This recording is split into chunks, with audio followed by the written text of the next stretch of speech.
I am an Nice try, atheist. atheist scum. I blasphemy like a motherfucker, but at least I can acknowledge when a good movie's a good fucking movie. No, not good enough. And hello, citizens of the internet. Hello there, bean people. Hi, it's Raptor here. I still say you need a title for your clubs. Maybe like your name, Bean, and then we could put like a suffix at the end. You know? Really biting my tongue right now. I mean, I'm just saying, like, I don't know what it'd be like. I don't know. Beaniest? The Bean? Hey, I don't know. The bean dudes. I can feel your face turning red as you try to resist. Just getting the link out to some people.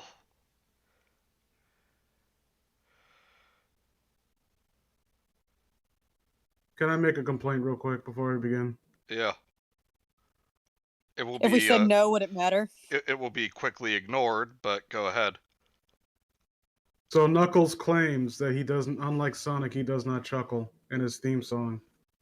But I have counted innumerable times in which he has, in fact, made noise with his diaphragm that would constitute a chuckle. So he's a lying ass piece of shit. That's and he very doesn't good. He doesn't deserve his to be in the new Sonic movie because I can't. You're really gonna reward someone who has no integrity? He literally chuckles in the first game he appears in. What a liar! But he tried to impute Sonic's honor by saying that he put him down to put himself up. Like Sonic does this, but I don't, fucker. Hello, Cam, and hello, Mike. What's good, bitch? His Merry Crisis. Attention all Epic Gamers, Vince 12 is in trouble and he needs your help. All he needs is your mom's 16-digit credit card number, expiration month, year, and secret. No! Manny needs that. All I need is your mom. I'll be so I need for that. I need the money. Okay, so Vince needs the moms themselves. Excuse me. Kenzie, do you want anything out of this deal? I'm good. Kenzie gets the credit cards after they've already been janed and you're useless.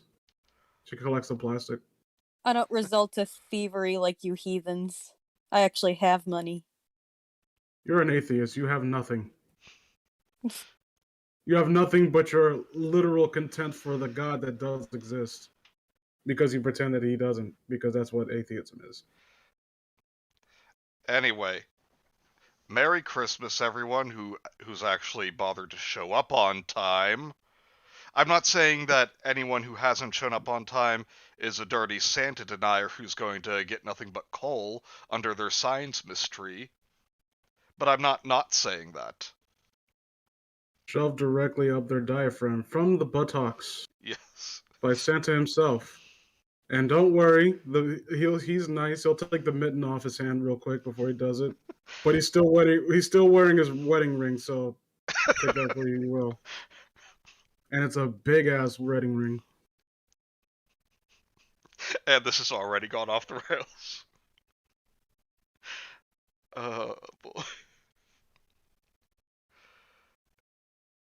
I don't resort to thievery, known serial stabber. This is all things considered, this is a relatively short story. Yeah. Hello, Kay. I have an excuse. I had an emergency dental visit. Oh, okay, that's fine. They don't have coal. That stuff's expensive these days. Okay. I mean, I guess you're supporting your 50th favorite channel is not good enough when we're trying to get some popularity on here. Like, my teeth hurt. Okay, because you couldn't floss a one time. Just floss real quick. You don't really need the surgery. Come on now. Yeah, you gotta ride or die, fool. Yeah, Cam, this is magic coal. Have you never seen the Santa Claus? Don't you know how this works? Wait. I just remembered who I'm asking. You there's a very good chance you've never seen the Santa Claus. Whatever happened to that old animation that you could I think before. Okay, let me see if I can find it. I also poured us out in Cortex Club.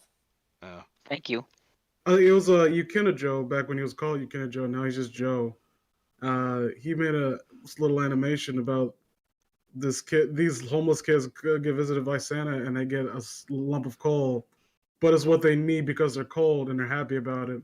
And then he goes to this like spoiled kid and gives him a game that he wants, but it's for a different system that he can't play. And it's like, oh, okay, that's clever. I can't find that animation anymore. I thought it was cute. Hello, Bagel. Might go to pun jail.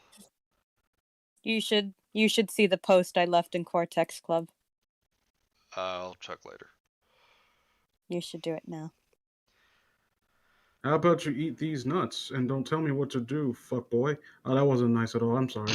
I have a nut allergy. Haha, haha.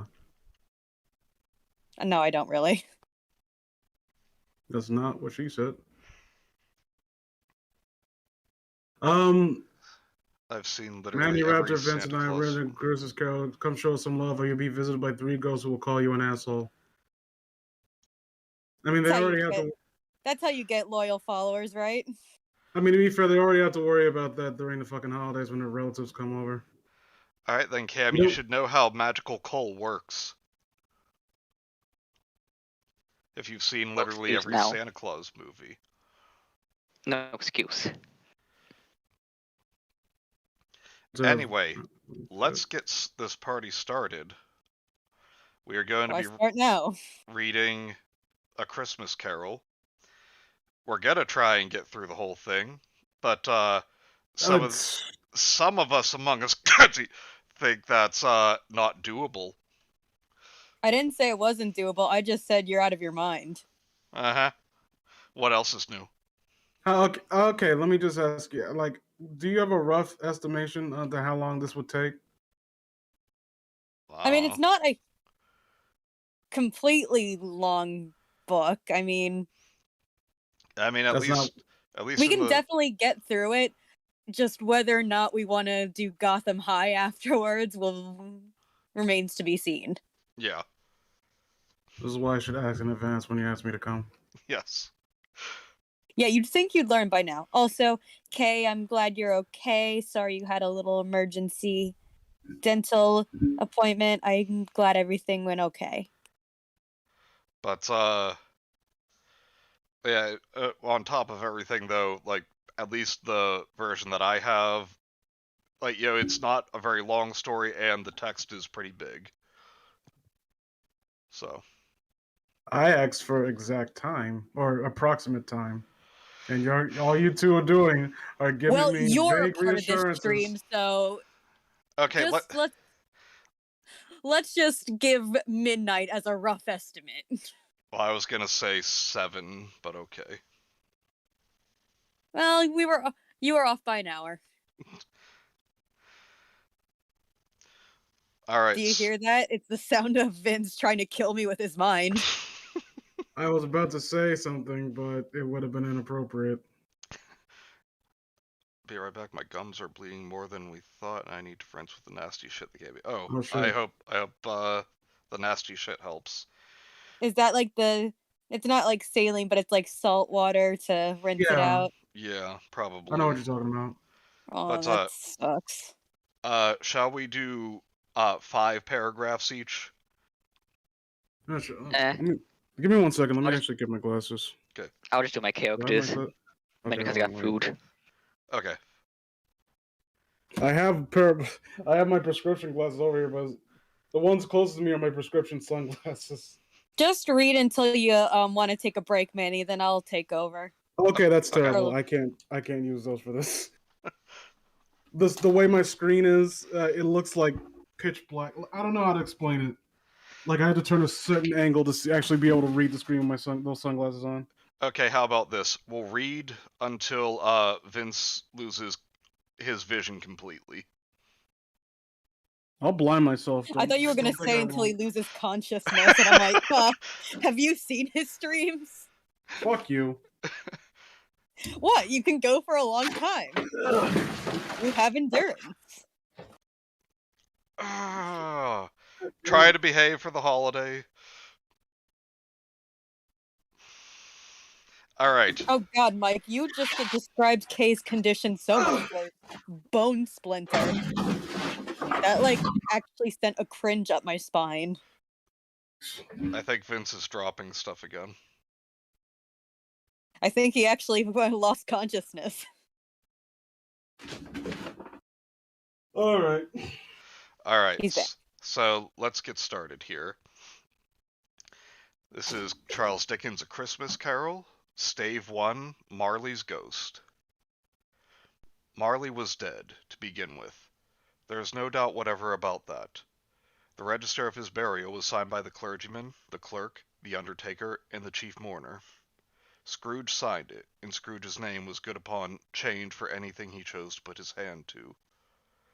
Old Marley was dead as a doornail. Mind, I don't mean to say that I know, of my own knowledge, what there is particularly dead about a doornail. I might have been inclined myself to regard a coffin nail as the deadest piece of ironmongery in the trade. But the wisdom of our ancestors is in the smile. Or in the simile. God damn it. Alright, yep, no, stream's over. Too embarrassing. God damn You it. want me to take over for a bit, Grandpa? That does sound like something that would be like a weird euphemism. The wisdom of our ancestors is in the smile. Like, if I really think hard enough, I could probably figure out what that means. Thank you, Vince. I mean, it does sound like it could actually have been a saying. Like, I know the simile is referring to dead as a doornail, but it's kind of a beautiful saying if you said the wisdom of our ancestors is in the smile. That would be a beautiful saying. All So, right, you heard it on stream. That will be in Bean Daddy's inevitable novel as a line he includes because he stumbled upon it. You made the sloppy joes of like witty repartee. all right. Happy little accident. But the wisdom of our ancestors is in the simile, and my unhallowed hands shall not disturb it, or the country's done for. You will therefore permit me to repeat, emphatically, that Marley was as dead as a doornail. Scrooge knew he was dead? Of course he did. How could it be otherwise? Scrooge and he were partners for I don't know how many years. Scrooge was his sole executor, his sole administrator, his sole assign, his sole residuary legatee. I hope I said that right. His sole friend and sole mourner.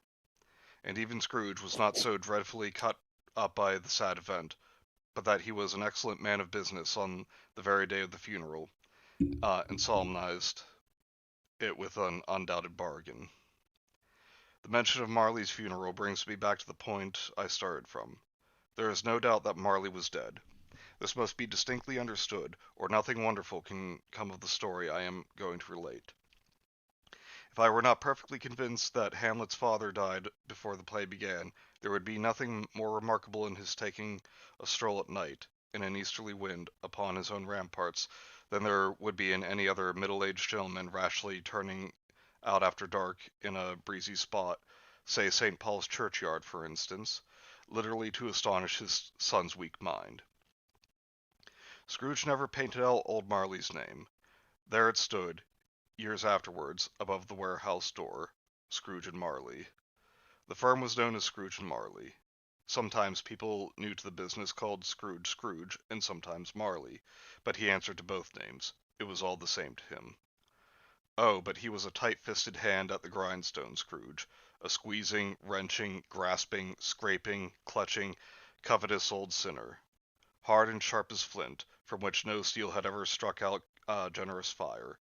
Secret and self-contained and solitary as an oyster. The cold within him froze his old features, nipped his pointed nose, shriveled his cheek, stiffened his gait, made his eyes red, his thin lips blue, and spoke out shrewdly in his grating voice. A frosty rime was on his head, and on his eyebrows and his wiry chin. He carried his own low temperature always about with him. He iced his office in the dog days, and didn't thaw it 1 degree at Christmas. External heat and cold had little influence on Scrooge. No warmth could warm, nor wintry weather chill him. No wind that blew was bitterer than he. It's weird to say. No falling snow was more intent upon its purpose, no pelting rain less open to entreaty. Foul weather didn't know where to have him. The heaviest rain and snow and hail and sleet could boast of the advantage over him in only one respect. They often came down handsomely, and Scrooge never did. Nobody ever stopped him in the street to say, with gladsome looks, "My dear Scrooge, how are you? When will you come to see me?" No beggars implored him to bestow a trifle. No children asked him what it was o'clock. No man or woman ever once in all his life inquired the way to such and such place of Scrooge. Even the blind men's dogs appeared to know him, and when they saw him coming on, would tug their owners into doorways and up courts, and then would wag their tails as though they said, "No eye at all is better than an evil eye, dark master." But what did Scrooge care? It was the very thing he liked. To edge his way along the crowded paths of life, warning all human sympathy to keep its distance, was what the knowing ones call nuts to Scrooge. Once upon a time, of all the good days in the year, on Christmas Eve, old Scrooge sat busy in his counting house.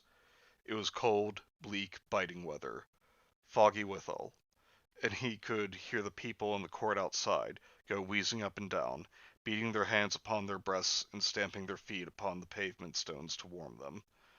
The city clocks had only just gone 3, but it was quite dark already. It had not been light all day, and candles were flaring in the windows of the neighboring offices, like ruddy smears upon the palpable brown air. The fog came pouring in at every chink and keyhole, and was so dense without that although the court was of the narrowest, the houses opposite were mere phantoms. To see the dingy cloud come drooping down, obscuring everything, one might have thought that nature lived hard by and was brewing on a large scale. The door of Scrooge's counting house was open that he might keep his eye upon his clerk, who in a dismal little cell beyond, a sort of tank, was copying letters. Scrooge had a very small fire, but the clerk's fire was so very much smaller that it looked like one coal. But he couldn't replenish it, for Scrooge kept the coal box in his own room, and so surely as the clerk came in with the shovel, the master predicted that it would be necessary for them to part.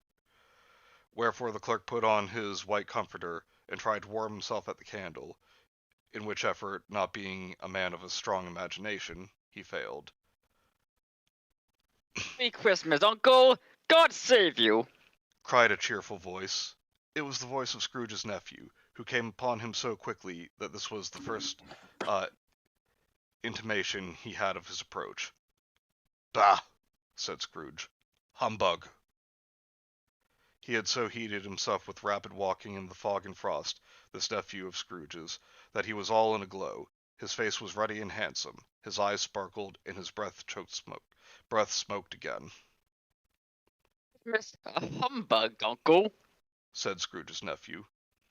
You don't mean that, I am sure! Kenzie, would you like to read while we do the dialogue here? Sure, Thank you. "I do," said Scrooge. "Merry Christmas. What right have you to be merry? What reason have you to be merry? You're poor enough." Come then. Returned the nephew gaily. What have you to be so dismal? What reason have you to be so morose? You're rich enough. I love Fred's dialogue. So do I. Scrooge had no better answer ready on the spur of the moment, said, "Bah! again, and followed it up with, Humbug!" Us, Uncle. said the nephew. I just want to read Bagel's comment here real quick. Yeah, we get it. He's a man. He's a mean guy. Get to the ghost, JK. What else can I be? Can I read Kay's comment? Oh, yes. Same. Don't talk to me in the street. Don't even look at me. Fuck off. Oh, yeah. All right. What else can I be? Returned the uncle. When I live in such a world of fools as this. Merry Christmas. Out upon Merry Christmas. What's Christmas time to you but a time for paying bills without money? A time for finding yourself a year older but not an hour richer? A time for balancing your books and having every item in 'em through a round of dozen of months presented dead against you? If I could work my will, said Scrooge indignantly. Every idiot who goes about with Merry Christmas on his lips should be boiled with his own pudding and buried with a stake of holly through his heart. He should. I mean, I was following you until the very end. I was kind of. I think you had a point at first, and then that last one was a little extreme for me, man. And then you brought up actual murder, Go. pleaded the nephew. Nephew, Returned the uncle sternly. keep Christmas in your own way and let me keep it in mine.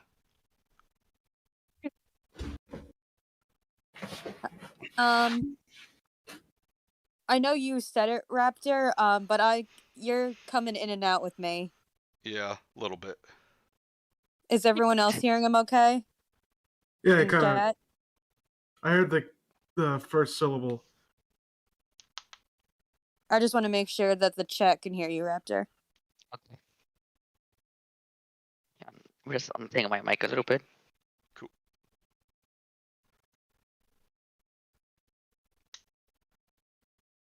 A frosty rhyme, ice ice baby. Cam, go to pun jail. Pleaded the nephew.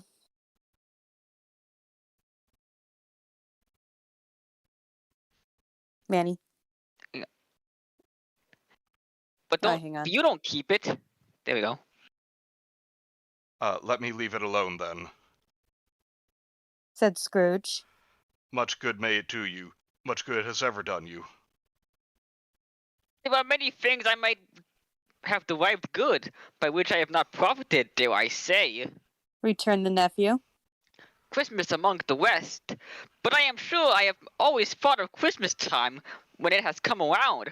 Apart from the veneration due to its sacred name and origin, if anything belonging to it can be apart from that as a good time, a kind, forgiving, charitable, pleasant time, the only time I know of in the long calendar of the year when men and women seem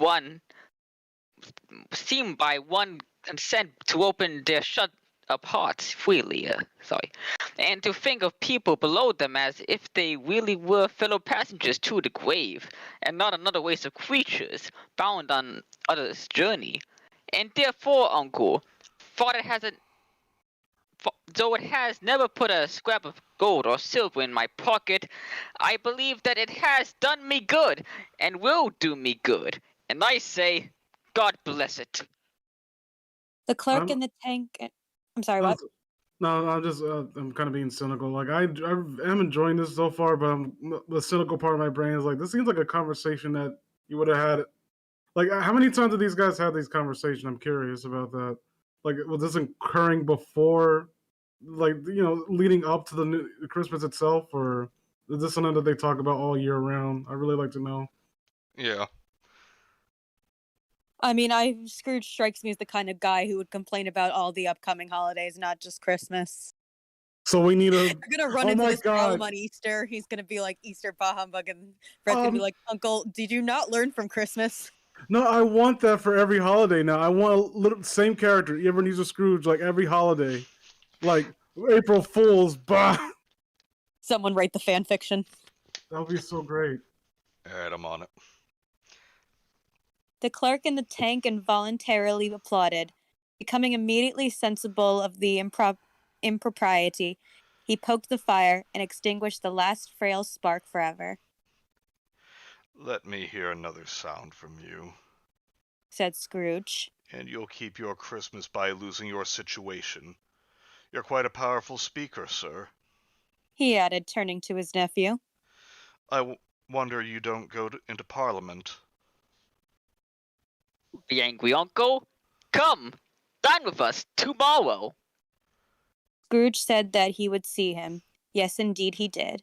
And he went the whole length of the expression, and said that he would see him in the extremity first. But why? Cried Scrooge's nephew. Why? Why did you get married? Said Scrooge. Because I fell in love. Because you fell in love. Growled Scrooge, as if that were the only one thing in the world more ridiculous than a Merry Christmas. Good afternoon. Nay, uncle. but you never came to see me before that happened. Why give it as a reason for not coming now? Good afternoon. I want nothing from you. I ask nothing of you. Why cannot we be friends? Good afternoon. said I am Scrooge.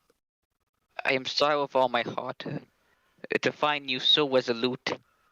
We have never had any quarrels, to which I have been a party. But I have made the trial in homage to Christmas, and I'll keep my Christmas humor to the last. So, a Merry Christmas, Uncle, Good afternoon. Said Scrooge. and a Happy New Year. Good afternoon. Said Scrooge. His nephew left the room without an angry word, notwithstanding. He stopped at the outer door to bestow the greetings of a season to the clerk, who, cold as he was warmer than Scrooge, for he returned them cordially. There's another fellow. Muttered Scrooge, who overheard him. My clerk, with 15 shillings a week and a wife and family, talking about a Merry Christmas. I'll retire to Bedlam. This lunatic, in letting Scrooge's nephew out, had let 2 other people in. They were portly gentlemen, pleasant to behold, and now stood with their hats off in Scrooge's office. They had books and papers in their hands and bowed to him. Vince, you want to take one of these guys? Sure. Scrooge and Molly, I believe. Said one of the gentlemen, referring to his list. Have I the pleasure of addressing Mr. Scrooge or Mr. Marley? Mr. Marley has been dead these 7 years. Scrooge replied. He died 7 years ago, this very night. We have no doubt the liberality is well represented by his surviving partner. Said the gentleman, presenting his credentials. It certainly was, for they had been 2 kindred spirits. At the ominous word liberally. I think Sorry. it's liberality. I think that's how. Yeah. That's how. Liberality. Scrooge frowned and shook his head and handed the credentials back. Scrooge hates libtards. At this festive season of the year, Mr. Scrooge, said the gentleman, taking up his pen. it is more than usually desirable that we should make some slight provision to the poor and destitute who suffer greatly at this present time. Many thousands are in want of common necessities. Hundreds of thousands are in want of common comfort, sir. Are there no prisons? Asked Scrooge. Plenty of prisons, said the gentleman, laying down the pen again. And the union workhouses? Demanded Scrooge. Are they still in operation? They are still, returned the gentleman. I wish I could say they were not. The treadmill and the poor law are in full vigor, then? Said Scrooge. Both very busy, sir. Oh, I was afraid, from what you said at first, that something had occurred to stop them in their useful course. Said Scrooge. I'm very glad to hear it. Under the impression that they've scarcely furnished Christmas cheer of the mind or body in the multitude, returned the gentleman. A few of us are endeavoring to raise a fund to buy the poor some meat and drink and means of warmth.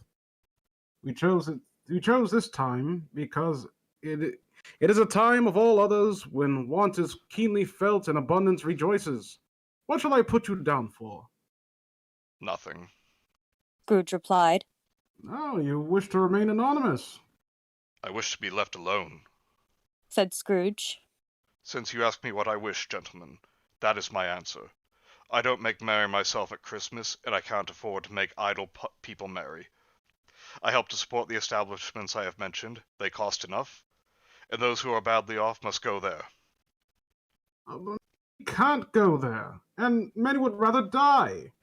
If they would rather die, said Scrooge, they had better do it and decrease the surplus population. Besides, excuse me, I don't know that. But you might know it, observed the gentleman. It's not my business, Scrooge returned. It's enough for a man to understand his own business and not to interfere with other people's. Mine occupies me constantly. Good afternoon. Good afternoon, gentlemen. Seeing clearly that it would be useless to pursue their point, the gentleman withdrew. Scrooge resumed his labors with an improved opinion of himself, and in a more facetious temper than usual with him. He really is one of those types of guys. Like, yeah, I own them with facts and logic. Meanwhile, the fog and darkness thickened so that many people ran with the flaring lamp, proffering their services to go before horses and carriages, and conduct them on their way. The ancient tower of a church, whose gruff old bell was always peeping slyly down at Scrooge out of a Gothic window in the wall, became invisible, and struck the hours and quarters in the clouds, with tremulous vibrations afterward, as if its teeth were chattering in its frozen head up there. The cold became intense. In the main street at the corner of the court, some laborers were repairing the gas pipes, and had lighted a great fire in a brazier, round which a party of ragged men and boys were gathering, warming their hands and winking their eyes before the blaze in rapture. The water plug being left in solitude, its overflowing suddenly congealed and turned into misanthropic ice. The brightness of the shops where holly sprigs and berries crackled in the lamp heat in the window, made pale, ruddy faces. Made pale faces ruddy as they passed.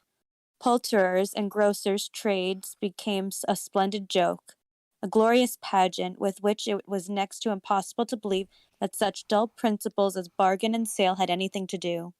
The Lord Mayor, in the stronghold of the mighty mansion house, gave order to his 50 cooks and butlers to keep Christmas as a Lord Mayor's household should, and even the little tailor, whom had been fined 5 shillings on the previous Monday for being drunk and bloodthirsty in the streets, stirred up tomorrow's pudding in his garret, while his lean wife had the baby sallied out to buy the beef.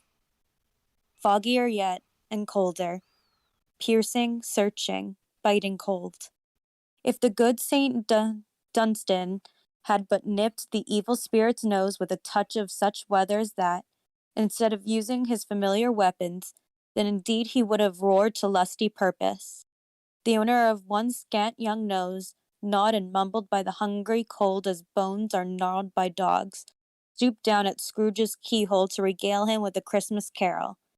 But at the first sound of Oh, one of God you, bless. Oh, sorry. God bless you, merry gentlemen. May nothing you dismay. Scrooge seized the ruler with such energy of action that the singer fled in terror, leaving the keyhole to fog an even more congenial frost. Oh wait, that was a song. Whatever. At length, the hour of shutting up the counting house arrived. With an ill will, Scrooge dismounted from his stool and tactfully admitted the fact that to the expectant clerk in the tank, who instantly snuffed his candle out and put on his hat. You'll want all day tomorrow, I suppose. Said Scrooge. Quite convenient, sir. It's not convenient. Said Scrooge. And it's not fair. If I was to stop half a crown for it, you'd think yourself illused, I'll be bound. The clerk smiled faintly. And yet, said Scrooge. You don't think me illused when I pay a day's wages for no work. The clerk observed that it was only once a year. A poor excuse for picking a man's pocket every 25th of December. Said Scrooge, buttoning his greatcoat to the chin. But I suppose you must have the whole day. Be here all the earlier next morning. The clerk promised that he would, and Scrooge walked out with a growl. The office was closed in a twinkling, and the clerk, with the long ends of his white comforter dangling below his waist, for he boasted no greatcoat, went down a slide on Cornhill, at the end of a lane of boys, 20 times, in honor of it being Christmas Eve, and then ran home to Camden Town as hard as he could pelt, to play a blind man's bluff. Scrooge took his melancholy dinner in his usual melancholy tavern, and having read all the newspapers and beguiled the rest of the evening with his banker's book, went home to bed. He lived in chambers which had once belonged to his deceased partner.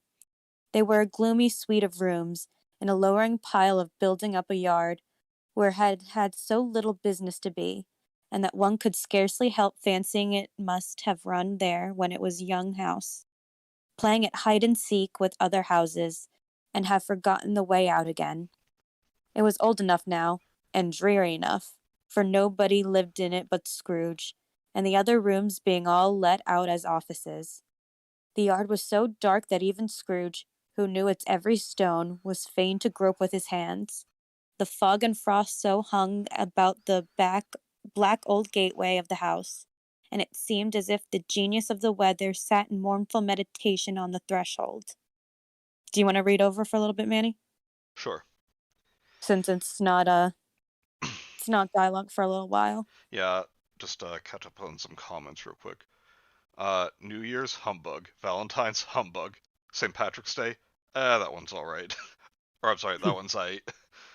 He got married cause he a simp. Halloween, hell yeah. Humbug. Oh, hello Bioman, glad you could join us. A delicious This is, sweet. this is one of those things also now I think about in hindsight, the commercialization of Christmas. Like this businessmen hate Christmas time. Yeah. Oh, how times have changed. I'm losing money on Christmas.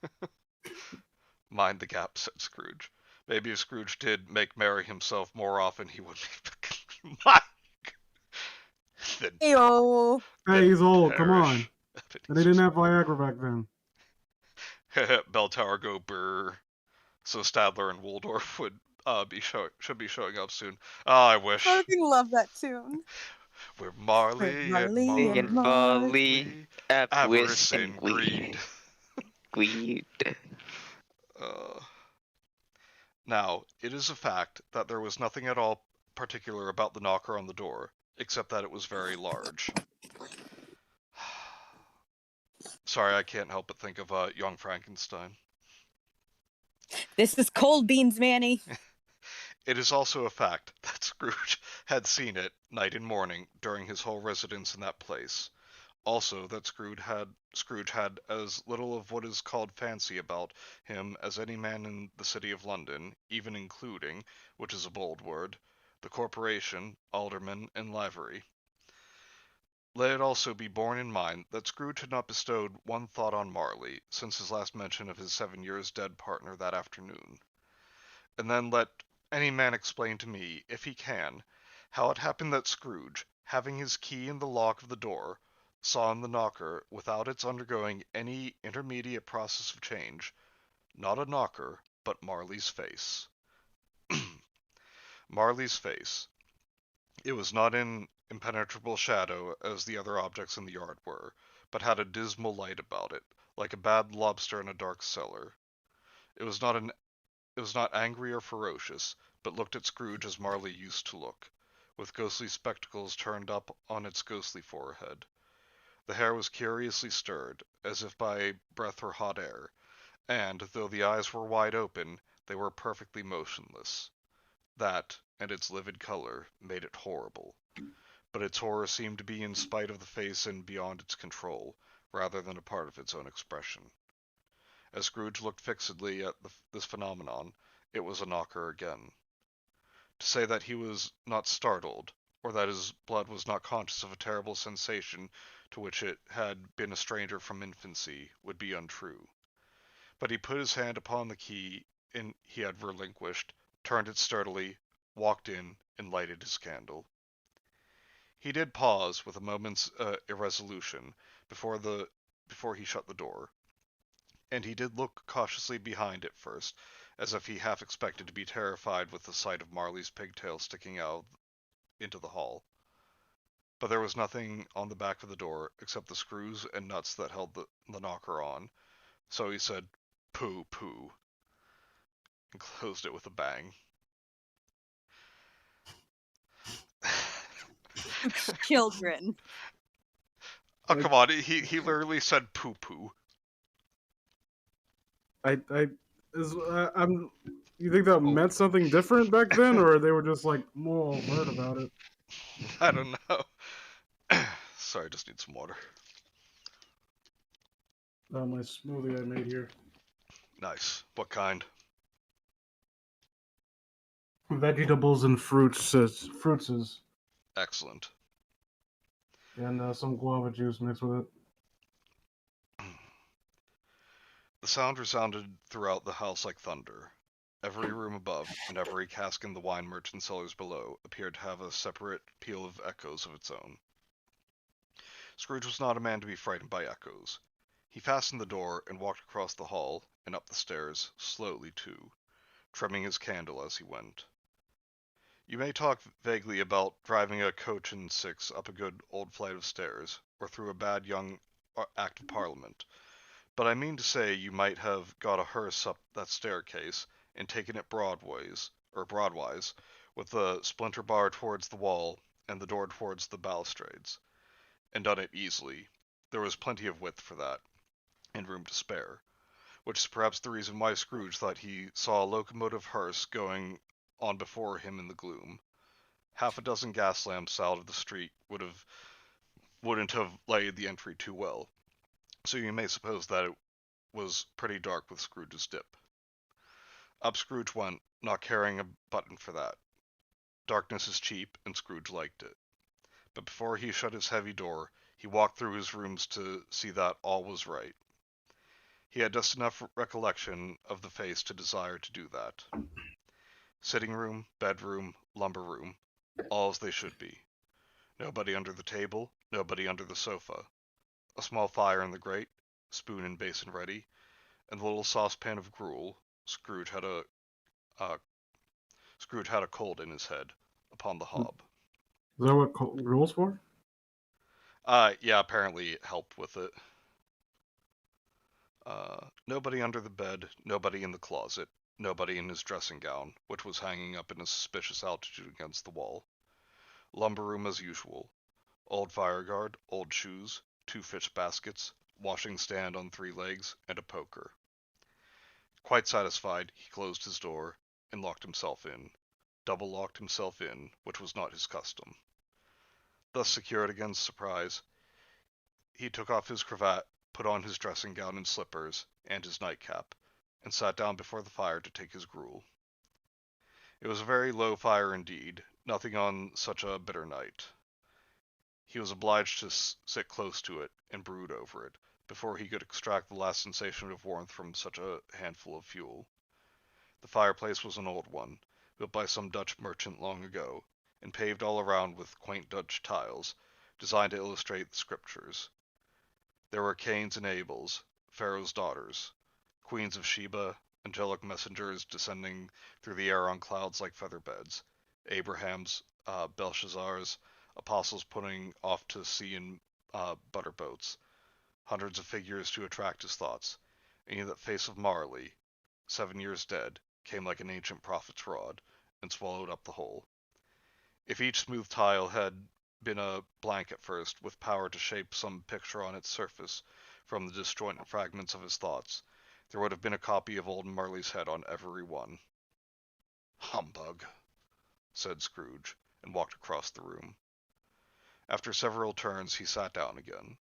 As he threw his head back in the chair, his glance happened to rest upon a bell, a disused bell that hung in the room and communicated for some purpose now forgotten with a chamber in the highest story of the building. It was with great astonishment, and with a strange, inexplicable dread, that as he looked, he saw this bell began to swing. It swung so softly in the outset that it scarcely made a sound, but soon it rang out loudly, and so did every bell in the house. This might have lasted half a minute, or a minute, but it seemed an hour. The bells ceased, and they had begun together, or as they had begun together.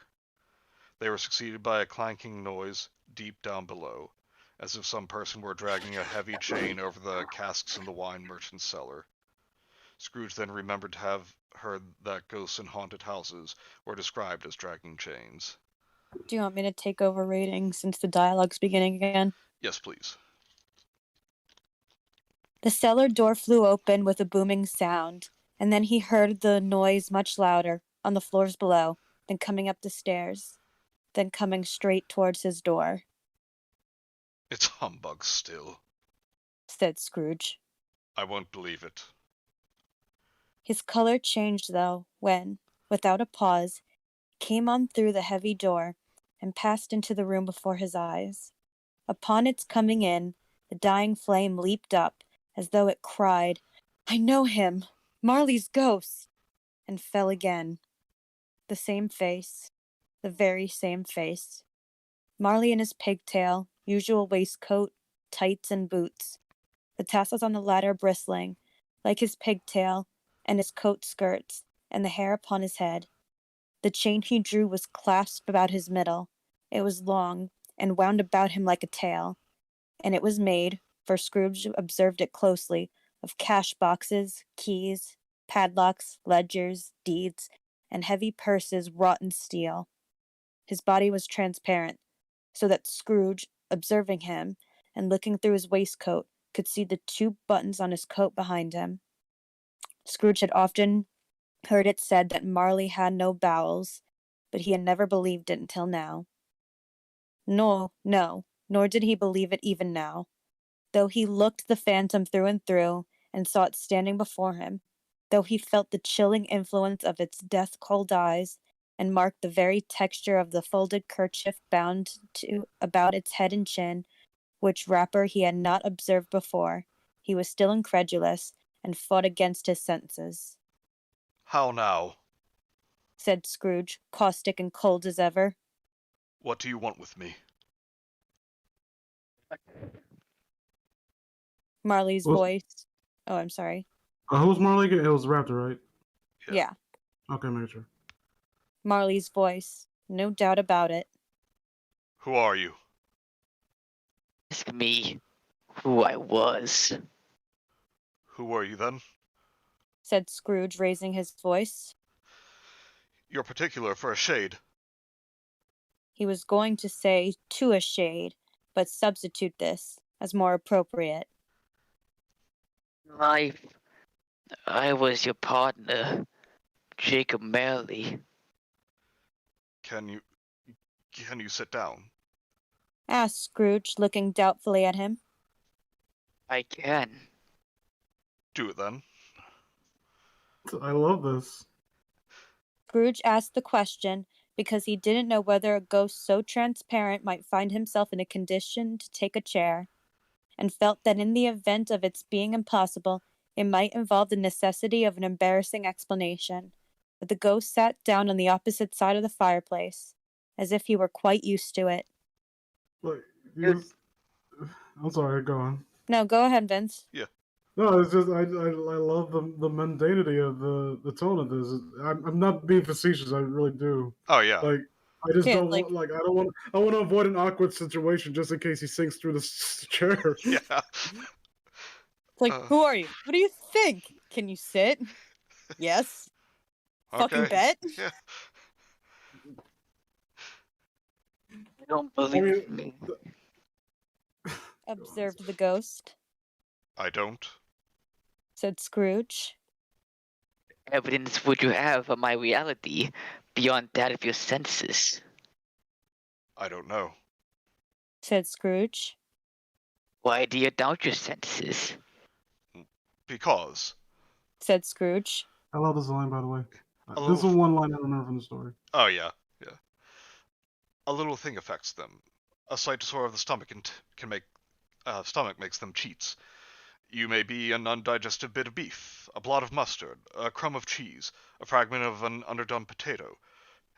Yes, there's more of gravy than grave about you, whatever you are. Burn! I love that line so much. Yes. That is what we call a Charles Dickens burn. Yes. Fucking Charles Dickens Scrooge, roast. Scrooge about to come up with that. That was his verse. Now it's your turn. Scrooge was not much in the habit of cracking jokes, nor did he feel, in his heart, by any means waggish then. The truth is that he tried to be smart, as a means of distracting his own attention and keeping down his terror, for the spectre's voice disturbed him in disturbed the very marrow of his bones. To sit, staring at those fixed glazed eyes, in silence for a moment, would play, Scrooge felt, the very deuce with him. There was something very awful, too, in the spectre's being provided with an infernal atmosphere of its own. Scrooge could not feel it himself, but this was clearly the case, for the ghost sat perfectly motionless. Its hair and skirts and tassels were still agitated as by the hot vapor from an oven. You see this toothpick?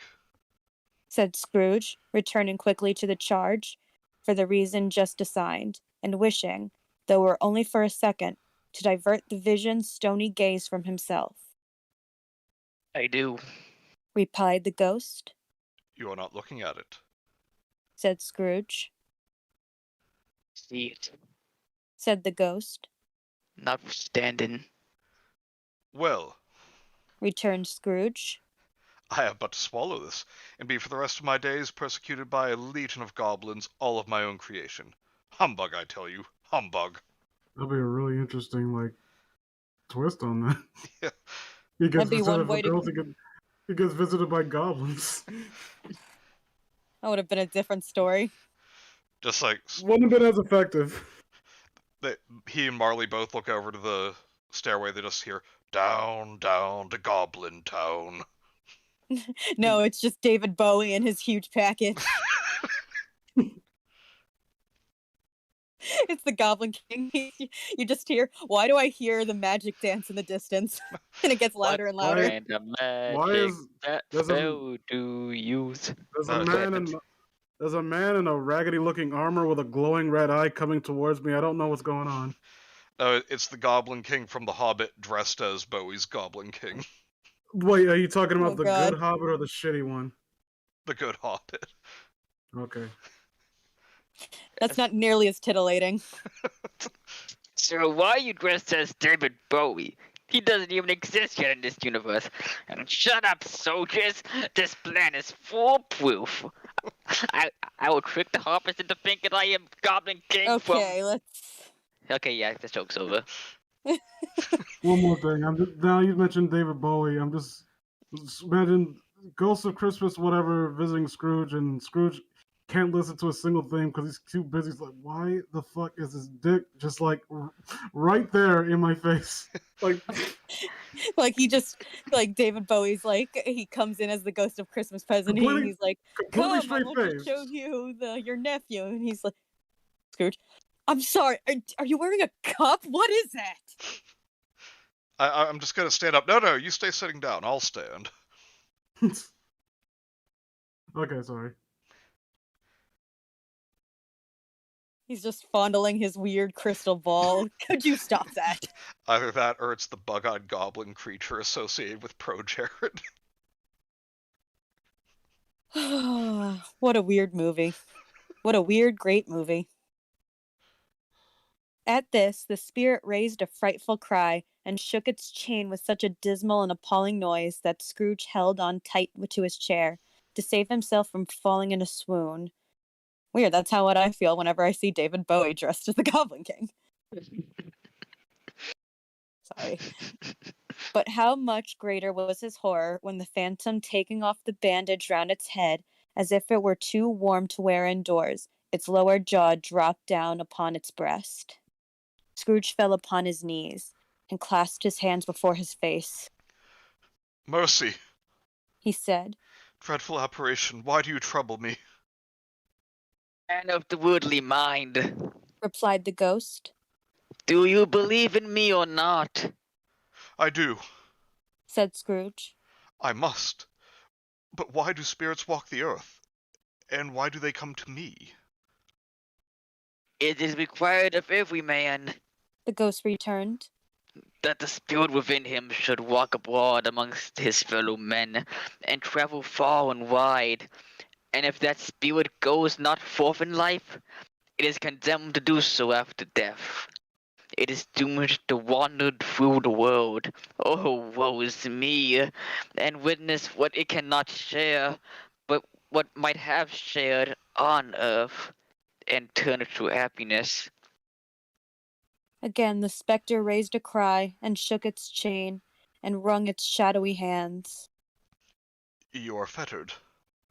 Said Scrooge, trembling. Tell me why. I wear the chain I forged in life. Replied the ghost. I made it, link by link, and yard by yard, I goaded it on my own free will, and of my own free will I wore it. Is its pattern strange to you? Scrooge trembled more and more. Or would you know? Pursued the ghost. The weight and length of the strong coil you must bear yourself. It was as full, as heavy, and as long as this 7 Christmas Eves ago. You must have labored on it since. It is a ponderous chain. Scrooge glanced about him on the floor, in the expectation of finding himself surrounded by some 50 or 60 fathoms of iron cable, but he could see nothing. Jacob. He said imploringly. Oh, Jacob Marley, tell me more. Speak comfort to me, Jacob. I have none to give. The ghost replied. It comes from other regions, Ebenezer Scrooge, and is conveyed by other ministers to other kinds of men. Nor can I tell you what I would. A very little more is all permitted to me. I cannot rest. I cannot stay. I cannot linger anywhere. My spirit never walks beyond our counting house. Mark me. In life, my spirit never rolled beyond the narrow limits of our money-changing holes, and weary journeys lie before me now. Just to make a joke really quick, Manny, please next time you speak to Jacob, say to him, "Speak comfort to me, Jacob," and just see what he says. I will. Also, Because he's just gonna say something really mean to you. Yes. But, by the way, Actually kill yourself. Literally kill yourself. I I heard a train. Yes, there's one outside my place right now, which is why I'm going to take the time now to tell this story. So the train is interrupting the actual story. Huge missed opportunity by any hardware store for the holidays. They should have a huge, 50% off sale on screws and call it the Ebenezer Screws. Oh. Or the Ebenezer Well, this was a great stream. Bye. Sale. Ooh. Oh. I mean, I just don't feel that is a spicy pun. Oh. I just don't feel the need to humor it, so I'm just gonna pretend like it never happened. Money changing holes. Oh, whoa. Might go to unforgivable jail. Michael, no, please. How you doing, Kaylin? Shay, Kay. Yeah, welcome back, Kay. Hope you're feeling better. Would it surprise you to hear that this story has been thoroughly entertaining thus far? Vince, you're actually enjoying this. We can't have that. Oh, that we should stop this as soon as possible and read Gotham High. No, I enjoy Gotham High, but not for the reasons they want me to. Yeah. I think we can all agree on that. Oh, wait till you get to the end. We can read a little bit. I specifically told you guys because I was about to ask you the last time we spoke, like, oh, what happened when I wasn't here? And then I stopped myself, like, wait, don't tell me because I want you to explain it to me when I actually get on stream, so see my genuine reaction. Yeah, I think we need to back up a little bit to where we know it'll really anger Vince. I think you know what I'm talking about, Manny. The reveal. That the Joker's an insult? No, that was already revealed. I don't know, like Killer Croc is really like a spicy Latina queen slay. That would still somehow be at least interesting. All right, let's just continue with this. I'm sorry. And then we can get on to Gotham. I don't want to though. Can't we just read something good the whole night? We'll see. The problem is not. I don't know. Then again, like it depends on what you're coming for. You come to cold and hot beans or hot and cold beans. Excuse me. I kind of said it in how it should be said in alphabetical order, but it's not my channel to criticize, although I am. But yeah, people come here for serious analyses, right? Yeah. Yes. Okay, so I was about to say okay. Well, They come for the occasional serious analysis and WAP spaghetti. That sounds racist. It is very. Oh God, if you knew the story behind WAP spaghetti, Vince, we would not be friends. That actually kind of makes me nervous. No. I'm feeling It uncomfortable just now. came from a night when Manny and I were reading, what was it, Ted the Caver? Yeah. And then I came and brought in dinner, and I guess my phone was too close to my bowl of spaghetti because I was twisting it around my fork, and so Manny could hear the noises. Yeah. Oh. Hello, Cricket. Okay, given our earlier discussion about moms, I thought Cricket said good morning. I thought she said good mom. I was like, oh God, was she listening? Did she get in on this too? See, now I'm expecting like Ted the Caver is Jeff the Killer's uncle, and he kills you by picking up an entire cave and like the Hulk and crashing it down onto you. Alright, He doesn't kill that often because spoiler, it's kind of hard to do that more than once. And that would still be less stupid than a thing of bleach. Only slightly. I need to take a page from Bad Creepypasta and get like a picture of a derailed train to put up. For once, it's not my fault though. Let's be clear about that. Yeah. Oh no, I'll take full responsibility for this one. No, just put it on Raptor. It's his fault always. Him and his disgusting. No, I'm not, because Raptor, you did a very good job with this one for Jacob Marley's passage right here. Yes, you did. Thank you. What All about right, me? let's go back. I was listening and being quiet and not interrupting. So don't I get praise? Wait, good job, Vince. I'm special. It was a habit with Scrooge, whenever he became thoughtful, to put his hand in his breeches pockets. Wondering on what the ghost had said, he did so now, but without lifting his eyes or getting off his knees. You must have been very slow about it, Jacob. Scrooge observed, in a businesslike manner, though with humility and deference. Slow. The ghost repeated. 7 years dead. Mused Scrooge. And traveling all the time. The whole time. Said the ghost. No rest, no peace. Incessant torture of remorse. You travel fast? Said Scrooge. On the wings of the wind. Replied the ghost. You might have got over a great quantity of ground in 7 years. Said Scrooge. The ghost, on hearing this, set up another cry, and clanked its chain so hideously in the dead silence of the night that the ward would have been justified in indicting it for a nuisance. Oh, captive, bound and double-ironed. Cried the phantom.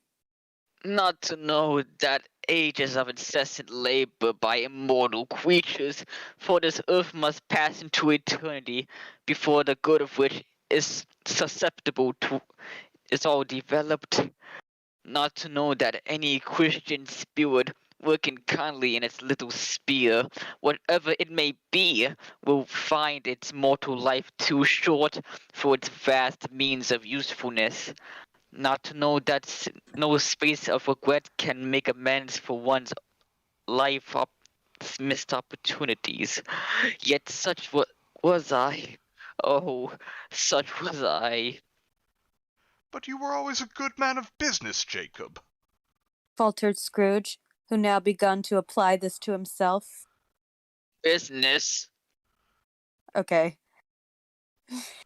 I just the line, it makes me think of like the running gag from Dead Meat. Business! It just made me think of the Muppet Christmas Carol. You will learn the ways of business. It is the American way. Oh, wait, Sam. Oh, right. It is the British way. In either scenario, he is not wrong. Yes. Oh, Sam. Cried the ghost, wringing its hands again. Mankind was my business. The common welfare was my business. Charity, mercy, forbearance, and benevolence were all my business.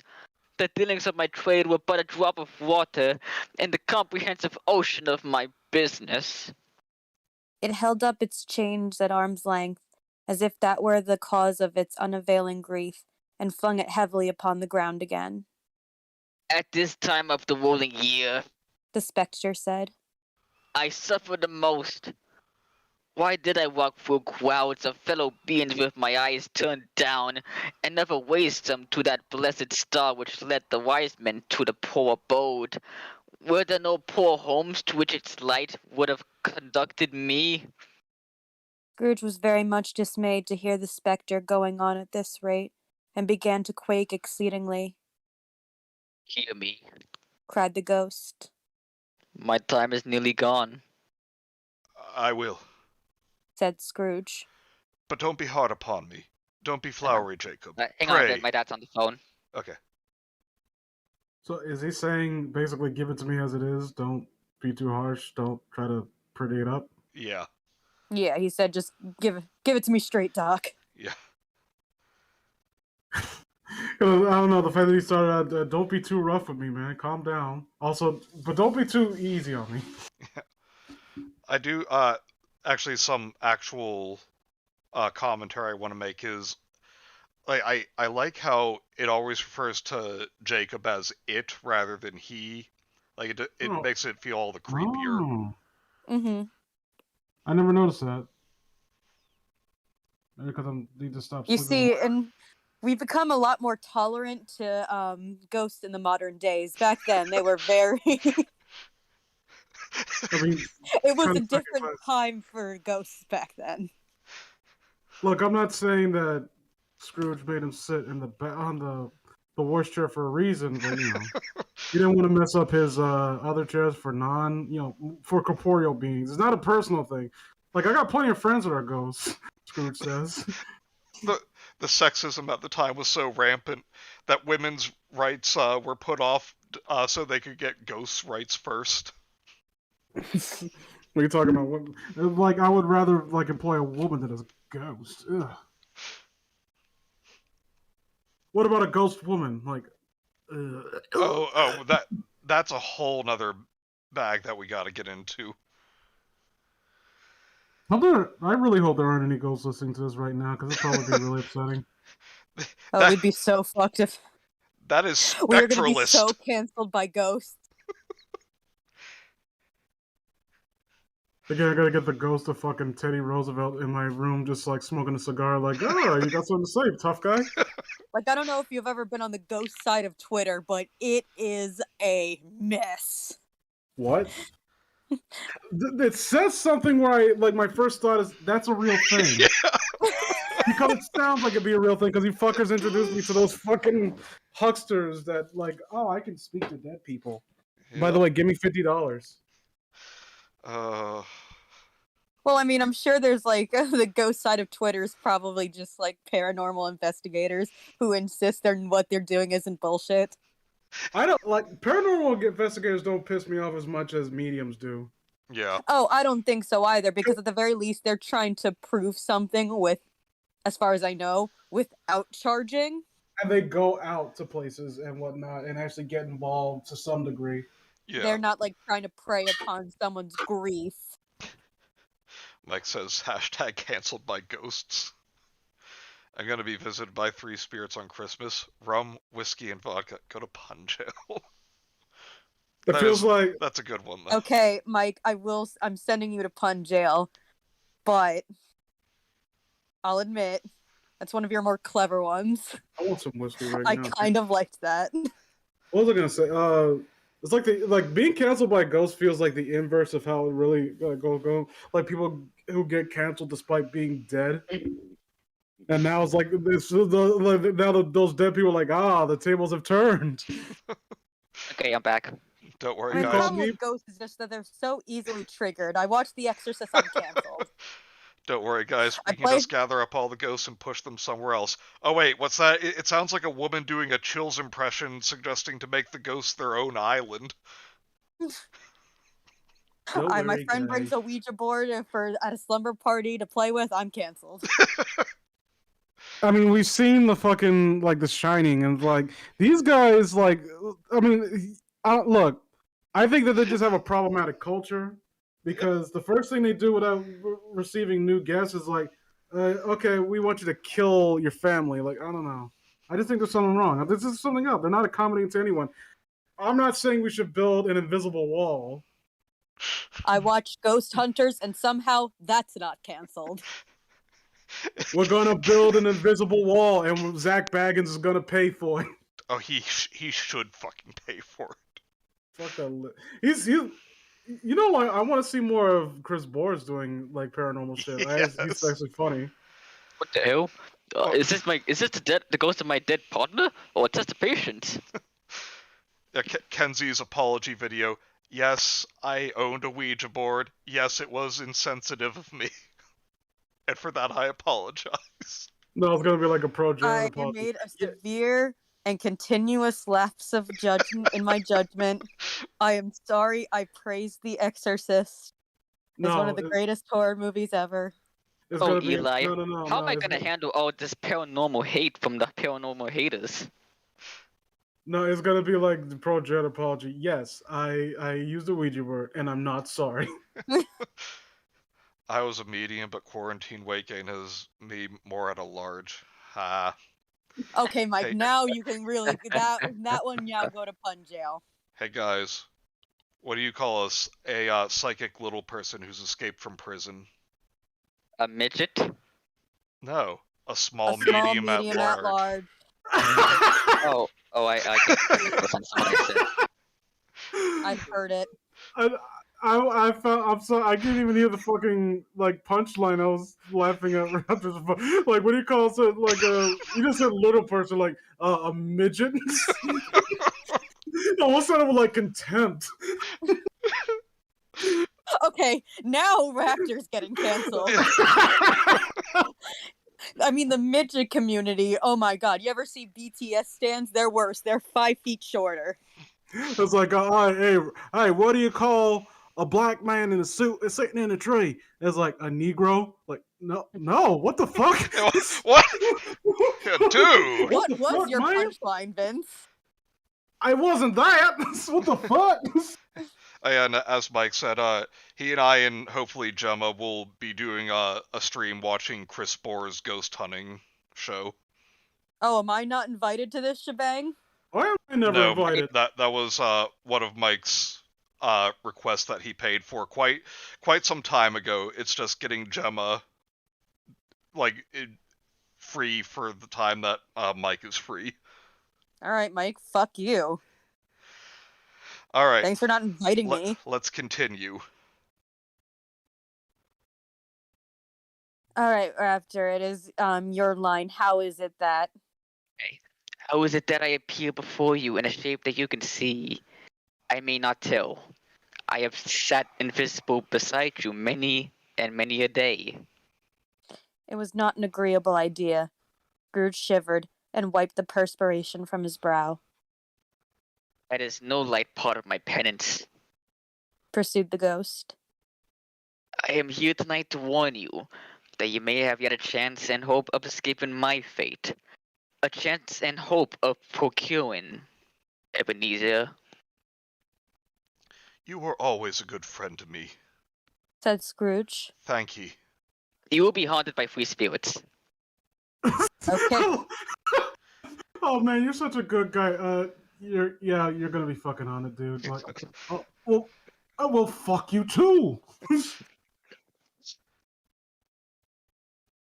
Scrooge's countenance fell almost as low as the ghosts had done. Is that the chance and hope you mentioned, Jacob? He demanded in a faltering voice. It is. I think I'd rather not. Said Scrooge. Can we rain check? Oh. Tonight's not a good night for me. It's Christmas Eve. But This is it's like Vince said. Like, I love that. Like, it's such believable dialogue. Like, oh, like I have to be haunted by ghosts to do this. I don't really want to do that. I'd rather not. Can I just donate to charity? Like, I have half a pay penny over here. Yeah. I mean, I you're didn't- telling me that my current practices are making me a dick, and that I'm gonna suffer for all eternity. I'm That, sure mean, I that's can what find that guy who came in my office earlier. Yeah, It's not a big town. yeah, that's pretty good inspiration. I'll just start sharing the wealth a little. I mean, I like to imagine because he came to Scrooge to warn him and whatnot, and he said, "This is the only circumstance in which you can get off." Yeah. And like that made me think that did Jacob Marley get the same offer? He told them to go fuck themselves, and that's what happened to him. It's like, oh, Jacob Marley, you'll be visited by 3 ghosts. Like, fuck off. Fuck off. I don't believe that Get pure outta normal here. nonsense. It then But- becomes ghost and he's like, oh, I mean, oh fuck. This is fake news. you're going. Now get out I mean, of you're here. going to. But you're going to suffer for all eternity. Well, what? Yeah, get out. Get Um, out before I see if I can wrap up a ghost and smoke you like a cigar.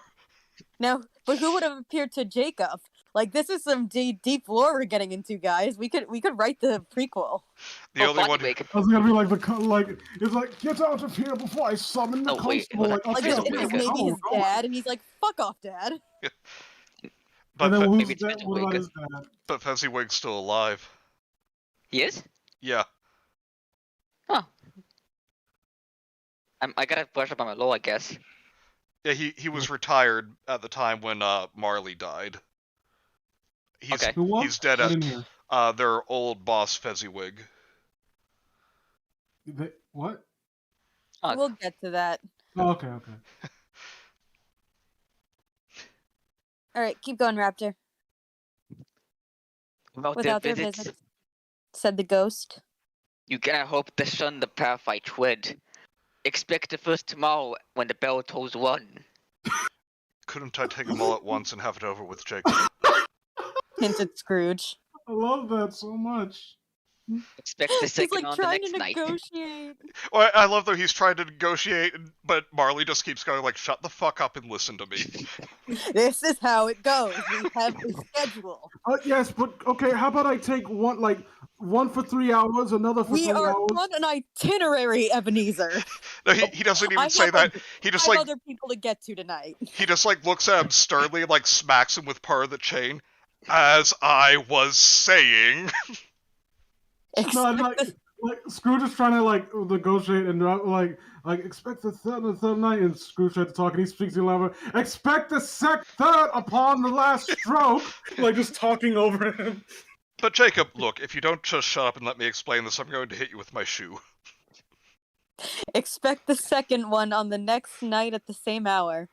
The third upon the next night What, when the this is last Raptor. stroke. Oh yeah. I'm Expect like, the second on the next night. The third upon the next night when the last stroke of 12 has ceased to vibrate. Look to Won't see me no vibrate. more.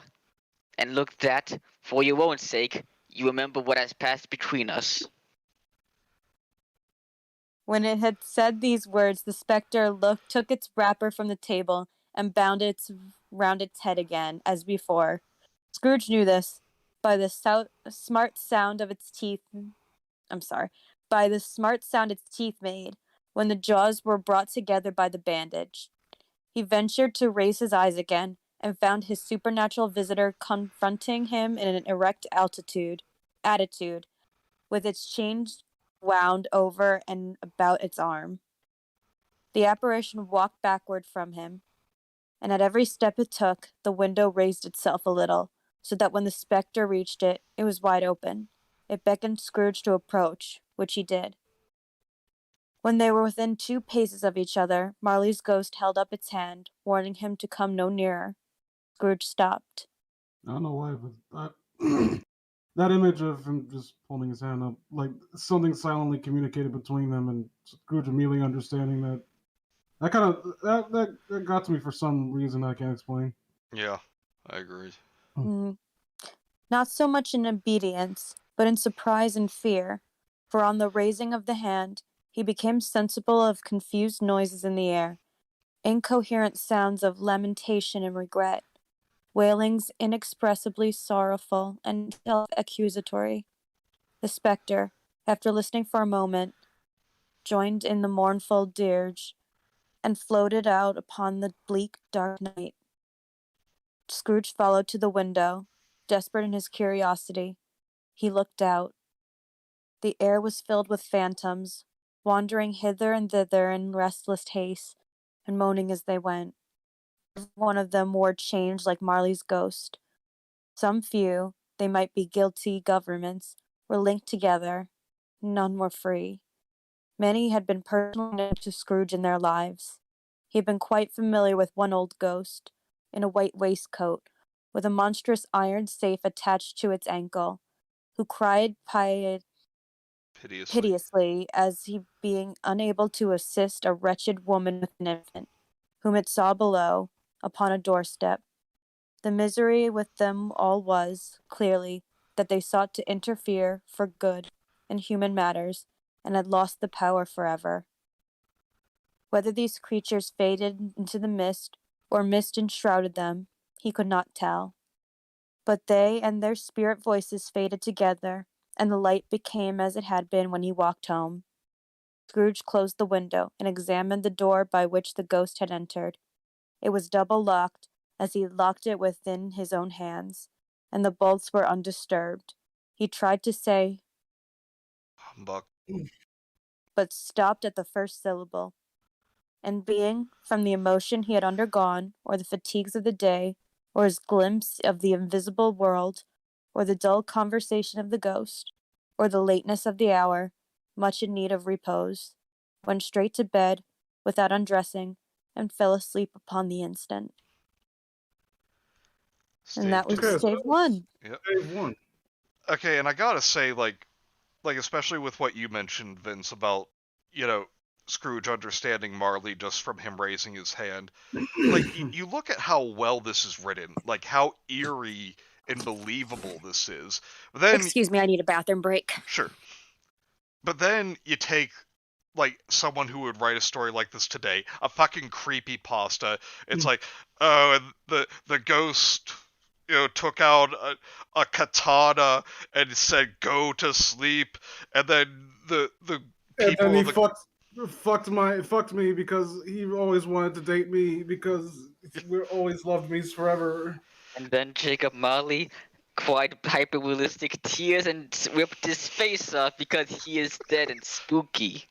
and then Well, in the comments you have people saying, "Well, what was Marley's sexuality?"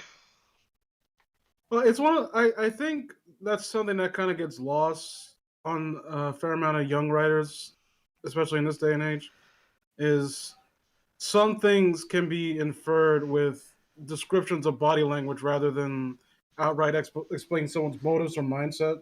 Yeah, And what makes, but at the same time, like I think what's most effective with this is that we seen their interaction and how they engage with each other, and we can kind of infer how they essentially like what their relationship was, like in comparison to all the kind of dismissive and cynical like interactions he had with the characters previous, yeah, and then then you get up to Jacob Marley, and granted, it could part mainly be because like I'm talking to Ghost Man, uh, but you can tell like there's some kind of deference and respect that he pays to Marley that he would not normally give to anyone else. yeah. Mm-hmm. Because like up until that was like 15 pages in. Before that, we had one mention that Marley was Scrooge's only friend. Like if it was a modern story, it'd be like, oh, and to prove this, the ghost was eating a peanut butter burrito. That was Scrooge's friend's favorite food in life, and blah blah blah. Like just all these meaningless details to get you to believe their relationship.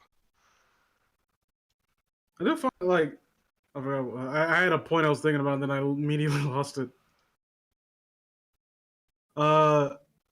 Yeah, I really do like this writing style. I do like the again the very colorful, like it's swapping between like dark horror and dark comedy rather, and like outright body horror and whatnot. Like we had like that entertaining exchange between him and Marley at the beginning, and then at the end it has like a unsettling image with all the spirits and the guy with the safe tied to his ankle. and Yeah. making it clear like, and you kind of ponder like what kind of person, like from what Marley described, these are people who basically waste their lives due to their greed. So this person has an ankle tied to a safe, so you can infer like, okay, maybe he's a banker or someone like that who wastes his life being selfish. Yep. And it And probably I think the one imagery of him like trying to aid a mother with holding a baby but can't, like that was pretty powerful. Yeah. Like how they're just longing to have like one last form of human interaction but can't. Like a meaningful interaction. Yep. and I'll try to undo Indeed. like they that's a sad state of affairs. I think everyone to some degree can not necessarily experience that, but can relate to that on some level when you desperately want to make amends, but it's far too late. Yeah. Yeah. Yeah, and Mike saying the image of the whole night sky being filled with just the tortured souls is terrifying. It is. Yeah. And although I have to say, like again, like a modern writer going for a story like this, Scrooge saying, "Can I take them all at once?" would then be followed by Scrooge sitting on the couch with 3 ghosts looming behind him. No. Mike, that's fucked. What Yeah, is that? we're not gonna read Also, that. first, it's the wrong cult member. Oh, that's Second, awesome. that's fucked. All right. That's Anyway, all. shall That's we begin amazing. wave 2? Just one sec. I'm gonna go for just a second. I'll be right back. I'm Alright. just gonna refill my cup. Alrighty. Talk Yeah, you know about what? while I'm gone. Why don't you guys talk about fucking Jake Paul knocking out former UFC light heavyweight champion in a boxing match? I think I'm gonna get some water too. Hang on. Okay. Just you and me. We've ruled now, Not light Raptor. heavyweight. It was a lightweight. Yes. We would chat. What shall we do? Just made me think of Monkey at KFC. What he order? I think I'll order a big banana. Happy fucking holidays, Mike says. Yeah, are It's not you? long. But so you're enjoying the story so far? Oh yeah, it's good. It's really good. Yeah, I mean, for all the times I've watched, so many different like movies of it, I've never actually read the book, so I'm quite enjoying this. I've only watched Muppet Christmas Carol and what is the other one? Oh yeah, the motion capture one Oh yeah, with Jim and, Carrey. The picture that I have on the screen right now of Patrick Stewart as Scrooge is actually from a made-for-TV version of the movie by Hallmark Channel. It is by far my favorite adaptation of it, and I recommend everyone check it out. I watch it every year on Christmas Eve. Hallmark movie actually good? Yep, I am shocked. they actually put effort into it. For once in their life. I'm surprised. I'm shocked.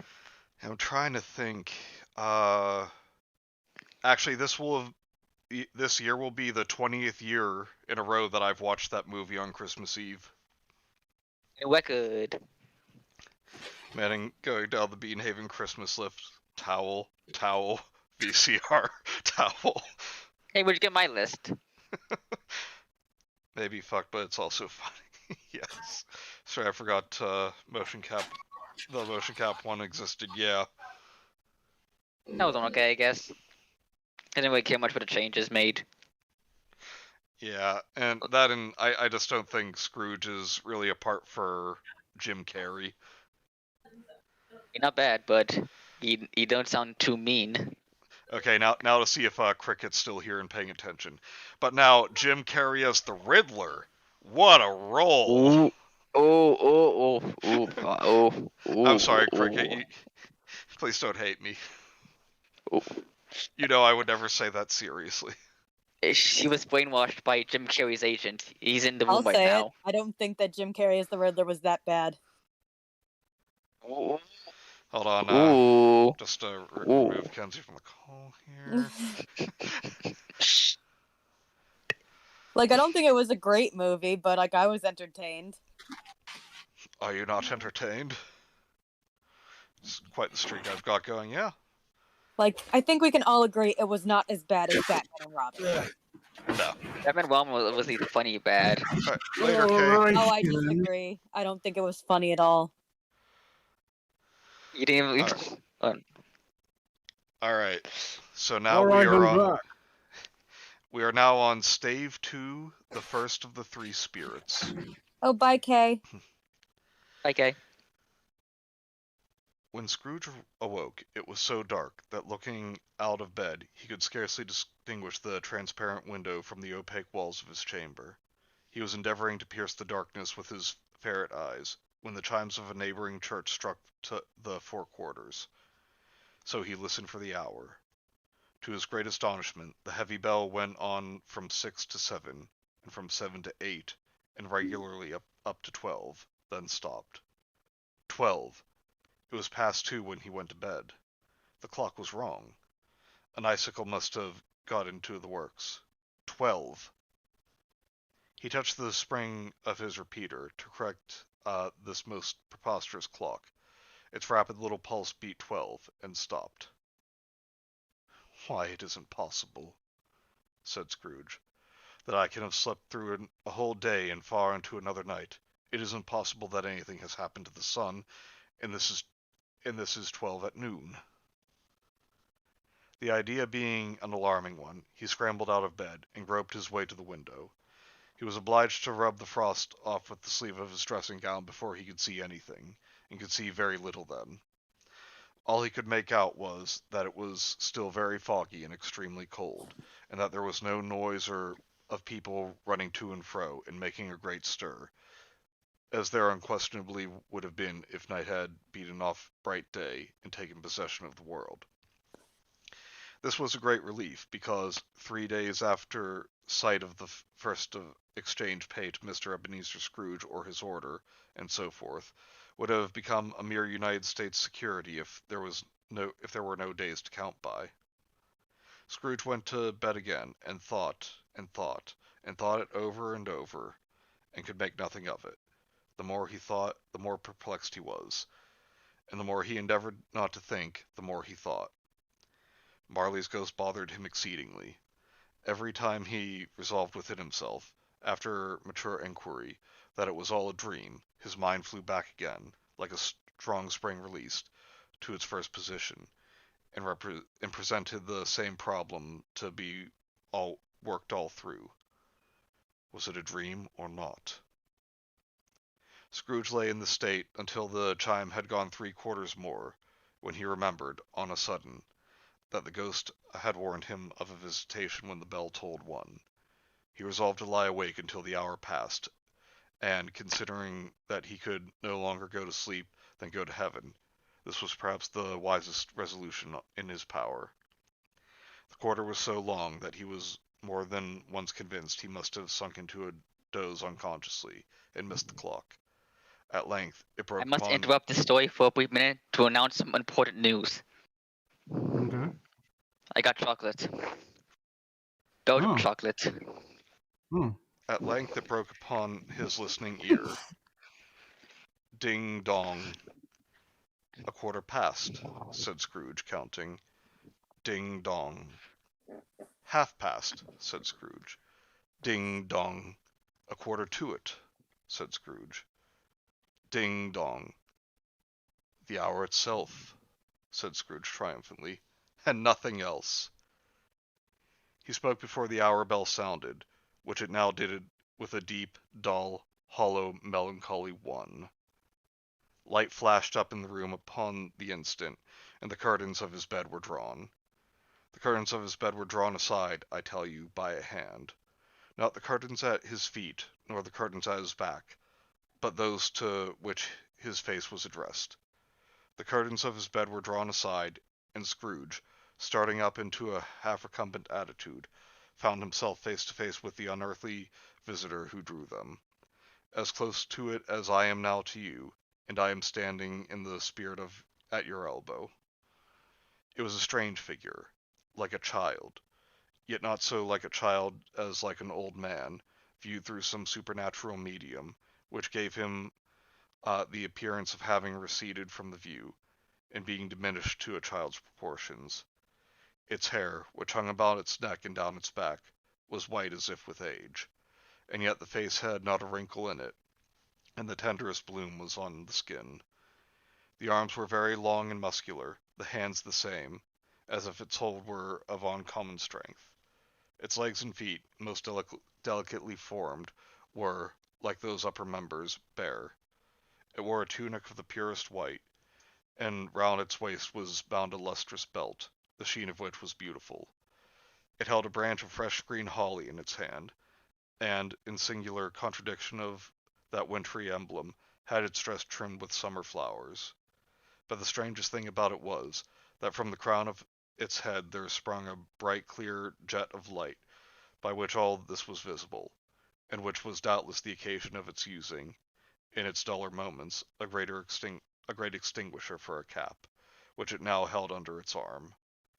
Even this, though, when Scrooge looked at it with increasing steadiness, was not its strangest quality, for at its belt sparkled and glittered now in one part and now in another, and what was light one instant at another time was dark, so the figure itself fluctuated in its distinctness, being now a thing with one arm, now with one leg, now with 20 legs, now a pair of legs without a head, now a head without a body, of which dissolving parts no outline would be visible in the dense gloom wherein they melted away.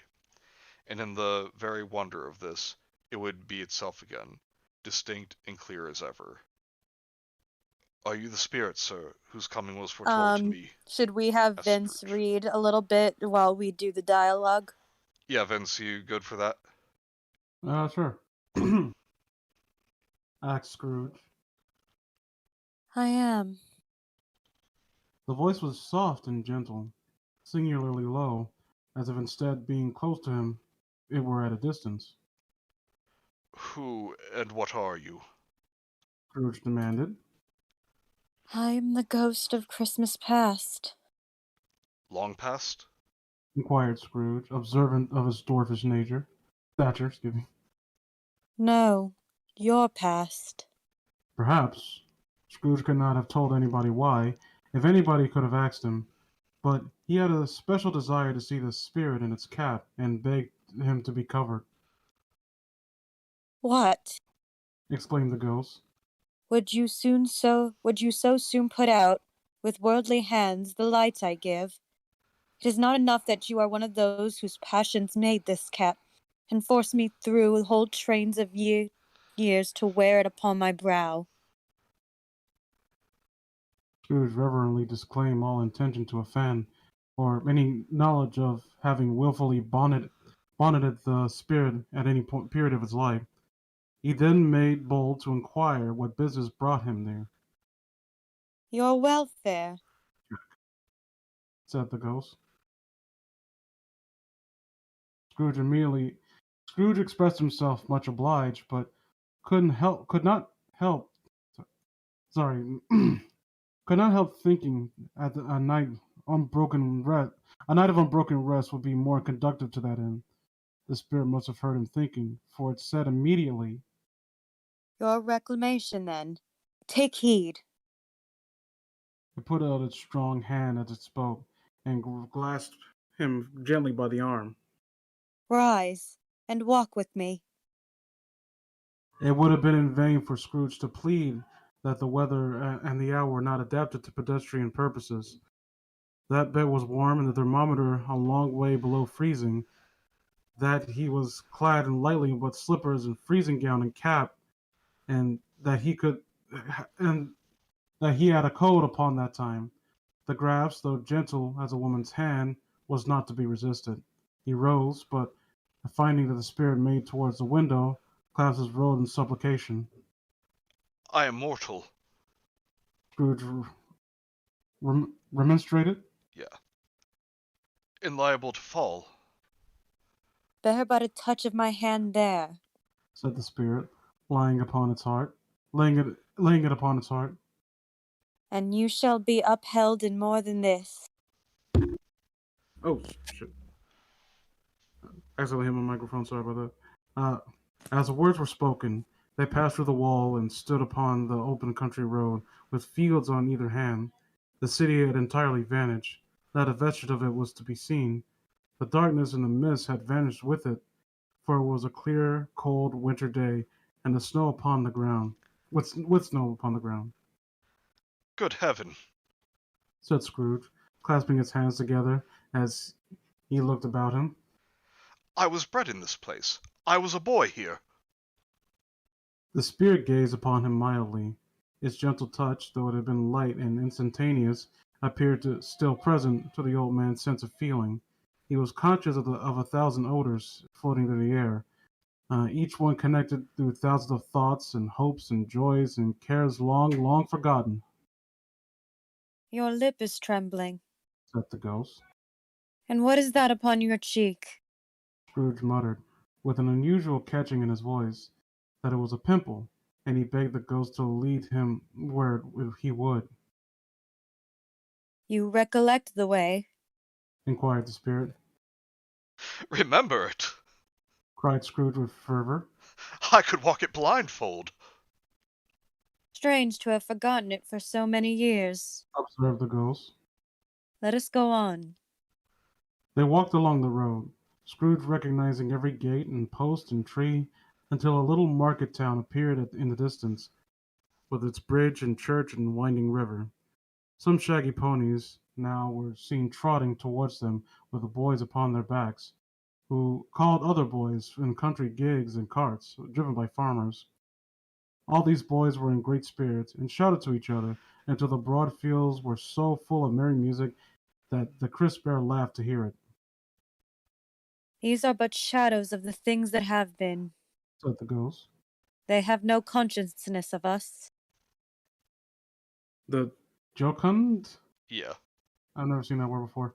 The jocund travelers came on, and as they came, Scrooge knew and named every one.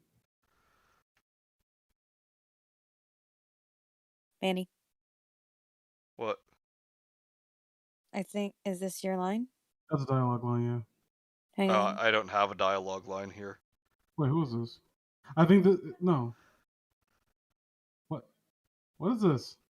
It's there's I think that might just have been a translation issue. Oh, So keep going, Vince. why he was rejoiced beyond all bounds. That'd be really weird if Ebenezer was just narrating his own life. No, why he was rejoiced beyond all bounds to see them. Why did his cold eyes glisten and his heart leap up as they went past? I thought they established early on that Cruz had never had like friends in his entire life in that opening paragraph. Oh, what a plot hole. Why he was filled with gladness when he heard them give each other Merry Christmas, and as they parted the crossroads and crosswords and byways for their several homes. What was Merry Christmas to Scrooge? Out upon Merry Christmas. What good had it ever done for him? School is not quite deserted. Said the ghost. A solitary child, neglected by his friends, is left there still. Excuse me. Yes. Scrooge said he knew it, and he sobbed. They left the high road by a well-remembered lane, and soon approached a mansion of dull red brick with little weathercock surmounted cupola on Do you the want me to roof. take these next few? Yeah, I know, no, like I'm kind of out of it. Sorry. No, it's okay. They left the high road by a well-remembered lane and soon approached a mansion of dull red brick with a little weathercocked surmounted cupola on the roof and the bell hanging in it. It was a large house, but one of broken fortunes. For the spacious offices were little used, their walls were damp and mossy, their windows were broken, and their gates decayed. Fowls clucked and strutted in the stables, and the coach houses and sheds were overrun with grass. Nor was it more retentive in its ancient state within, for entering the dreary hall and glancing through the open doors of many rooms, they found them poorly furnished, cold, and vast. There was an earthy savor in the air, a chilly bareness in the place, which associated itself somehow with too much getting up by candlelight and not too much to eat. They went, the ghost and Scrooge, across the hall to a door at the back of the house. It opened before them, and disclosed a long, bare, melancholy room, made bare still by lines of plain deal forms and desks. At one of these a lonely boy was reading a near feeble fire, and Scrooge sat down upon a form, and wept to see his poor forgotten self as he had used to be. Not a latent echo in the house, not a squeak and scuffle from the mice behind the paneling, not a drip from the half-thawed water-spout in the dull yard behind, not a sigh among the leafless boughs of one despondent poplar, not the idle swinging of an empty storehouse door, no, not a clicking in the fire, but fell upon the heart of Scrooge with softening influence, and gave a freer passage to his tears. The spirit touched him on the arm, and pointed to his younger self, intent upon his reading. Suddenly a man, in foreign garments, wonderfully real and distinct to look at, stood outside the window with an axe stuck in his belt, and leading an ass laden with wood by the bridle. Why, it's Ali Baba. What? Scrooge exclaimed in ecstasy. It's dear old honest Ali Baba. Yes, yes, I know. One Christmas time, when yonder solitary child was left here all alone, he did come for the first time, just like that. Poor boy.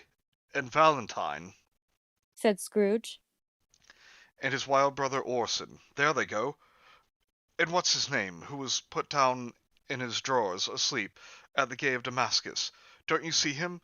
And the Sultan's groom turned upside down by the genii. There he is upon his head. Serve him right. I'm glad of it. What business had he to be married to the princess? It sounds like the senile ramblings of an old man. Kind of.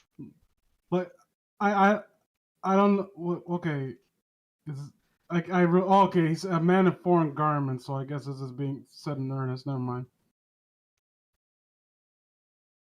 To But hear, I didn't hear to hear Alibaba in the story. I'm sorry.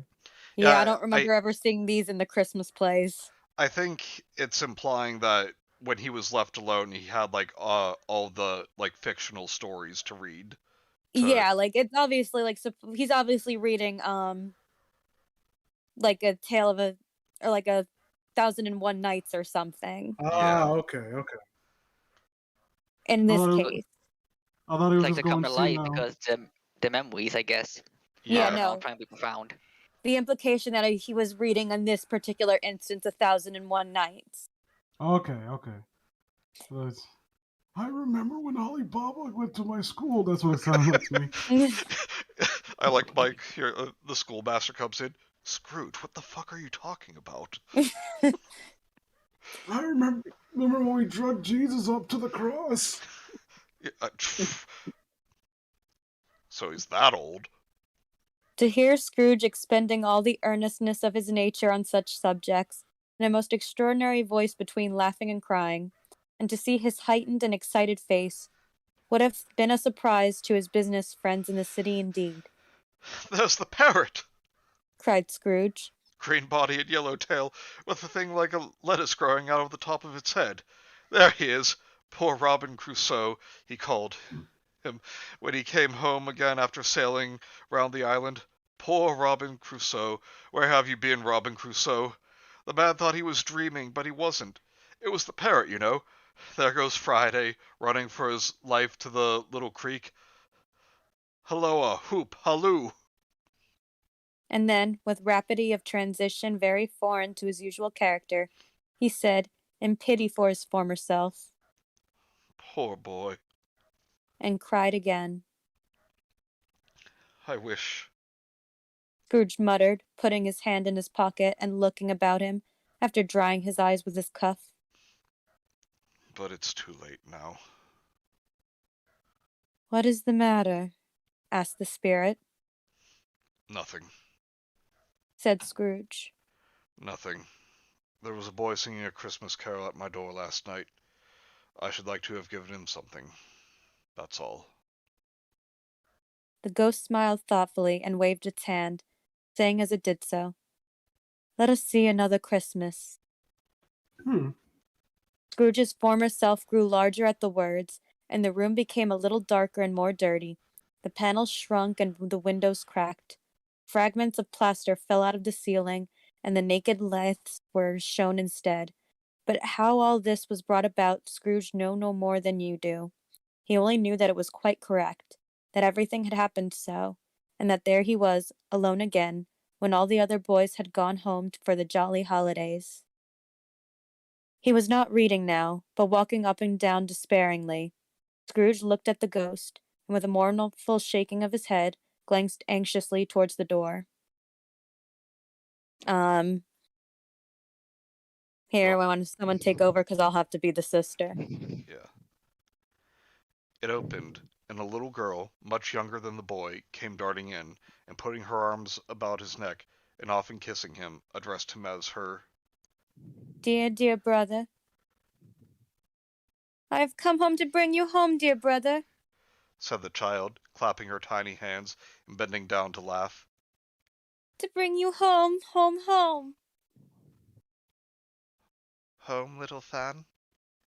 returned the boy, Yes, said the child, brimful of glee. home for good and all. Home for ever and ever. Father is so much kinder than he used to be, that home's like heaven. He spoke so gently to me one dear night when I was going to bed, that I was not afraid to ask him once more if you might come home. And he said, yes, you should, and sent me in a coach to bring you, and you're to be a man, said the child, opening her eyes. and are never to come back here. But first we're to be together all Christmas long, and have the merriest time in all the world. You are quite a woman, little Fan, exclaimed the boy. She clapped her hands and laughed, and tried to touch his head, but being too little, laughed again, and stood on tiptoe to embrace him. Then she began to drag him, in her childish eagerness, towards the door, and he, nothing loth to go, accompanied her. A terrible voice in the hall cried, "Bring down Master Scrooge's box there!" And in the hall appeared the schoolmaster himself, who glared on Master Scrooge with a ferocious condescension, and threw him into a dreadful state of mind by shaking hands with him. He then conveyed him and his sister into the veriest old well of a shivering best parlor that ever was seen, where the maps upon the wall and the celestial and terrestrial globes in the windows were waxy with cold. Here he produced a decanter of curiously light wine and a block of curiously heavy cake, and administered installments of those dainties to the young people, at the same time sending out a meager servant to offer a glass of something to the postboy, who answered that he thanked the gentleman, but if it was the same tap as he had tasted before, he had rather not. Master Scrooge's trunk being by this time tied to the top of the chaise, the children bade the schoolmaster good-bye right willingly, and getting into it, drove gaily down the garden sweep, the quick wheels dashing the hoar-frost and snow from off the dark leaves of the evergreens like spray. Always a delicate creature, whom a breath might have withered, said the ghost. but she has a large heart. So she had, cried Scrooge. You're right. I will not gainsay it, spirit. God forbid, She died a woman, said the ghost. and had, as I think, children. One child, Scrooge returned, True, said the ghost. your nephew. Scrooge seemed uneasy in his mind, and answered briefly, yes. Although they had but that moment left the school behind them, they were now in the busy thoroughfares of a city, where shadowy passengers passed and repassed, where shadowy carts and coaches bowed for the way, and all the strife and tumult of the city were. It was made plain enough by the dressing of the shops that here too it was Christmas time again, but it was evening, and the streets were lighted up. The ghost stopped at a certain warehouse door, and asked Scrooge if he knew it. "Know it," said Scrooge. "Was I apprenticed here?" They went in, at the sight of an old gentleman in a Welsh wig, sitting behind such a high desk that if he had been 2 inches taller he must have knocked his head against the ceiling. Scrooge cried in great excitement, "Why, it's old Fezziwig! Bless his heart! It's Fezziwig alive again!" Old Fezziwig laid down his pen and looked up at the clock, which pointed to the hour of 7. He rubbed his hands, adjusted his capacious waistcoat, laughed all over himself, from his shoes to his organ of benevolence, and called out in a comfortable, oily, rich, fat, jovial voice, who would like to be Fezziwig? I might as well. Okay. Okay, Fezziwig. Sorry. Ho there, Ebenezer Dick. Scrooge's Lol. former self, now grown a young man, came Ebenezer, briskly, you asshole. I am a child. came briskly in, accompanied by his fellow prentice. "Dick Wilkins, to be sure," said Scrooge to the ghost. "Bless me, yes, there he is. He was very much attached to me, was Dick. Poor Dick, dear, dear." God. My boys. It is said- a shame that we really did ruin this name, or this nickname. How do you think Dick Van Dyke feels? The poor guy. No more Or the work. guy who created Dick Grayson. Dick Tracy. No more work tonight, Christmas Eve, Dick. God damn it. Christmas Ebenezer. Let's have the shutters up, One sec. cried old Freezy Deezy. Mike! His Michael. organ of benevolence. I need an adult. God damn it. Michael. Oh. You wouldn't believe how those two fellows went at it. Yeah. God damn it. Before- No more work tonight, Christmas Eve. They Let's have the charged shut- They charged into the street with the shutters. 1, 2, 3, had 'em up in their places. 4, 5, 6, barred 'em and pinned 'em. 7, 8, 9, and came back before you could have got to 12, panting like racehorses. Hilly ho! Cried old Fezziwig, skipping down from the high desk with wonderful agility. Clear away, my lads, and let's have lots of room here. Hilly ho, Dick! Chirrump, Ebenezer! Clear away. There was nothing they wouldn't have cleared away or couldn't have cleared away with old Fezziwig looking on. It was done in a minute. Every movable was packed off as if it were dismissed from public life forever. The floor was swept and watered, the lamps were trimmed, fuel was heaped upon the fire, and the warehouse was as snug and warm and dry and bright a ballroom as you would desire to see upon a winter's night. In came a fiddler with a music book. Do you want me to take over for a little? Yes, please.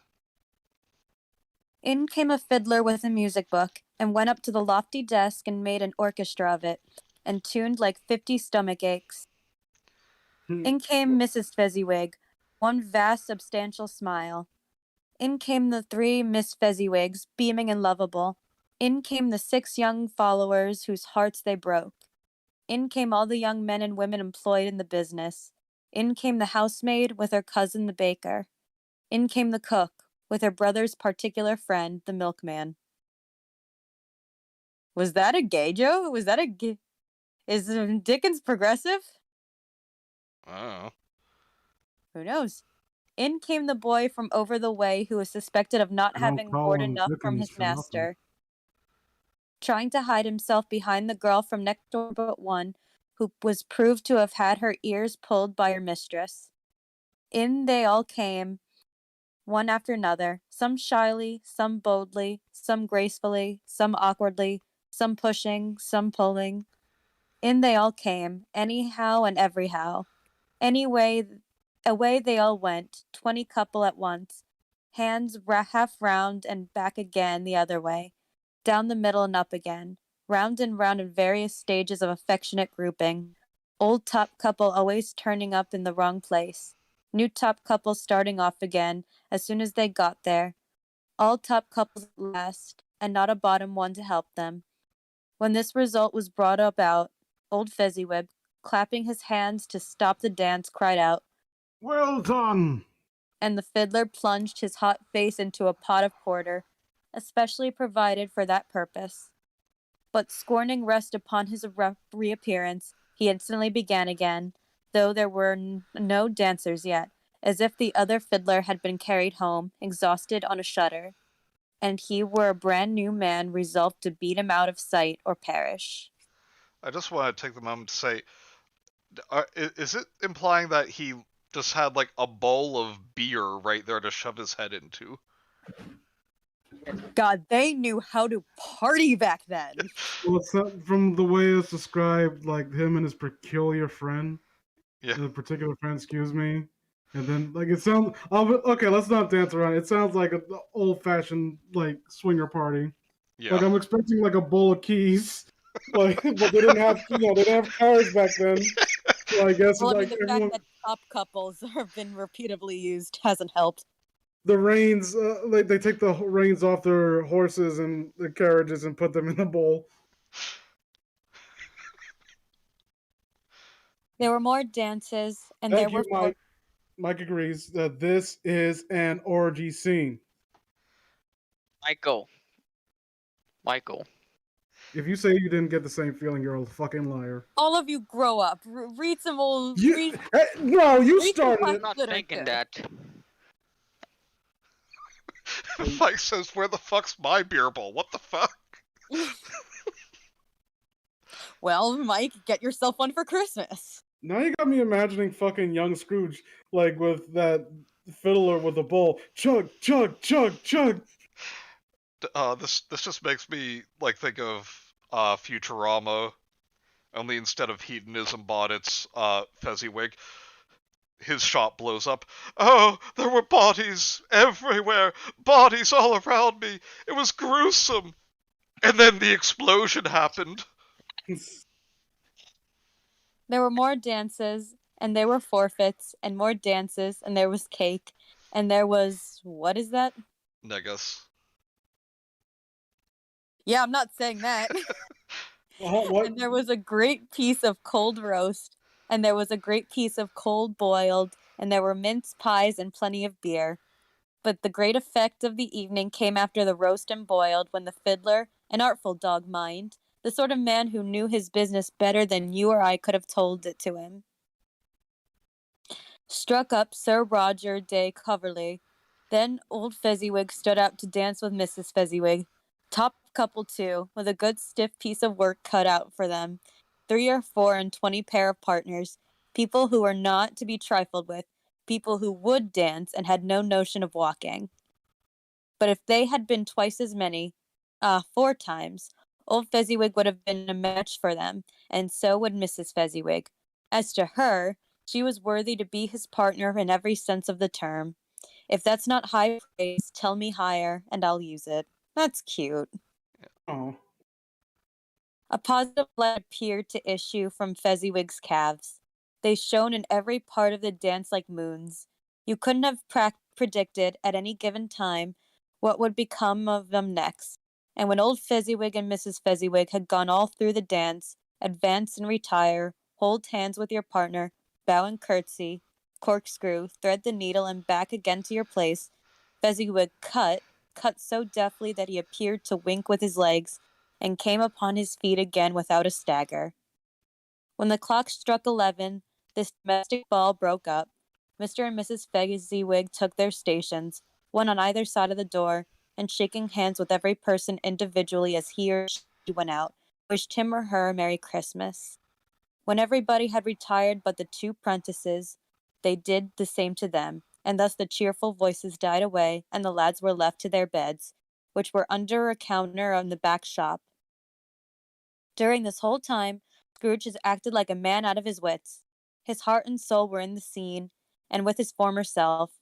He corroborated everything, remembered everything, enjoyed everything, and underwent the strangest agitation.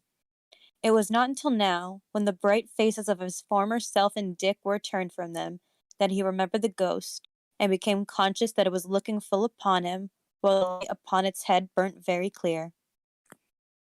"A small matter," said the ghost, "to make these silly folks so full of gratitude," Small. echoed Scrooge. The spirit signed him to listen to the two apprentices, who were pouring out their hearts in praise of Fezziwig, and when he had done so, said, "Why, is it not? He has spent but a few pounds of your mortal money, 3 or 4 perhaps. Is that so much? Sorry, is that so much that he deserves this praise?" It isn't that. said Scrooge, heated by the remark, and speaking unconsciously like his former, not his latter self. It isn't that, Spirit. He has the power to render us happy or unhappy, to make our service light or burdensome, a pleasure or a toil. Say that his power lies in words and looks, in things so slight and insignificant that it is impossible to add and count them up. What then? The happiness he gives is quite as great as if it cost a fortune. He felt the spirit's glance and stopped. "What is the matter?" asked the ghost. Nothing particular. Said Scrooge. "Something, I think," the ghost insisted. No. Said Scrooge. No. I should like to be able to say a word or two to my clerk just now. That's all. His former self turned down the lamps and gave utterance to the wish, and Scrooge and the ghost again stood side by side in the open air. "My time grows short," observed the spirit. "Quick." Hang on, let me just plug in my laptop. Oh, and if you hear, I don't think it's not going to be as loud as your train, so you probably won't pick it up. But if you guys hear fire trucks, they're going around with Santa again. Yeah, Santa. Yeah. Oh, they do this they do it a couple nights every week. That's Town awesome. did that. It's a very nice tradition.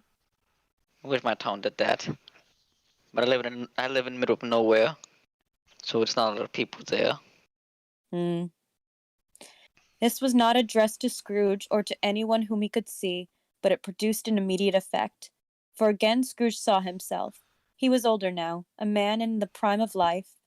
His face had not the harsh or rigid lines of later years, but had begun to wear the signs of care and avarice. There was an eager, greedy, restless motion in the eye, which showed the passion that had taken root, and where the shadow of the growing tree would fall. He was not alone, but sat by the side of a fair young girl in a mourning dress, in whose eyes there were tears which sparkled in the light that shone out of the ghost of Christmas past. "It matters little," she said softly. "To you very little. Another idol has displaced me. And if it can cheer and comfort you in the time to come, I would have tried to do, as I would have tried to do. I have just cause to grieve." What idol has displaced you? He rejoined. "A golden one." This is the even-handed dealing of the world. He said. There is nothing on which it is so hard as poverty, and there is nothing it professes to condemn with such severity as the pursuit of wealth. "You fear the world too much," she answered gently. "All your other hopes have merged into the hope of being beyond the chance of its sordid reproach. I have seen your nobler aspirations fall off one by one, until the master passion, gain, engrosses you. Have I not?" What then? He retorted. Even if I have grown so much wiser, what then? Am I not changed towards you? I am not changed towards you. She shook her head. Am I? "Our contract is an old one. It was made when we were both poor and content to be so, until, in good season, we could improve our worldly fortune by our patient industry. You are changed. When it was made, you were another man. Hello, Cobe. I hated Jim Carrey Hi, as the ghost Cope. of Christmas Past. His face and voice annoyed the shit out of me. Yeah, me Yeah. too. The whispering got old pretty quickly. I am the ghost of Christmas Past. This is my ASMR channel. Remember to subscribe. I have a Patreon too, by the way. Okay, Raptor, joke's over. Sorry, I get carried away. I was a boy. He said impatiently. Your feeling tells you that you were not what you are, she returned. I am. That which promised happiness when we were one in heart is fraught with misery now that we are two. How often, how keenly I've thought of this, I will not say. It is enough that I have thought of it and can release you. Have I ever sought release? In words? No, never. In what then? In a changed nature, in an altered spirit, in another atmosphere of life, in another hope as its great end, in everything that made my love any worth or value in your sight. If this had never been between us, said the girl, looking mildly, but with steadiness upon him, tell me, would you seek me out and try to win me now? No. He seemed to yield the justice of this supposition, in spite of himself. But he said with a struggle, You think not. I would gladly think otherwise if I could, he answered. Heaven knows. When I have learned a truth like this, I know how strong and irresistible it must be. But if you were free today, tomorrow, yesterday, can even I believe you would choose a dowerless girl? You who, in your very confidence with her, weigh everything by gain. Or, choosing her, if for a moment you were false enough to be your one guiding principle to do so, do I not know your repentance and regret would surely follow? I do, and I release you, with a full heart for the love of him you once were.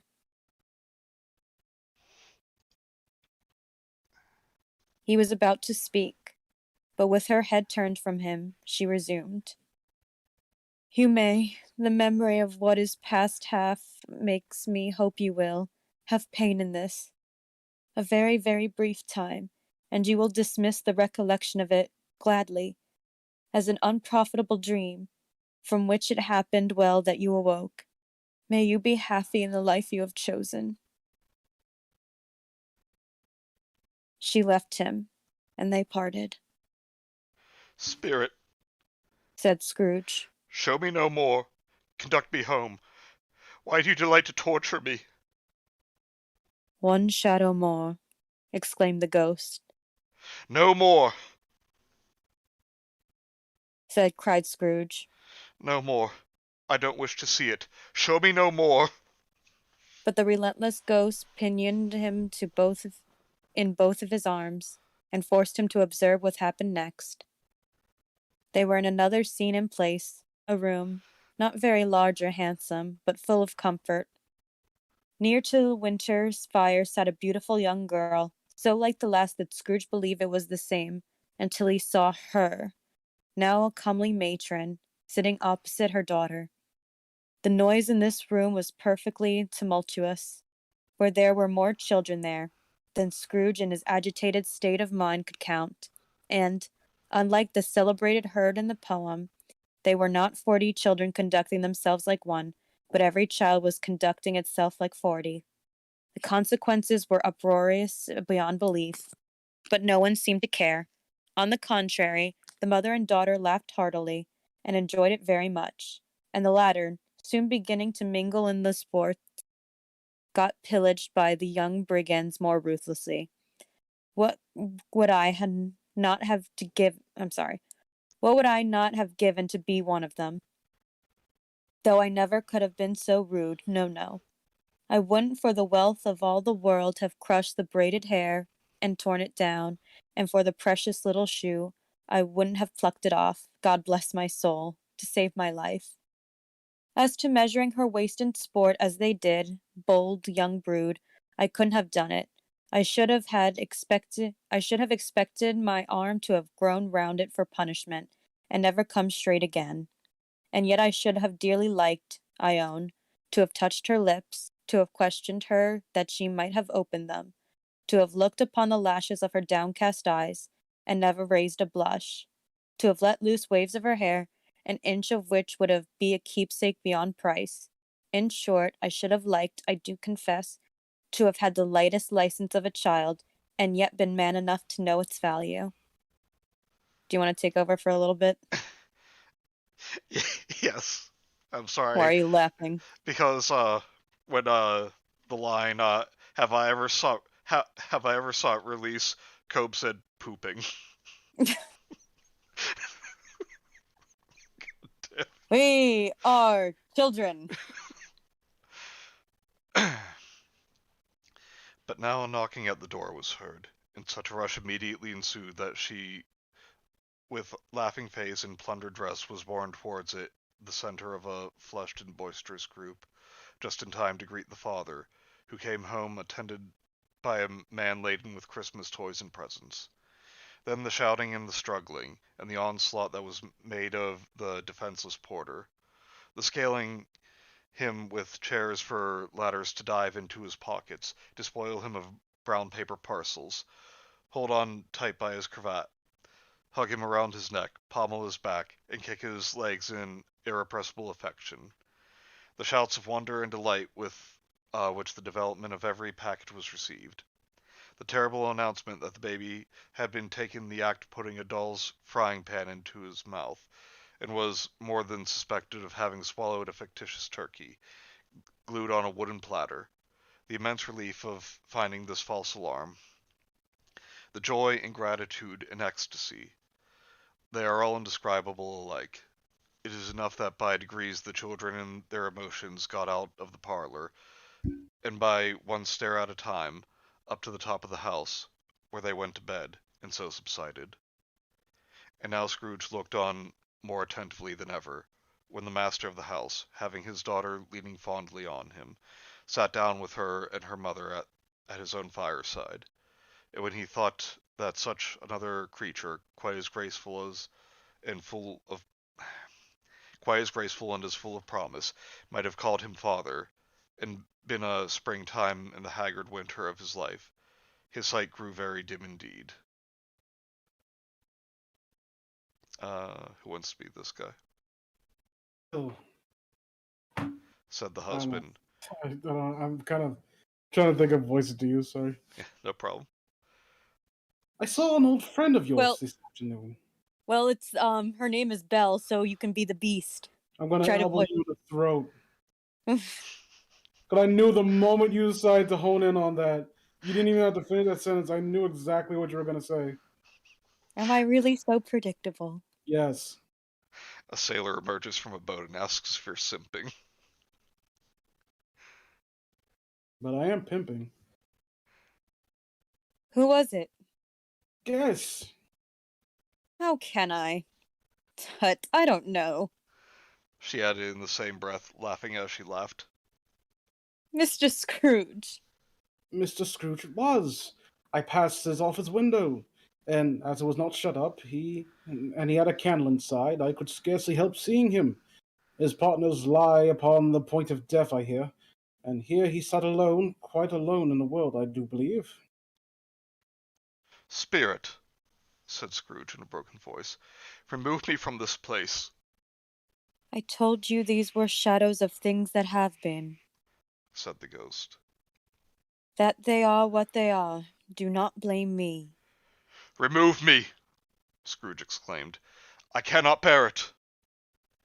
He turned upon the ghost, and seeing that it looked upon him with a face, in which in some strange way there were fragments of all the faces it had shown him, wrestled with it. Leave me. Take me back. Haunt me no longer. In the struggle, if that can be called a struggle, in which the ghost, with no visible resistance on its own part, was undisturbed by any effort of its adversary, Scrooge observed that its light was burning high and bright, and dimly connecting that with its influence over him. He seized the extinguisher cap, and by a sudden action pressed it down upon its head. The spirit dropped beneath it, so that the extinguisher covered its whole form. But though Scrooge pressed it down with all his force, he could not hide the light, which streamed from under it, in an unbroken flood upon the ground.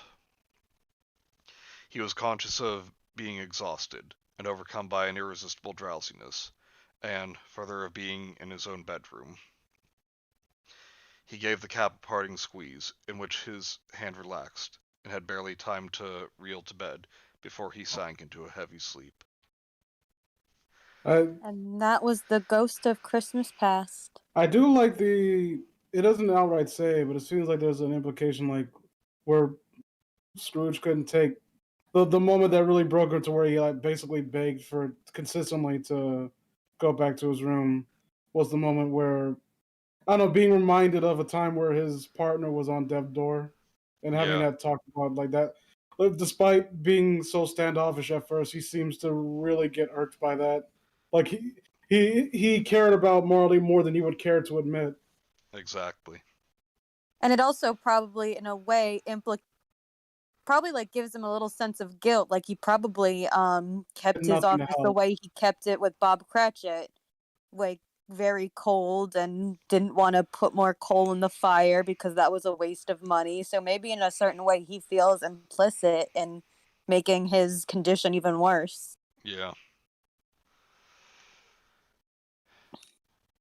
So, thus far, I'm not sure if I like this story as much as Laughing Jack. I mean, I'm just gonna I be will honest. fucking murder you. I mean, but Laughing Jack has, I mean, he has a more interesting design, and it's I something I mean, can actually cosplay as. I can't I've cosplay as Firehead there's Man. definitely not enough gore in this. Like, come on. We are smooth brains who cannot be entertained unless it's taken to the absolute extreme. Mike thought the same thing. Mike said Scrooge thinks he has it bad. Meanwhile, in 1800s London, some kid, Isaac kid, is getting a magical Jack in the Box for Christmas from one of these damn spirits. Oh, can I just mention how accurate this book is to the 18th century? Like, it's almost as if this book was written doing it. Yeah. Huh, how cringe. What a Yeah, fucking let's, Go figure. He said he was Virgin. more of a cosmic entity. Cheers, governor. Definitely know what that means. Shoe shine? Shoe shine? It's like a Are you spirit. like one of them Oriental types? Come Hey, from Bobby, the let's Mystic go down East. to the London Harbour. That is legit. Like I actually consider making a top 10 of my favorite Backroot Pasta episodes, Oh, and yeah. that Oh, actually is in my top 5. Yep. Wait a minute. He's poor. He's reading. He's reading. He can't go to boarding school. It's more likely he's gonna go to work in the factories. He's going to the mine. Yeah, you there. You've got those little arms. You can reach in there. Don't worry, you only need one. I still think that episode would have only been improved if only Tully was there to get roasted. Oh, yeah. They would have been so harsh. I was mentioning how in the latest stream for season 5, my favorite is definitely Ronald McDonald House. It's a tough, edgy kid with a switchblade. I'm evil and I'm laughing. I'm above you. That creepypasta. I'm on a bridge. Hey guys, welcome back to my Twitch channel and the Ronald McDonald House. Today we're gonna be streaming Mission Nutrition by Kellogg's. A very good game. And of course, my favorite bit in the entire show is one of the most obscure bits, because I'm special. And whenever I say special, it's coming with a special graphic that I don't have, because I'm fucking poor. You need a new microphone for Christmas, mister. I do? From a new one. Like, we had What? everyone donate. Why, I That's can a hear new- him. Yeah, we can at What? least hear him. No, I mean like a high quality microphone. You need recording equipment and your own sound designer. You need your old stagehand, and you need Michael Bay to handle the CGI and nothing else. Literally nothing else. Mike, you put down that fucking writer's pen right goddamn now. I will break your fucking fingers. Funny thing, I do have a mic in my personal Christmas shopping list thing Nice. for Christmas. But Vince, you saying you wish Toby could have been there just reminded me of the part of, hey Toby, do that funny voice. What voice? That one right there. That's my normal voice. We know, you fucking Cockney peasant. It's funny because I don't know. I honestly, maybe just me. I can barely understand what anyone's saying with a weird dialect. All I know is it makes me want to stand across the harbor and shoot them with a blunderbuss. Although I think probably my favorite line from that was, what's for dinner? Half a dead Irishman. Shall we continue on to stave 3? Yes. Mm. Alright, stave 3, the second of the three spirits. So, do you want me to take most of this? Because you're going to have to double up as both the Ghost of Christmas Present and Scrooge. Yeah. Please. Stave 3, the second of the three spirits. Awaking in the middle of a prodigiously tough snore, and sitting up in bed to get his thoughts together, Scrooge had no occasion to be told that the bell was again upon the stroke of 1. He felt that he was restored to consciousness in the nick of time, for the especial purpose of holding a conference with the second messenger dispatched to him through Jacob Marley's intervention. But finding that he had turned uncomfortably cold when he began to wonder which of his curtains this new spectre would draw back, he put them every one aside with his own hands, and lying down again, established a sharp lookout all around the bed. For he wished to challenge the spirit on the moment of its appearance, and did not wish to be taken by surprise and made nervous.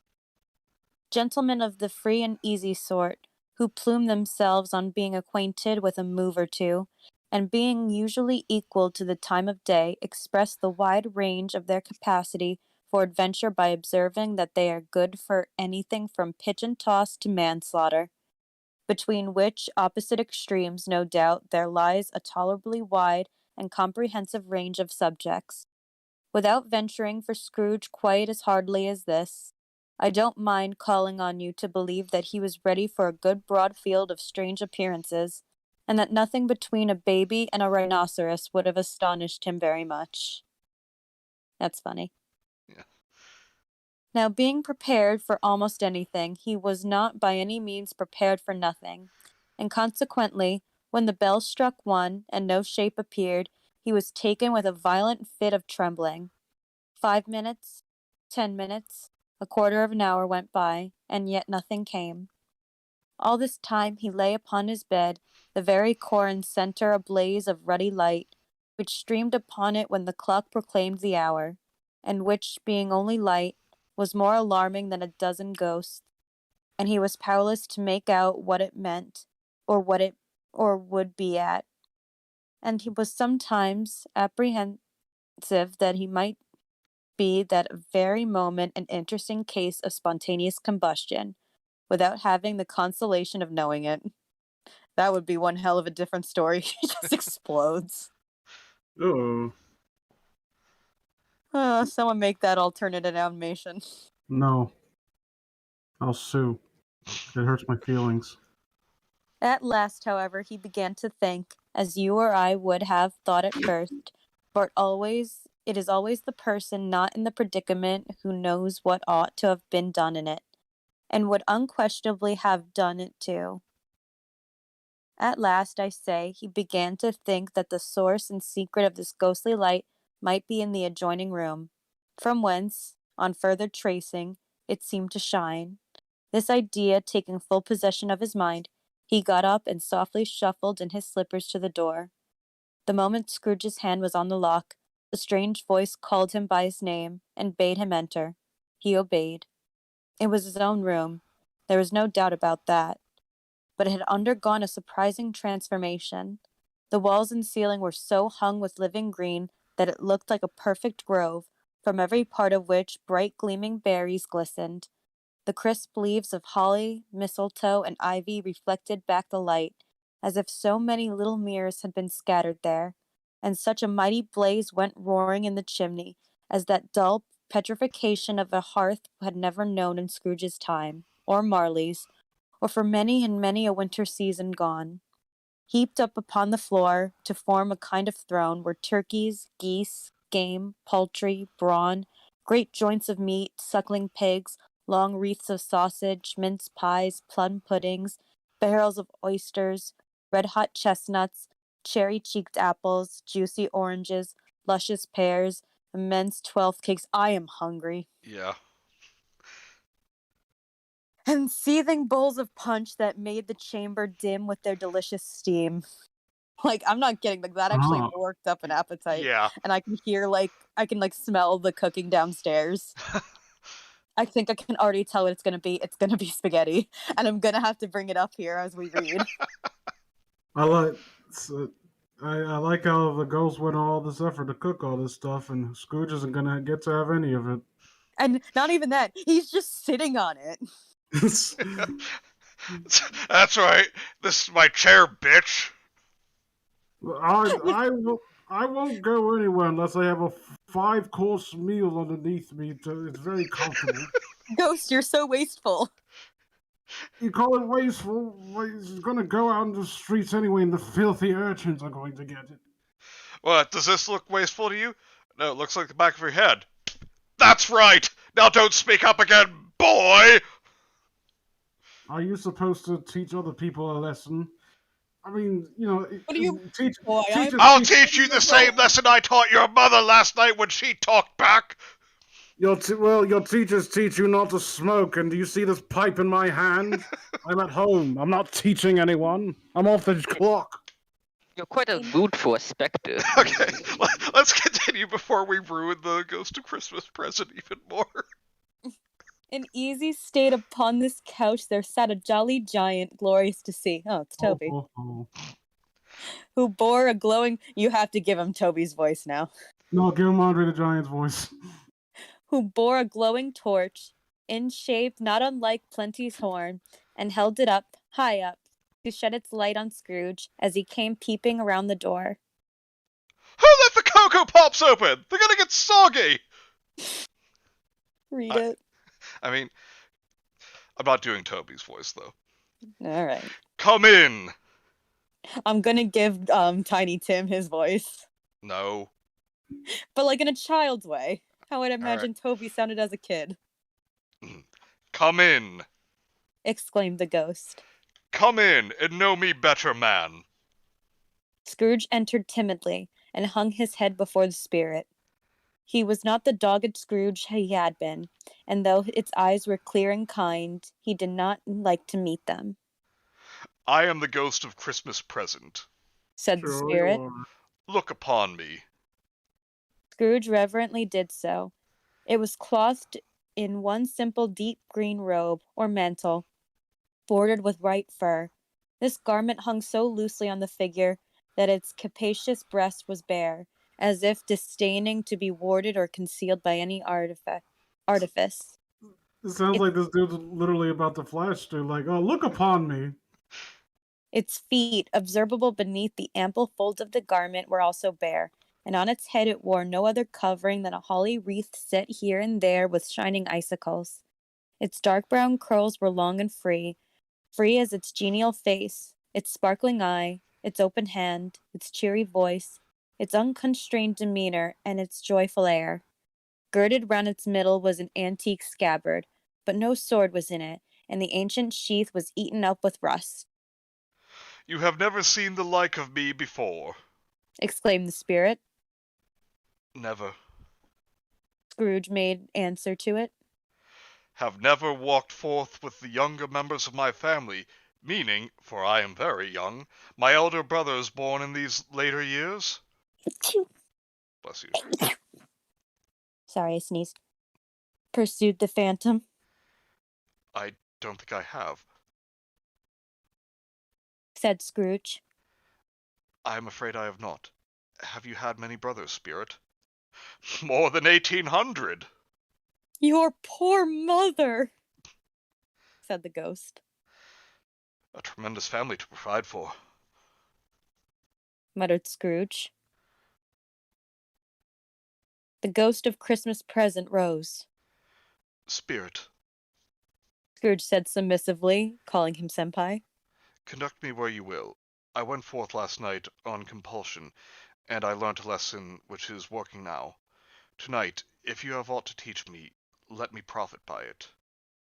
Touch my robe. Okay, I'm back. Excuse me? What did I just come back into? Touch my robe, Vince. Do it. I No. got the Barry Robe is White. I a need a dog. euphemism for his penis. I've got the Barry White playing. Just do it.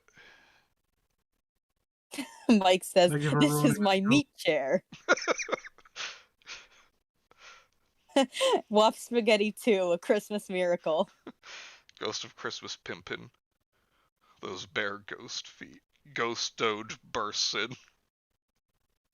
Holly, mistletoe, red berries, ivy, turkey, geese, game. Are we going down this whole list again? Read! Game, poultry, brawn, meat, pigs, sausages, oysters, pies, puddings, fruit, and punch. All vanished instantly. So did the room, the fire, the ruddy glow, the hour of night, and they stood in the city streets on Christmas morning where, for the weather was severe, the people made a rough but brisk and not unpleasant kind of music, and scraping the snow from the pavement in front of their dwellings and from the tops of their houses, whence it was mad delight to the boys to see it come pluming down into the road below and splitting into artificial little snowstorms. The house fronts looked black enough, and the windows blacker, contrasting the smooth white sheet of snow upon the roofs, and with the dirtier snow upon the ground, which last deposit had been ploughed up in deep furrows by the heavy wheels of carts and wagons, furrows that crossed and recrossed each other hundreds of times where the great streets branched off, and made intricate channels, hard to trace, in the thick yellow mud and icy waters. The sky was gloomy, and the shortest streets were choked up in the dingy mist, half thawed, half frozen, whose heavier particles descended in a shower of sooty atoms, as if all the chimneys in Great Britain had, by one consent, caught fire, and were blazing away to their dear hearts' content.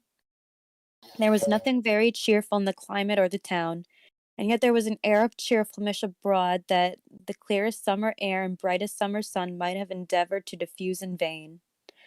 For the people were shoveling away on the housetops, were jovial and full of glee, calling out to one another from parapets, and now and then exchanging a facetious snowball, better natured missile far than many a wordy jest, laughing heartily if it went right, and not less heartily if it went wrong. The poulterers' shops were still half open, and the fruiterers were radiant in their glory. There were great, round, pot-bellied baskets of chestnuts shaped like the waistcoats of a jolly old gentleman lolling at the doors, and tumbling out into the street in their apoplectic opulence. There were ruddy, brown-faced, broad-girthed Spanish onions, shining in the fatness of their growth like Spanish friars, and winking from Spanish fries? their shelves in wanton slyness at the girls as they went by, and glanced demurely at they hung up mistletoe. There were pears and apples clustered high in blooming pyramids. There were bunches of grapes made in the shopkeeper's benevolence to dangle from conspicuous hooks, that people's mouths might water gratis if they passed. My mouth's Yeah. watering. Yeah, I know the feeling, Dickens. I know the feeling. Like, this is just food porn now. Yeah. It's a Christmas food porn. Food is coming down from the paparets. Like, if just throw in some lasagna and you have my Christmas. Some lasagna. What the fuck is going on? What happened? What is happening? I don't know, Vince made a noise and it scared me. I don't What? like it. I'm scared. What do I sound like right now? You, You sound like a Alvin chipmunk. and the Chipmunks. Oh, so it's working. What the hell are I you can't doing? hear myself. What'd you do to yourself? Hello? Okay, happened?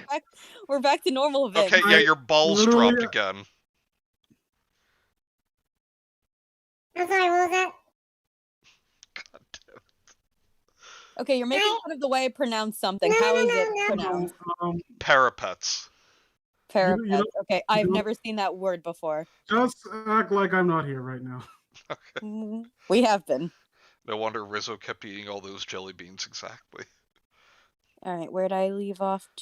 Okay. There were pyres. There or were piles. piles of filberts, mossy and brown, recalling in their fragrance ancient walks among the woods, and pleasant shufflings ankle deep through withered leaves. There were Norfolk biffins. The fuck is that?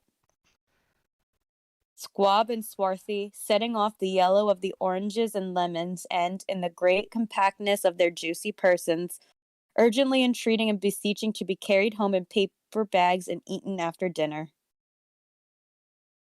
I have some really good oranges downstairs too. Now I want one. The very gold and silver fish set forth among these choice fruits in a bowl, though members of a dull and stagnant blooded race, appeared to know that there was something going on, and, to a fish, went gasping round and round their little world in slow and passionless excitement.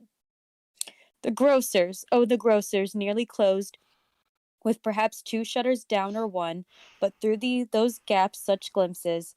It was not alone that the scales descending on the counter made a merry sound, or that the twine and roller parted company so briskly, or that the canisters were rattled up and down like juggling tricks, or even that the blended scents of tea and coffee were so grateful to the nose, or even that the raisins were so plentiful and rare, the almonds so extremely white, the sticks of cinnamon so long and straight, the other spices so delicious, the candied fruit so caked and spotted with molten sugar as to make the coldest lookers on feel faint and subsequently bilious. Jesus Christ, Okay, yeah. Dickens, spare us. I'm now convinced that like Dickens was writing this page like the day of a Christmas Eve party, and Either that or he had he he knew was fasting. yeah, he knew all this food was gonna be there, so he was fasting all day. But just writing, he's like, God damn, I'm hungry.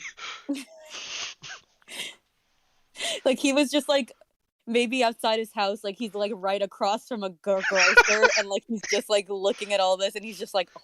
Yeah, he's about to get back to Scrooge and the ghost. Then the grocers. Oh, the grocers. Shit, I actually wrote that down. Holy shit, those figs.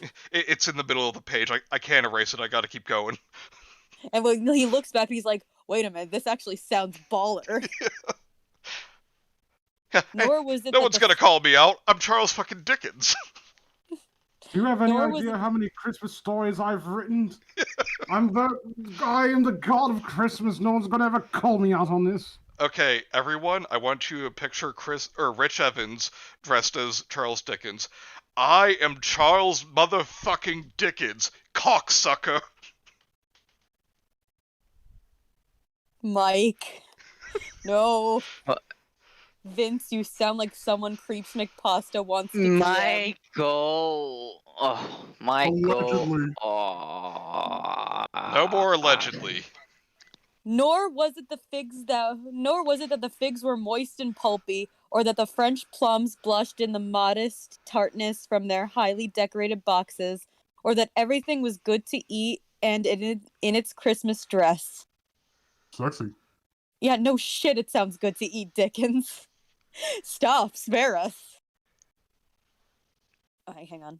Oh no, I lost my place. But the customers were all so hurried and so eager in the hopeful promise of the day that they tumbled up against each other at the door, clashing their wicker baskets wildly, and left their purchases upon the counter, and came running back to fetch them, and committed hundreds of the like mistakes in the best humor possible, while the grocer and his people were so frank and fresh that the polished hearts with which they fastened their aprons behind might have been their own, worn outside for general inspection, and for Christmas daws to peck at if they chose. But soon the steeples called good people all to church and chapel, and away they came, flocking through the streets in their best clothes and with their gayest faces. And at the same time, there emerged from scores of by streets, lanes, and nameless turnings innumerable people carrying their dinners to the baker's shops. If you start talking about baked goods right now, Dickens, so help me, I'm leaving. I just got the text, dinner's ready. I'm going to get my food in a minute. The sight of these poor revelers appeared to interest the spirit very much, for he stood with Scrooge beside him in a baker's doorway, and taking off the covers as their bearers passed, sprinkled incense on their dinners with his torch. Wouldn't it make it ashy? And it was a very uncommon kind of torch, for once or twice when there were angry words between some dinner carriers who had jostled with each other, he shed a few drops of water on them from it, and their good humor was restored directly, for they said it was a shame to quarrel upon Christmas Day, and so it was. God love it, so it was. Oh my God, I love this part. Yep. In time the bells ceased, and the bakers were shut up, and yet there was a genial shadowing forth of all these dinners and the progress of their cooking, in the thawed blotch of wet above each baker's oven, where the pavement smoked as if stones were cooking too. Is there a peculiar flavor in what you sprinkle from your torch? Asked Scrooge. There is. My own. Aww, Would it apply to any kind of dinner on this day? asked Scrooge. To any kindly given, to a poor one most. Why to a poor one most? Asked Scrooge. Because it needs it most. Spirit, Said Scrooge after a moment's thought. I wonder you, of all the beings in the many worlds about us, should desire to cramp these people's opportunities of an innocent enjoyment. I! Cried the spirit. You would deprive them of their means of dining every seventh day, often the only day on which they can be said to dine at all. Said Scrooge. Wouldn't you? I! Cried the spirit. You seek to close these places on the seventh day, Said Scrooge. and it comes to the same thing. I seek. Exclaimed the spirit. Forgive me if I am wrong. It has been done in your name, or at least in that of your family. Said Scrooge. There are some upon this earth of yours, Returned the spirit. who lay claim to know us, and who do their deeds of passion, pride, ill will, hatred, envy, bigotry, and selfishness in our name, who are as strange to us in all our kith and kin, as if they had never lived. Remember that, and charge their doings on themselves, not us. Scrooge promised that he would, and they went on, invisible as they had been before, into the suburbs of the town. It was a remarkable quality of the ghost, which Scrooge had observed at the baker's, that notwithstanding his gigantic size, he could accommodate himself to any place with ease, and that he stood beneath a low roof quite as gracefully as like a supernatural creature, as it was possible he could have done in any lofty hall. And perhaps it was the pleasure the good spirit had in showing off this power of his, or else it was his own kind, generous, hearty nature, and his sympathy with all poor men, that led him straight to Scrooge's clerk. For there he went, and took Scrooge with him, holding on to his robe, and on the threshold of the door the spirit smiled, and stopped to bless Bob Cratchit's dwelling with his sprinkling of his torch. Think of that! Bob but had 15 bob a week himself. He pocketed on Saturdays but 15 copies of his Christian name, and yet the ghost of Christmas present blessed his four-roomed house.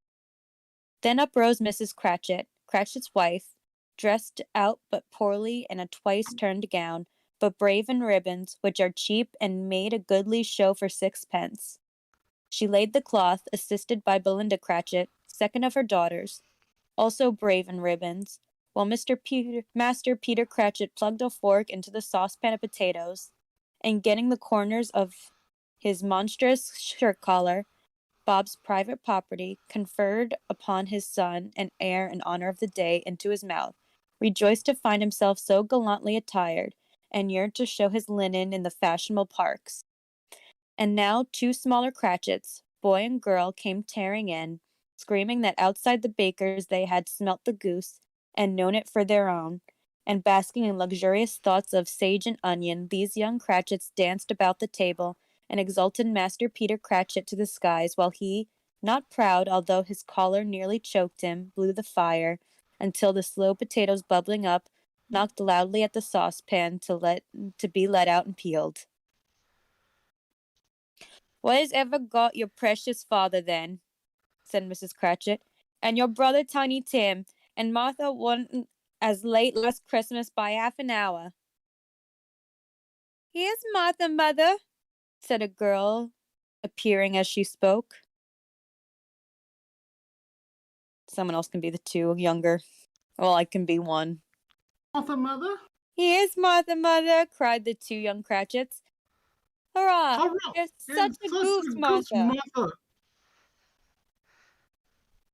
"Why, bless your heart alive, my dear, how late you are," said Mrs. Cratchit, kissing her a dozen times, and taking her shawl and bonnet for her, and with officious zeal. "We'd a deal of work to finish up last night," replied the girl. "And There are I, many girls in this scene. Come on. yeah. Do you want to do one? I don't know. That'd be That's in like you gotta Phrasing. specify. Yeah, that was bad phrasing. Do you want to do? Okay, so this is Martha. Took me a second. Do you want to do Martha?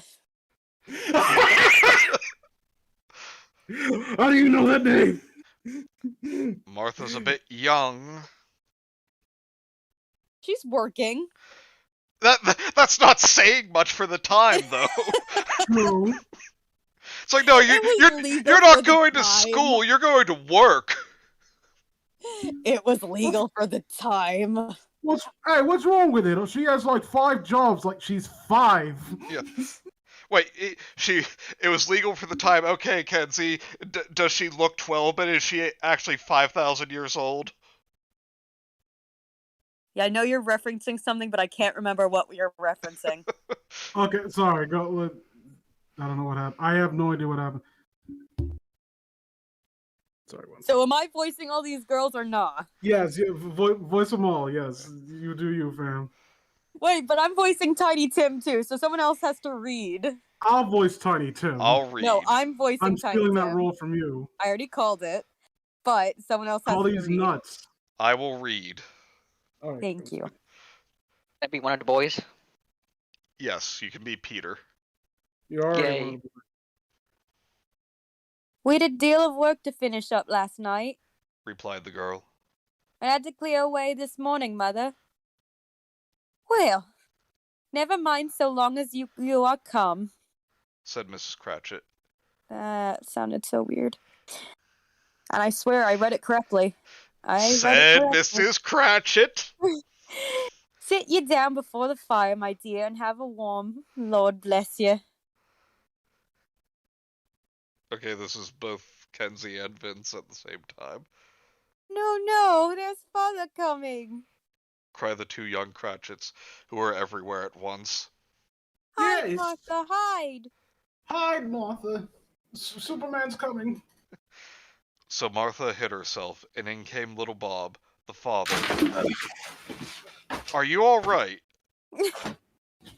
Vince finally passed out. I told you he would fall unconscious. Mike says, British kids gotta voice 'em all. British kids.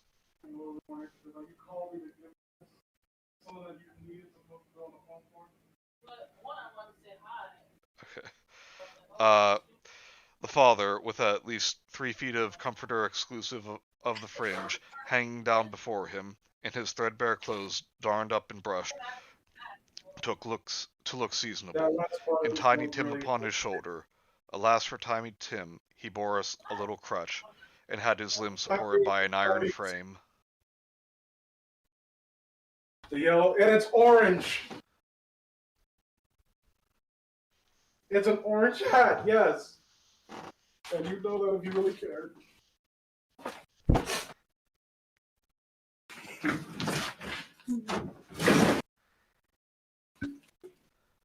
You back? Excuse me. Sorry. She said that my yellow hat was orange. What a Bitch. tragedy. You don't know how much that hat means to me. You're up as Bob, Vince. Oh, hold on 1 second. I got you. I'll put this back on. Vince, there's a guider in the house again. Okay. One of those damn Florida earthquakes just hit. Okay. Wait, where's my line? Why, where's our Martha? Why, where's our Martha? Cried Bob Cratchit, looking around. Not coming. Said Mrs. Cratchit. Not coming? Said Bob, with sudden declension in his high spirits, for he had been Tim's blood horse all the way from church, and had come home rampant. Horrible. Blood horse sounds very frightening. Yes, yes it does.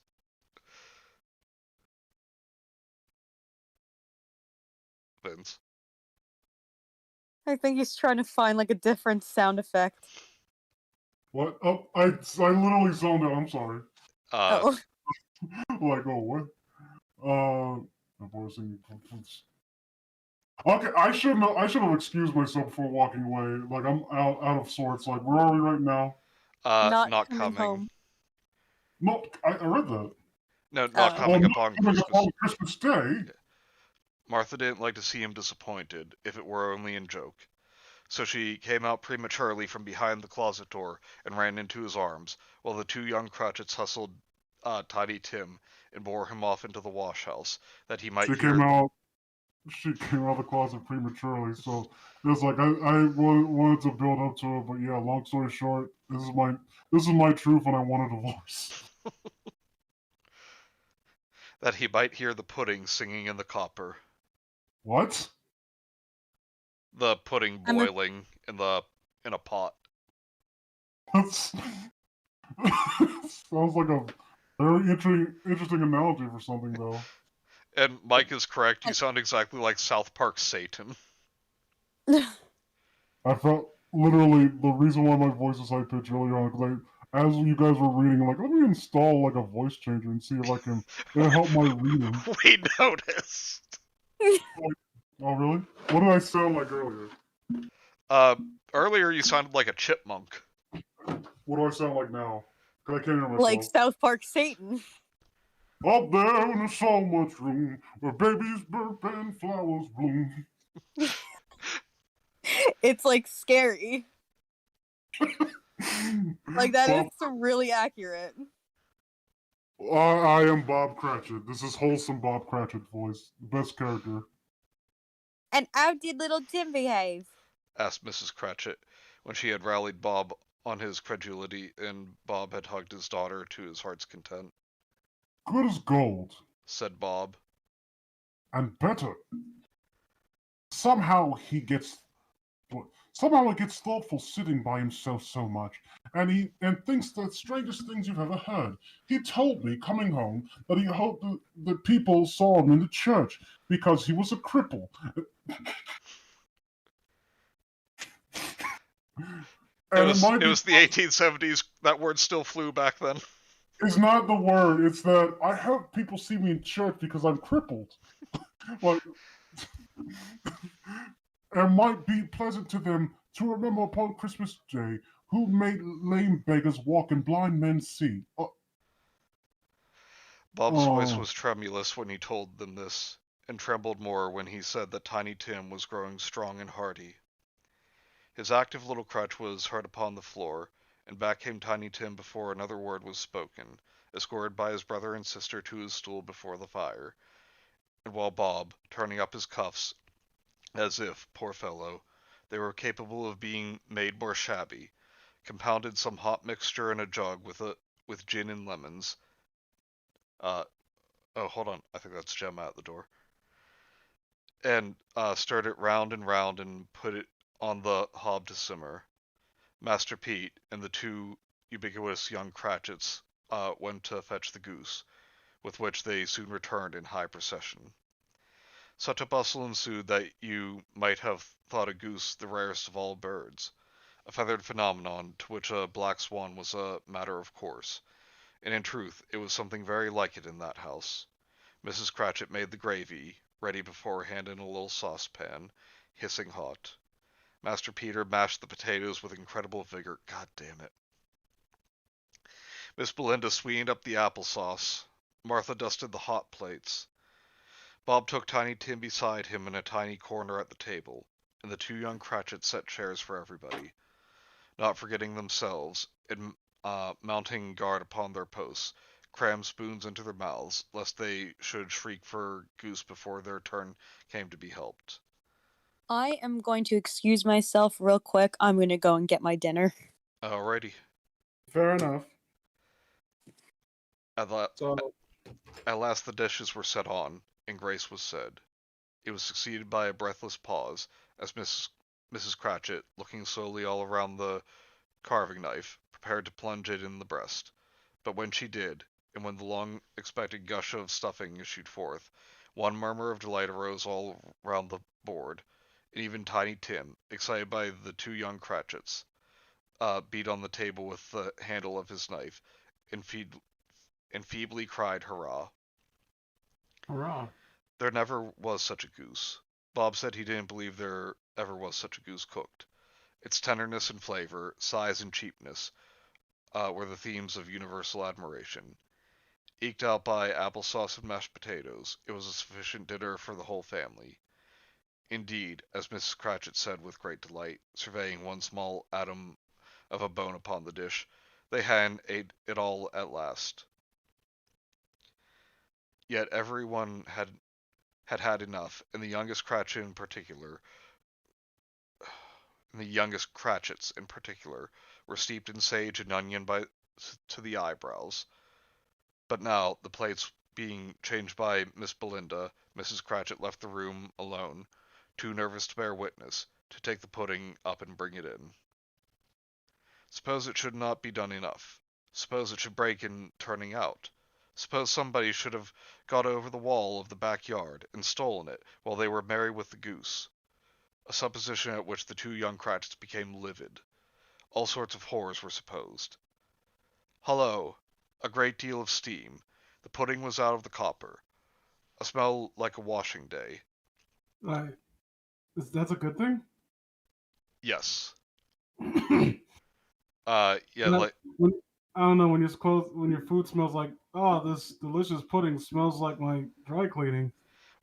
this is Okay, what I missed. just them Food talk. enjoying the meal, and now Mrs. Cratchit's getting the pudding. You see, this is one of those weird British puddings. Like it's actually a solid mostly. Yep. And Well, see, Like bread pudding. yeah, it's and kind of, since British are disgusting ass backwards savages, they tend to confuse things, so they'll cook the pudding until it completely evaporates, and they'll huff the vapor into their lungs.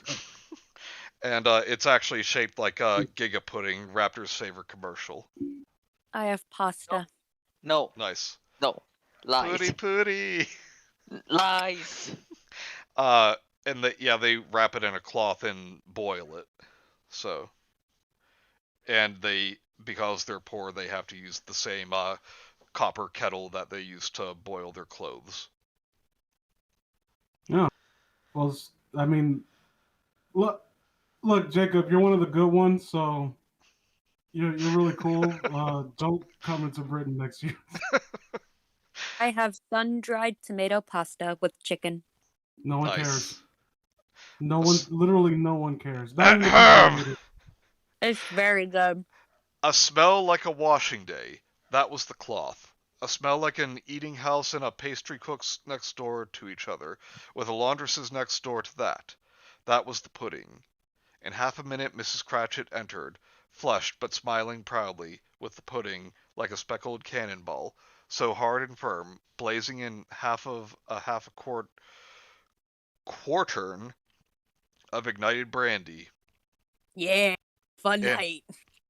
and bedight with Christmas holly stuck into the top. Oh, a wonderful pudding, Bob Cratchit said, and calmly, too, that he regarded it as the greatest success achieved by Mrs. Cratchit since their marriage. And immediately, all 5 children are like, oh, fuck us, I guess. Yeah, what the fuck, Dad? I mean, I mean, kids, I no, love you, but none of you this is as good this as pudding. none of. I Yeah, mean, not come to mention on the now. fact that they have like.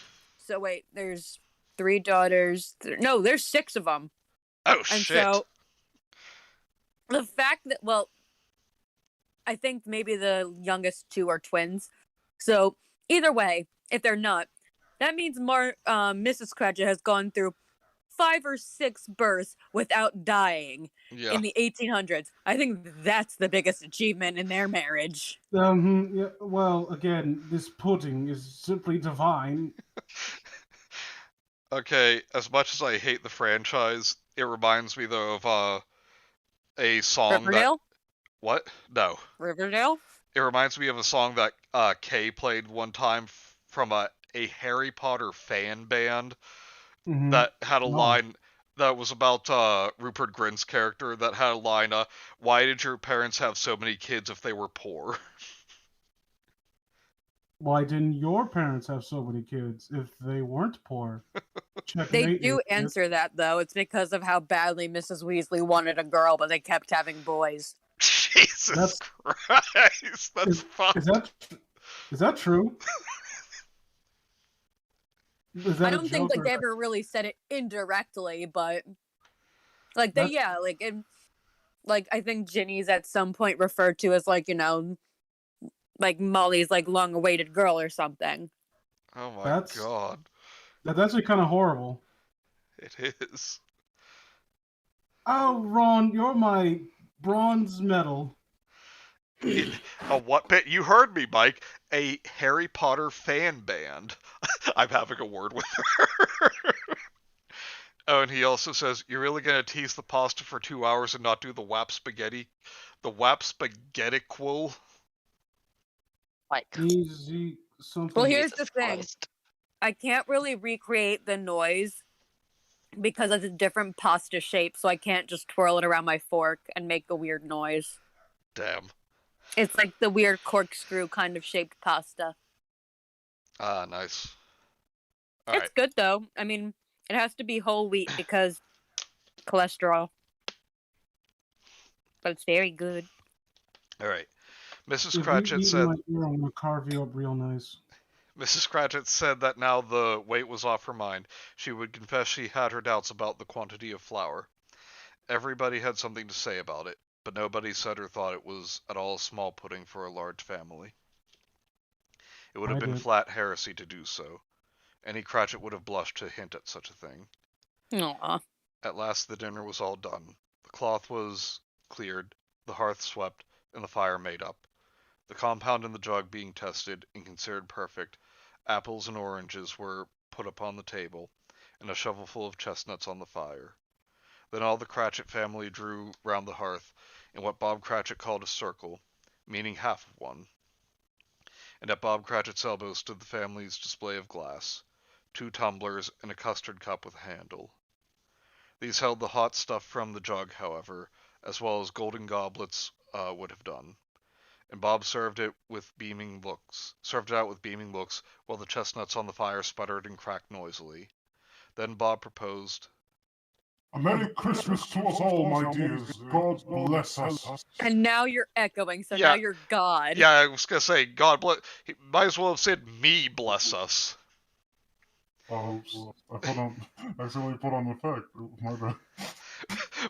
Which all the family re-echoed. Here's his signature line. God bless us, everyone. Said Tiny Tim, the last of all. He sat very close to his father's side upon his little stool. Bob held his withered little hand in his, as if he loved the child and wished to keep him by his side, and dreaded that he might be taken from him. "Spirit," said Scrooge, with an interest he had never felt before, "tell me if Tiny Tim will live." Doomed. "I see a vacant seat," replied the ghost, "in the poor chimney corner, and a crutch without an owner, carefully preserved. If these shadows remain unaltered by the future, the child will die." "No, no," said Scrooge. "Oh, no, kind spirit, say he will be spared." If these shadows remained unaltered by the future, none other of my race, returned the ghost, will find him here. What then? If he be like to die, he had better do it, and decrease the surplus population.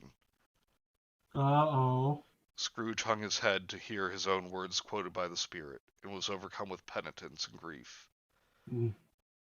Man, said the ghost, if man you be in heart, not adamant, forbear that wicked cant until you have discovered what the surplus is, and where it is. Will you decide what men shall live, what men shall die? It may be that in the sight of heaven you are more worthless and less fit to live than millions like this poor man's child. O God, to hear the insect on the leaf pronouncing on the too much life among his hungry brothers in the dust. Scrooge bent before the ghost's rebuke, and trembling cast his eyes upon the ground, but he raised them speedily, on hearing his own name. Vince. Mr. Scrooge, I'll give you Mr. Scrooge, the founder of the feast. No, I the feel like feast indeed. Cried Mrs. Cratchit, reddening. I wish I had him here. I'd give him a piece of my mind to feast upon, and I hope he'd have a good appetite for it. Kinky. My dear, Said Bob. the children, Christmas Day. It should be Christmas Day, I am sure. Said she. On which one... Sorry, belched. On which one drinks the health of such an odious, stingy, odd, unfeeling man as Mr. Scrooge. You know he is, Robert. Nobody knows it better than you do, poor fellow. My dear, Was Bob's mild answer. Christmas Day. I'll drink his health for your sake, and the day's. Said Mrs. Cratchit. Not for his. Long life to him. A Merry Christmas and a Happy New Year. He'll be very merry and very happy, I have no doubt. I'm sorry, I just have to read Mike's comment here.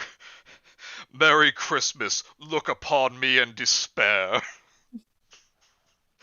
I like to imagine that she completely misinterpreted. Like, it sounded like he's saying that, oh, like, turn the other cheek, it's Christmas. No, he's saying, like, they'll find his body after Christmas is done. Trust me, I got this taken care of.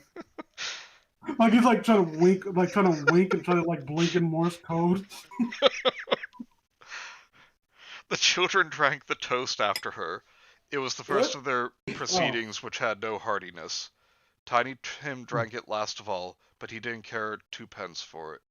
Scrooge was the ogre of the family. The mention of his name cast a dark shadow on the party, which was not dispelled for full 5 minutes. After it had passed Way to away, bring down the party, Bob. they were I mean, times. hey, yeah, we're all having a good time. Let's just bring up my cunt of a boss. After it had passed away, they were 10 times merrier than before. I shouldn't say cunt on a Christmas stream, shouldn't I? From the mere relief of Scrooge, the baleful being done with, Bob Cratchit told them how he had a situation in his eye for Master Peter, which would bring in, if obtained, full 5 and 6 pence weekly. Wow. Hold on, let me. Sorry. The two young Cratchits laughed tremendously at the idea of Peter's being a man of business, and Peter himself looked thoughtfully at the fire from between his collars, as if he were deliberating what particular investments he should favor when he came into the receipt of that bewildering income. That's cute. Yes. Like, just the image of, like, I think at most he has to be, like, a 10-year-old boy, and he's just, like, already trying to ponder, like, what he should invest in. Yep. Martha, who was a poor apprentice at a milliner's, then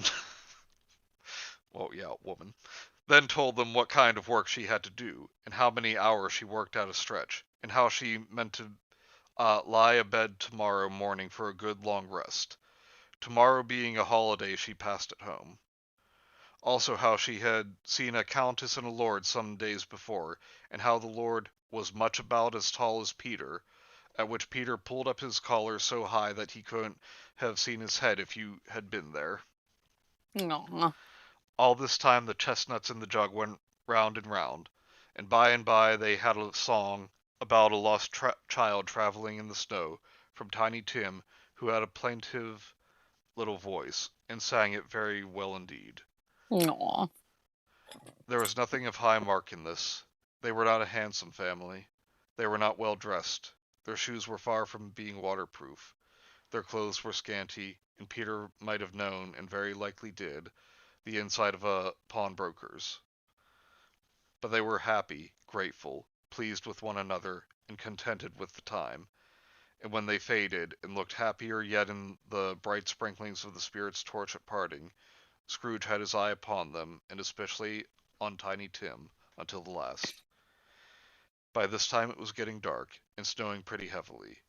And as Scrooge and the Spirit went along the streets, the brightness of the roaring fires in the kitchens, parlors, and all sorts of rooms was wonderful. Here, the flickering of the blaze showed preparations for a cozy diner, with hot plates baking through and through before the fire, and deep red curtains ready to be drawn to shut out cold and darkness. There all the children of the house were running out into the snow to meet their married sisters, brothers, cousins, uncles, aunts, and be the first to greet them. Here, again, were shadows of the window blind of guests assembling, and there a group of handsome girls, all hooded and fur-booted, and all chattering at once, tripped lightly off to some near neighbor's house, where, woe upon the single man who saw them enter, artful witches, well they knew it, in a glow. Don't. Dickens just calling women witches, fucking based. God. You alright? Do you keep falling? I'm fine. You sure? None of your Sure, fucking Mike. You business. been hitting the rum chowder tonight? Shut the fuck up. None of your business. Don't ask me nothing about nothing. Alright. Rum chowder. You don't need to be shit about shit, shithead. Hold on, what is this? Come on. Get out of here. Why are you playing PlayStation? Go. No. I think the cat's turning it on. But if you had judged from the numbers of people on their way to friendly gatherings, you might have thought that no one was at home to give them welcome when they got there, instead of every house expecting company, and piling up its fires half chimney high. Blessings on it, how the ghost exulted. How it bared its breadth of breast, and opened its capacious palm, and floated on, outpouring, with a generous hand, its bright and harmless mirth on everything within its reach. The very lamplighter, who ran on before, dotting the dusky street with specks of light, and who was dressed to spend the evening somewhere, laughed out loudly as the Spirit passed, though little kenned the lamplighter that he had any company but Christmas. And now, without a word of warning from the ghost, they stood upon a bleak and desert moor, where monstrous masses of rude stone were cast about, as though it were the burial place of giants. And water spread itself wheresoever it listed, or would have done so, but for the frost that held it prisoner. And nothing grew but moss and furze, and coarse rank grass.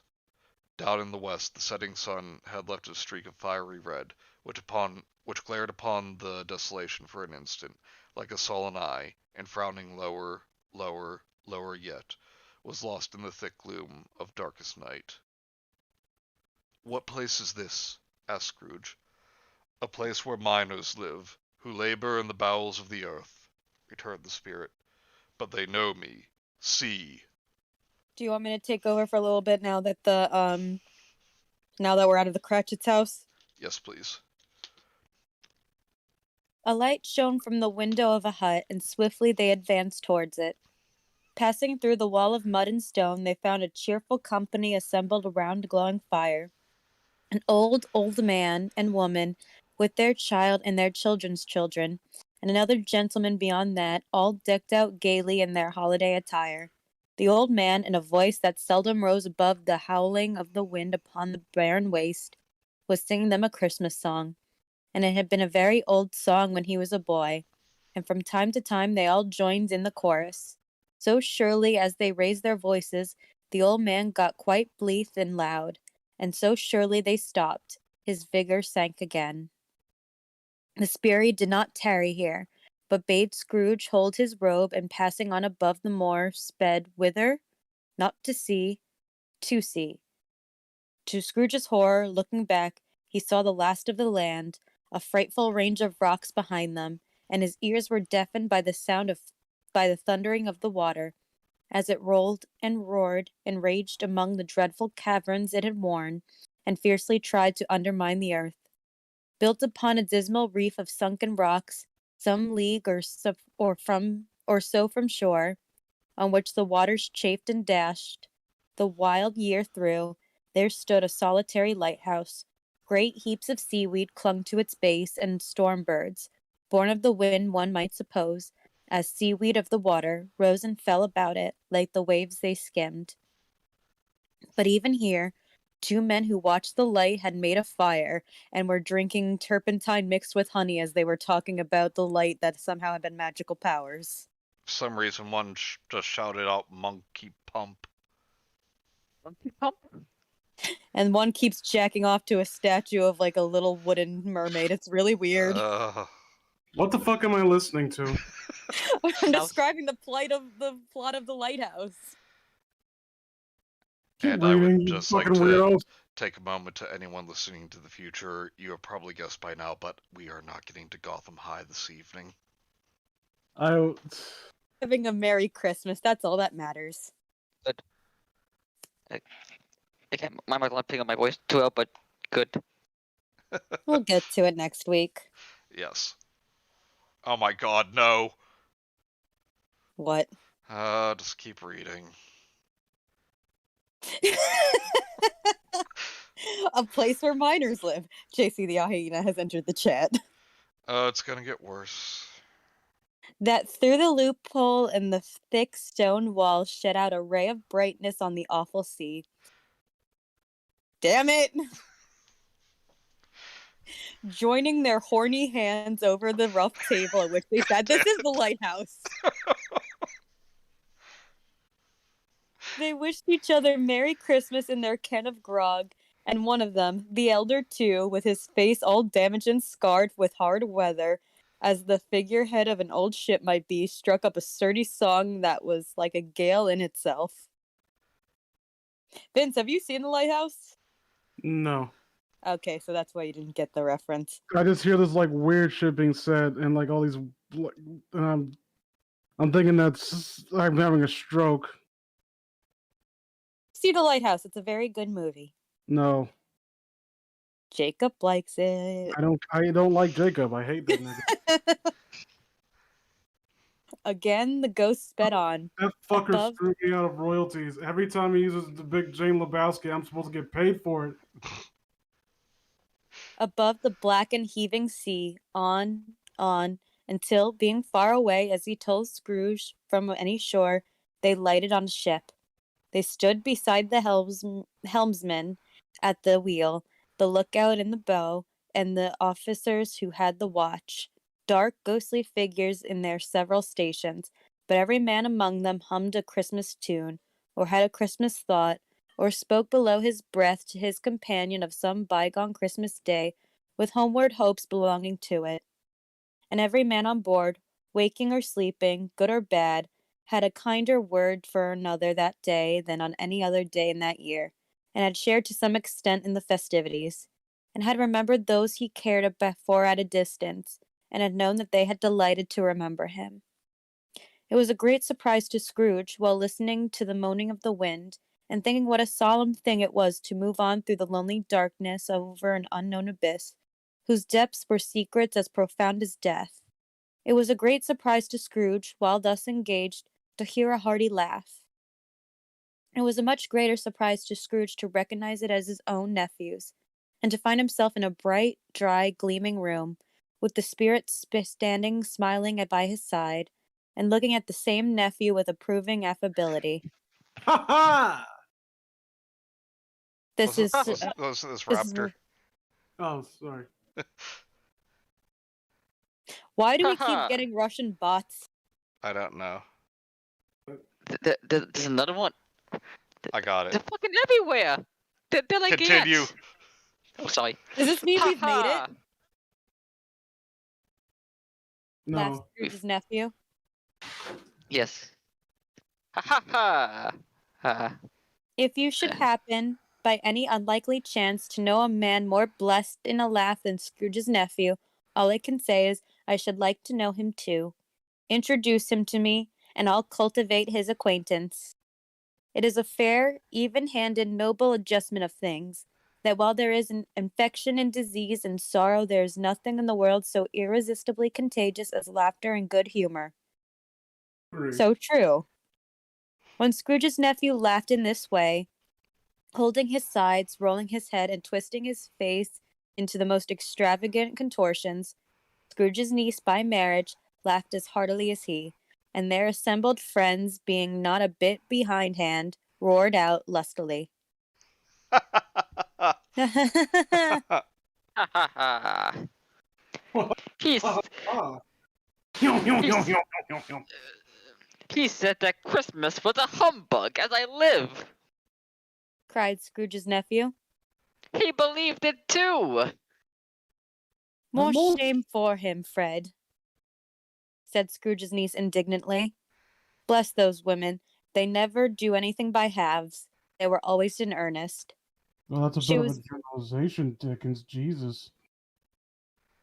She was very pretty, exceedingly pretty, with a dimpled, surprised-looking, capital face, a ripe little mouth that seemed made to be kissed, as no doubt it was, all kinds of good little dots about her chin that melted into one another when she laughed, and the sunniest pair of eyes you ever saw in any little creature's head. Altogether, she was what you would have called provoking, you know, but satisfactory, too. Oh, perfectly satisfactory. I think Dickens was a bit horny when he wrote this part. Maybe he was writing about his wife. How horny and hungry at the same time. Horngry, me, that's horny- a dangerous combination. Or Well, now, horny like, and well, no, this thirsty. is after he's eaten, and now he's feeling lonely. Get in here, woman. Dickens, finish your book. Fine. I'm gonna fucking write a book when I have a hard on. Raptor, just please. There you go. What of that, my dear? No. He's a Oh. comical, Oh, sorry. He's a comical old fellow. said Scrooge's nephew. That's the truth. And not so pleasant as he might be. However, his offenses carry their own punishment, and I have nothing to say against him. I'm sure he's very rich, Fred, hinted Scrooge's niece. At least you always tell me so, What of that, my dear? said Scrooge's nephew. His wealth is of no use to him. He don't do any good with it. He don't make himself comfortable with it. He hasn't the satisfaction of thinking that he is ever going to benefit us with it. I have no patience with him, observed Scrooge's niece. Would you like me to Scrooge's read niece the is- narration at this point? You want to read it? Yeah, since it's Fred and his wife talking mostly. All right. Scrooge's niece's sisters and all the other ladies expressed the same opinion, Oh, I have. said Scrooge's nephew. I am sorry for him. I could have been angry with him if I tried. Who suffers by his ill whims? Himself. Always. Here he takes it into his head to dislike us, and he won't come and dine with us. What's the consequence? He don't lose much of a meal. Dinner. Oh, dinner. Indeed, I think he loses a very good dinner, Interrupted Scrooge's niece. Everybody else said the same, and they must be allowed to have been competent judges, because they had just had dinner, and, with the dessert upon the table, were clustered round the fire by lamplight. Well, I am very glad to hear it, Said Scrooge's nephew. because I haven't any great faith in these young housekeepers. What do you say, Topper? Topper had clearly got his eye upon one of Scrooge's niece's sisters, for he answered that a bachelor was a wretched outcast, who had no right to express an opinion on the subject, whereas Scrooge's niece's sister, the plump one with the lace tucker, not the one with the roses, blushed. Give them names! This would help. Do go on, Fred. Said Scrooge's niece, clapping her hands. He never finishes what he begins to say. He's such a ridiculous fellow. Scrooge's nephew reveled in another laugh, and as Aha. it was impossible to keep the infection off, though the plump sister tried hard to do it with aromatic vinegar, his That example sounds was dirty. unanimously followed, I was going to say said Scrooge's nephew. that the consequence of taking a dislike to us and not making merry with us is, as I think, that he loses some pleasant moments which could do him no harm. I am sure he loses pleasanter companions than he can find in his own thoughts, either in his moldy old office or his dusty chamber. I mean to give him the same chance every year, whether he likes it or not, for I pity him. He may wail at Christmas till he dies, but he can't help thinking better of it. I defy him. If he finds me going there in good temper year after year and saying, Uncle Scrooge, how are you? If it only puts him in the vein to leave his poor clerk 50 pounds, that's something. And I think I shook him yesterday. It was their turn to laugh now at the notion of his shaking Scrooge. But being thoroughly good-natured, and not much caring what they laughed at, so that they laughed at any rate, he encouraged them in their merriment, and passed the bottle joyously. After tea they had some music, for they were a musical family, and knew what they were about when they sung a glee or catch, I can assure you, especially Topper, who could growl away in the bass like a good one, and never swell the large veins in his forehead or get red in the face over it. Scrooge's niece played well upon the harp, and played among other tunes a simple little air, a mere nothing, you might learn to whistle it in 2 minutes, which had been familiar to the child who fetched Scrooge from the boarding school, and and he had and as he had been reminded by the ghost of Christmas past. When this strain of music sounded, all the things the ghost had shown him came upon his mind. He softened more and more, and thought that if he could have listened to it often, years ago, he might have cultivated the kindness of life for his own happiness with his own hands, without resorting to the sexton's spade that buried Jacob Marley. But they didn't devote the whole evening to music. After a while they played at forfeits, for it is good to be children sometimes, and never better than at Christmas, when its mighty founder was a child himself. Stop. I mean, we have learned that many a time throughout this stream tonight, that we are children. Children in the minds of adults. Stop. There was at first a game at Blind Man's Bluff. Of course there was. And I no more believe Topper was really blind than I believe he had eyes in his boots. My opinion is that it was a done thing between him and Scrooge's nephew, and that the ghost of Christmas present knew it. The way he went after the plump sister and the lace tucker was an outrage on the credulity of human nature, knocking down the fire irons, tumbling over the chairs, bumping against the piano, smothering himself among the curtains. Wherever she went, there went he. He always knew where the plump sister was. He wouldn't catch anybody else. If you had fallen up against him, as some of them did, on purpose, he would have made a feint of endeavoring to seize you, which would have been an affront to your understanding. It would instantly have sidled off in the direction of the plump sister. She often cried out that it wasn't Do you fair. always have to point out the fact that she's dummy thick? Yes. Kind of insensitive. Just give her a name! And it really was not. But when at last he caught her, when, in spite of all her silken rustlings, and her rapid flutterings past him, he got her into a corner whence there was no escape, Jesus, then his conduct was the most execrable.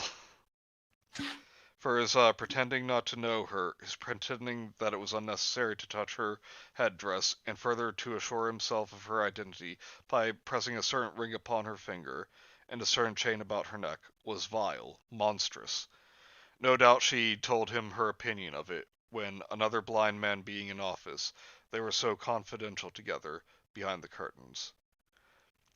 Scrooge's niece was not one of the blind man's buff party, but was made comfortable with a large chair and a footstool in a snug corner where the ghost and Scrooge were close behind her. But she joined in the forfeits and loved her love to admiration with all the letters of the alphabet. Likewise, at the game of how, when, and where, she was very great, and to the secret joy of Scrooge's nephew, beat her sisters hollow. Though they were sharp girls too, as Toppler have told you. Did you just say Toppler? Yes. The Because Toppler. nobody could topple the Toppler. There might have been 20 people there, young and old, but they all played, and so did Scrooge, goddamn. And then his father, Gilgamesh himself, walked in. Damn it, we have another Russian bot.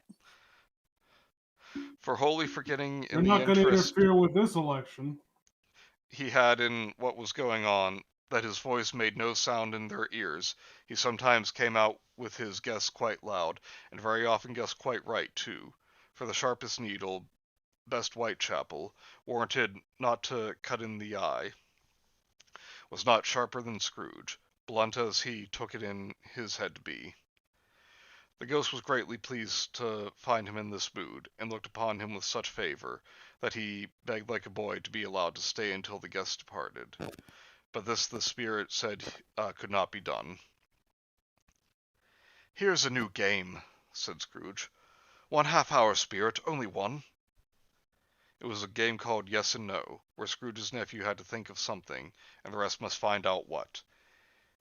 He only answering to their questions yes or no, as the case was.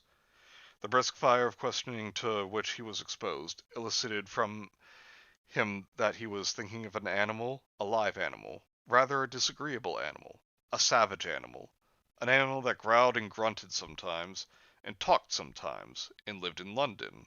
It walked about the streets, and wasn't made a show of, and wasn't led by anybody, and didn't live in a menagerie, and was never killed in a market, and was not a horse, or an ass, or a cow, or a bull, or a tiger, or a dog, or a pig, or a cat, or a bear. Ah. At every fresh question that was put to him, this nephew burst into a fresh roar of laughter, and was so inexpressibly tickled that he was obliged to get up off the sofa and stamp. At last the plump sister, falling into a similar state, cried out, I have found it out. I know what it is, Fred. I know what it is. What is it? cried It's Fred. red herring. It's your Uncle Scrooge. Which it certainly was. Admiration was the universal sentiment, though some objected that the reply to "Is it a bear?" ought to have been yes. Let's not be talking shit about bears, Dickens. No, it's the San Francisco kind of bear. No. Come Inasmuch on, that was clever. as an answer in the negative was sufficient to have diverted their thoughts from Mr. Scrooge, supposing they had ever had any tendency that way.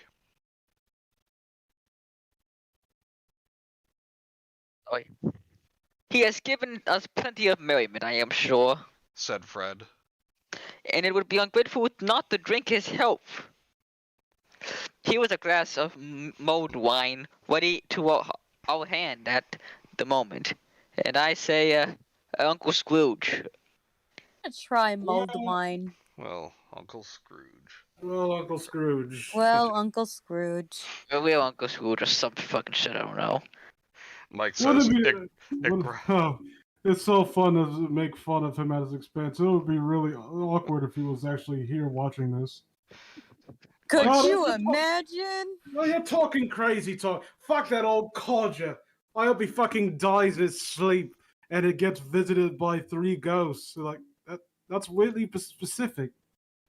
Mike says, it growled and grunted and lived in London. It was Toby Mitchell. Could you imagine? Oh, that's crazy, plump sister. My name is Mary. Well, you know what? You lose your nickname if you eat a fucking salad every now and again. Fuck, bitch. Don't you talk about my woman like that. I just met you this night. Raptor, save us. Huh? Save us. Merry Christmas and a Happy New Year to the old man, whatever he is. Said Scrooge's nephew. He wouldn't take it from me, and he may leave it. No, he may have, but may he have it yet. Nevertheless, Uncle Scrooge or some shit. Uncle Scrooge had imperceptibly become so gay and light of heart See, that he he is would a have bear. pledged the unconscious company in return and thanked them in an inaudible speech if the ghost had given him time. But the whole scene passed off in the breath of the last words spoken by his nephew, and he and the spirit were again upon their travels. Much they saw and far they went, and many homes they visited, but always with a happy end. The spirit stood beside sick beds, and they were cheerful. On foreign lands, and they were close at home. By struggling men, and they were patient in their greater hope. By poverty, and it was rich. In almshouse, hospital, and jail, in misery's every refuge, where vain man in his little brief authority had not made fast the door, and barred the spirit out, he left his blessing, and taught Scrooge his precepts. They're gonna have they're gonna be sharing dialogue. Do you want me to take over for this bit? Yes, please. It was a long night, if it were only a night, but Scrooge had his doubts of this, because the Christmas holidays appeared to be condensed into the space of time they passed together. It was strange, too, that while Scrooge remained unaltered in his outward form, the ghost grew older, clearly older. Scrooge had observed this change, but never spoke of it, until they left a children's 12th night party, when, looking at the spirit as they stood together in an open place, he noticed that his hair was gray. Are spirits' lives so short? Asked Scrooge. My life upon this globe is very brief. Replied the ghost. It ends tonight. Tonight! Cried Scrooge. Tonight at midnight. Hark! The time is drawing near. The chimes were ringing the 11:15 at the moment. Forgive me if I am not justified in what I ask. Asked Scrooge, looking intently at the spirit's robe. But I see something strange, and not belonging to yourself, protruding from your skirts. Is it a foot or a claw? No, I just hung like a zoo animal, man. It might be a claw for all the flesh there is upon it. Was the spirit's sorrowful reply. Look here. From the foldings of its robe it brought two children, wretched, abject, frightful, hideous, miserable. They knelt down at its feet and clung upon the outside of its garment. Oh, man. Look here. Look down here. Exclaimed the ghost. They were a boy and girl, yellow, meager, ragged, scowling, wolfish, but prostrate, too, in their humility, where graceful youth should have filled their features out and touched them with its freshest hints, a stale and shriveled hand, like that of age, had pinched and twisted them and pulled them into shreds. Where angels might have sat enthroned, devils lurked and glared out menacing. No change, no degradation, no perversion of humanity, in any grade, through all the mysteries of wonderful creation, has monsters half so horrible and dread. Scrooge started back, appalled.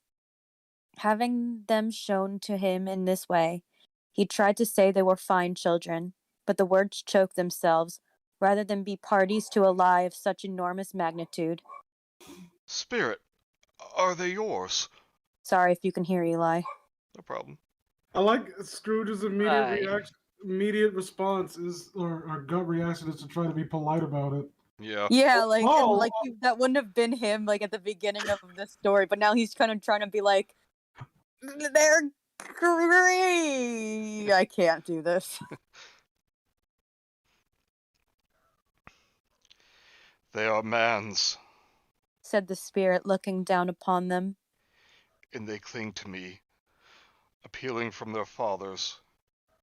This boy's ignorance. this girl is want. Beware them both, and all of their degree, but most of all beware this boy. For on his brow I see that written which is doom, unless the writing be erased. Deny it! cried the spirit, stretching out its hand toward the city. Slander those who tell it ye. Admit it for your factious purposes, and make it worse, and bide the end. Have they no refuge or resource? Cried Scrooge. Are there no prisons? Said the spirit, turning on him for the last time with his own words. Are there no workhouses? The bell struck 12. Scrooge looked about him for the ghost and saw it not. As the last stroke ceased to vibrate, he remembered the prediction of old Jacob Marley, and lifting his eyes, beheld a solemn phantom, draped and hooded, coming, like a mist along the ground, towards him. That was All right, stave that was 3. stave 3. I keep always, because most adaptations always leave them out. I always forget about ignorance and want and how just creepy it is. Yep. And how good it is that like he turns around his own word, like I remember his that own words at him. I remember that mostly from the most recent, at least popular, the one with Jim Carrey, the adaptation. Like they actually included that into it. Although they're just they added the disappearance of it being a little bit more over the top and creepy. Yeah, they Yeah. did that for shock value, not so much to be a faithful adaptation. Yeah, I thought it was interesting at least. Yeah, But, oh, sorry, go ahead, Raptor. they had the Ghost of Christmas Past become a skeleton, Oh, a laughing skeleton. I will say this chapter did feel like more like I didn't say much because I was just like zoning out for most of it with the descriptions of food Yeah. and Same here. Can we Because, also like- give Mike a shout out for being like the only one to like Yeah. Thanks for staying in the stream as long as he has? Yeah. Thank you, Mike. I think Thank my primary issue at the very least was there are times where it became like I understand like you have to set the scene and you have to really paint a vivid image that you need to. It's a matter of creating a sharp contrast between Scrooge's very miserable, lonely existence, which we have a very barren description of his abode, and it gives an indication of how just empty his life is because he like chooses to basically isolate himself from the rest of the world. And then you have these vivid descriptions of these families getting together and like having a good time, and you got to paint the most pleasant picture possible. But I'm always bearing in mind that Scrooge is watching here and is like at the end of it, then Scrooge gets mentioned like, oh yeah, he's here. Yeah. But I do want to say, though, once again, another reason to watch the Hallmark adaptation of the story with Patrick Stewart is that they have a very good and frightening depiction of ignorance and want in that one. No, watch the one with Bill Murray. That's the best one. Where can I find the one with Patrick Stewart? Do you know? Is there any way? You could probably, I mean, if you went sailing on the high seas, you could probably find it easily. It was a Hallmark made-for-TV movie from 2001. Does he go up to a starship and shoot the ghost of Christmas Future? No, sadly he does not. But you could probably find it real cheap on DVD too. Okay. So yeah, I actually remember saying the first year I watched it, I mentioned offhand to my dad how much I enjoyed it, and the next day, which was Christmas Eve, he actually bought me the DVD. He said he found it for like $10 at the store, and I've watched it every year since. Hallmark. Christmas Carol.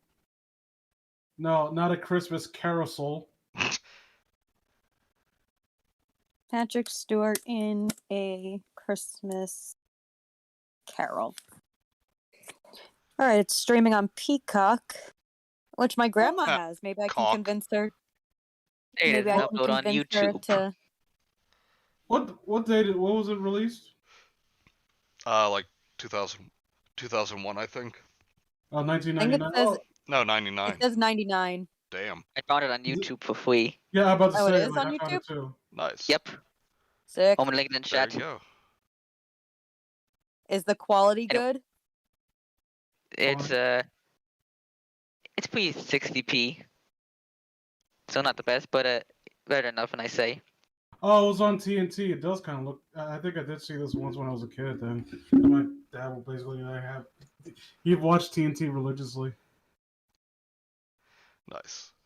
Waking up early in the morning, like him ironing my clothes for school, and I would hear this fucking theme song to either Chips or what was it? In the heat of the night. What was that show called?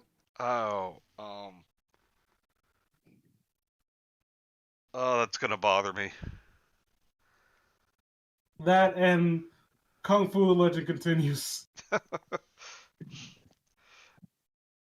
With David Carradine. Yeah, Yeah, I man. mean, He really took his own breath away. see, I was thinking about it and I stopped myself because I'm a decent human being. Oh, and one last thing before we continue. My copy says that we are now 69% through the book. Ha! And it's almost been Ha! 4 hours, Ha! and you Nice. promised me, you gave me your word, Manny, that it'll be done by 7. And I actually was looking forward to Gotham Knight because I want to know what happened. Um, You're a lying sack of human waste. oh yeah, we all know that. No, before I just thought you were a human waste, but I at least thought you were honest. I thought we would be done by now. But we are children, so. And we haven't had, like, compared to the normal, we haven't had that many, like, breakthroughs. Yeah. We've actually been doing pretty well. It's just this is longer than our typical stream. Yeah. At least we haven't had to, like, call out the author for, like, sounding like a fucking nonce. Yeah. I don't know, maybe just, the fact that the Ghost of Christmas Present has some children underneath his robe. Do not. I will not stand for that. Mm-hmm. Yeah, I'm Stay not saying. I'm not Stay saying. I'm for just saying. the last of the spirits. I'll Okay. be back. No, I already called the Ghost of Christmas Future. I'm gonna play the hell out of this. The phantom slowly, gravely, silently approached. When it came near him, Scrooge bent down upon his knee. For in the very air through which the spirit moved, it seemed to scatter gloom and mystery. It was shrouded in a deep black garment, which concealed its head, its face, its form, and left nothing of it visible save one outstretched hand. But for this it would have been difficult to detach its figure from the night, and separate it from the darkness by which it was surrounded. He felt that it was tall and stately when it came beside him, and that its mysterious presence filled him with a solemn dread. He knew no more, for the spirit neither spoke nor moved. "I am in the presence of the ghost of Christmas yet to come?" said Scrooge. The spirit answered not, but pointed onward with its hand. "You are about to show me shadows of the things that have not happened, but will happen in the time before us," Scrooge pursued. "Is that so, spirit?" The upper portion of the garment was contracted for an instant in its folds, as if the spirit had inclined its head. That was the only answer he received. Although well used to ghostly company by this time, Scrooge feared the silent shape so much that his legs trembled beneath him, and he found that he could hardly stand when he prepared to follow it. The spirit paused a moment, as observing his condition, and giving him time to recover. But Scrooge was all the worse for this. It thrilled him with a vague, uncertain horror to know that behind the dusky shroud there were ghostly eyes intently fixed upon him, while he, though he stretched his own to the utmost, could see nothing but a spectral hand in one great heap of black. "Ghost of the future!" he exclaimed. "I fear you more than any spectre I have seen. But as I know your purpose is to do me good, And as I hope to live to be another man from what I was, I am prepared to bear you company, and do it with a thankful heart. Will you not speak to me? It gave him no reply. The hand was pointed straight before them. I'm pointing right now. I if you have can- a peanut butter cookie. Good for you. I'm pointing right now. Yummy. I'm playing my part. You're doing very well, Vince. Also, I like this character development. So do I. Like, it's like I'm terrified of you guys, but thus far, even though you've been horrifying me, I know your intentions are good. Yeah. Mike says, gonna be real with y'all, I do have plans in a little bit. That's alright. That's cool. Just abandon us. I see how it is. Alright. Fuck, Mike. Lead on. The night is waning fast, and it is precious to me, I know. Lead on, spirit. The phantom moved away as it had come towards him. Scrooge followed in the shadow of its dress, which bore Do you him want up. me, because Scrooge does a lot of talking, do you want me to... Yes, please. Hang on, let me just get the last bite of this cookie. Are you? Peanut butter cookie. I'm going to strangle you in person. Shit. Alright, where Oh. are we? Don't chew in my ear. The phantom, Scrooge followed in the shadow of its dress. The phantom moved away as it had come towards him. Scrooge followed in the shadow of its dress, which bore him up, he thought, and carried him along. They scarcely seemed to enter the city, for the city rather seemed to spring up about them, and encompass them in its own act. But there they were, in the heart of it, on 'change amongst the merchants, who hurried up and down, and chinked the money in their pockets, and conversed in groups, and looked at their watches, and trifled thoughtfully at their great old gold seals, and so forth, as Scrooge had seen them often. The spirit stopped beside one little knot of businessmen. Observing that the hand was pointed to them, Scrooge advanced to listen to their talk. No.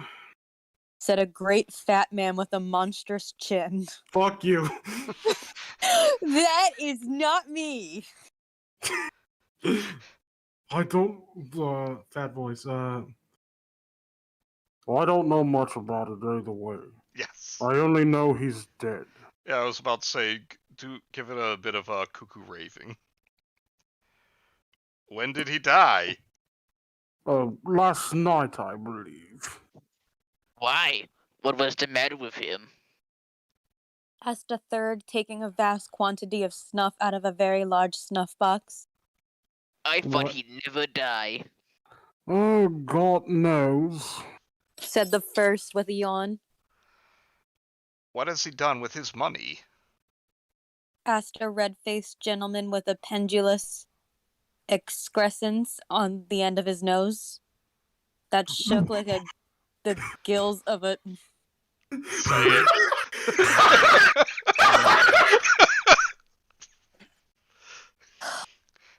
You could just say male God turkey. damn it, Dickinson. Dickens, why do you do this? You could just say That- male turkey. I'm No, afraid. no, I'm reading it. I need Because to it's look up. funny. I need to look. That- Is this an actual term? Like an actual? Is this a term, or did he mean like, yeah, he looks like he's got a turkey dick on his face? No, it means it as in it's the male of the species. Yeah. So-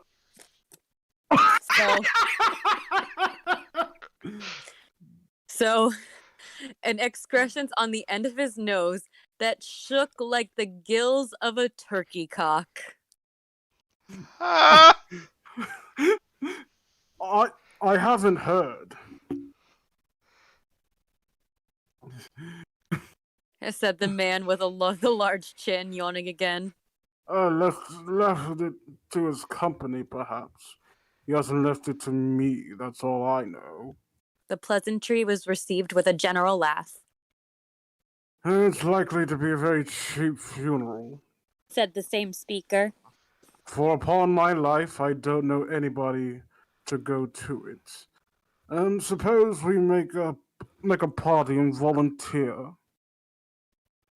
I don't mind going if a lunch is provided.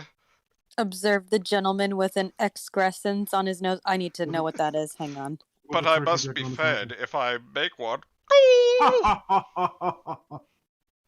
Oh, you're A so distinct gross. outgrowth on a human or animal body or on a plant, especially one that is the result of a disease or abnormality. I think it means like the waddle on like that some turkeys have. Well, if I am the most disinterested among you, after all. Said the first speaker. For I never wear black gloves and I never eat lunch. Okay. Fatty McGiant Chin. But I'll offer to go if anyone else will. When I come to think of it, I'm not all that sure I wasn't his most particular friend. For we used to stop and speak whenever we met. Bye-bye. Speakers and listeners strolled away and mixed with other groups. Scrooge knew the men and looked towards the spirit for an explanation. Okay, here I go. The phantom glided on into a street. Glide, Vince. You need to glide. I started moonwalking. Nice. He gets a fucking one of the hoverboards. I just picture him like putting like he's got a whole hang glider in his room. Sister walks by. What the hell are you doing? I'm acting. I'm going to do like the scene from The Simpsons. I'm wearing the cloak. Haha, you can run, but you can't glide, Scrooge. Its fingers pointed to two persons meeting. Scrooge listened again, thinking that the explanation might lie here. He knew Huh? these men, also perfectly. It's They a were random men of... question. It's a random question. It's something I've always been curious about. Like, what is the distinction between using the term persons and people? I don't really think there is one. No, that's all I wanted to know. This is something that's always been on my mind. Yeah. I can... And this is only a guess. I think maybe persons is like relating maybe to only like a couple to a handful whereas like people might indicate a crowd. That's possible, yeah. That could be my guess. Mike says, I honestly thought the line "if lunch is provided" was added in the Muppets one. Yeah, I used to think that too. Sure. I like the Muppet one a lot. I saw a meme the other day where it was like, director, all right, buddy, this is a Muppets Christmas Carol. You don't need to, like, have fun with it. Be funny. Be silly. Don't be afraid to be silly. And then, I don't remember who the actor was, but this actor, I'm going to be the most serious, I'm going to treat this as more serious than a car wreck. You know, love to see it in a Christmas Carol adaptation. Unironically, What? Leslie Nielsen. Yeah. That could work. People tend to forget that he's actually a really good dramatic actor. Oh, yeah. That used to be what made him work before. It was the fact that he was acting dramatically in a silly movie. And then fucking Scary Movie happened, and they kind of thought he was just a slapstick guy. Yes. Yeah. He knew these men also perfectly. They were men of business, very wealthy and of great importance. Indeed. He had made a point always of standing well in their esteem, in a business point of view, that is, strictly in a business point of view. How are you? Said one. Oh, how are you? Returned the other. Well, Said the first. old Scratch has got his own at last, hey? And so I'm told. Returned the second. Cold, isn't it? Seasonable for Christmas time.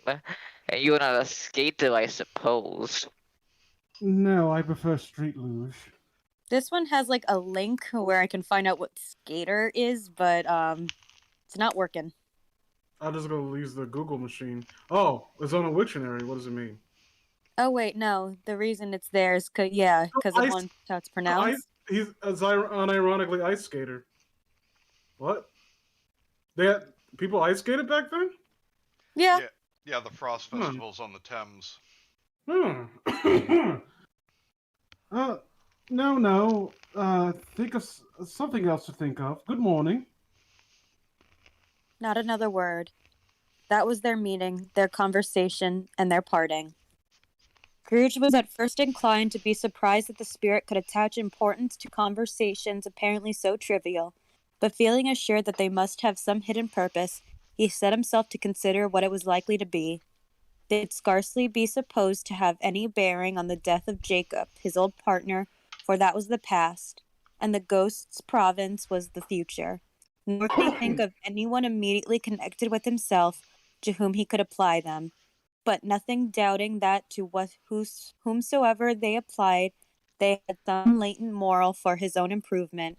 He resolved to treasure up every word he'd heard, and everything he saw, and especially to observe the shadow of himself when it appeared, for he had an expectation that the conduct of his future self would give him the clue he missed, and he would render the solution of these riddles easily. This feels feels like he's underthinking this but overthinking this at the same time.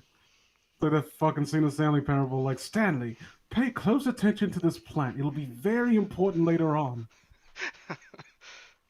He looked about in that very place for his own image, but another man in his accustomed corner, and though the clock pointed to his usual time of day for being there, he saw no likeness of himself among the multitudes that poured in through the porch. It gave him little surprise, however, for he had been revolving in his mind to change of life, and thought and hoped he saw his newborn resolutions carried out in this. Quiet and dark, beside him stood the phantom, with its outstretched hand. When he roused himself from his thoughtful quest, he fancied from the turn of the hand, and in its situation in reference to himself, that the unseen eyes were looking at him keenly. It made him shudder and feel very cold.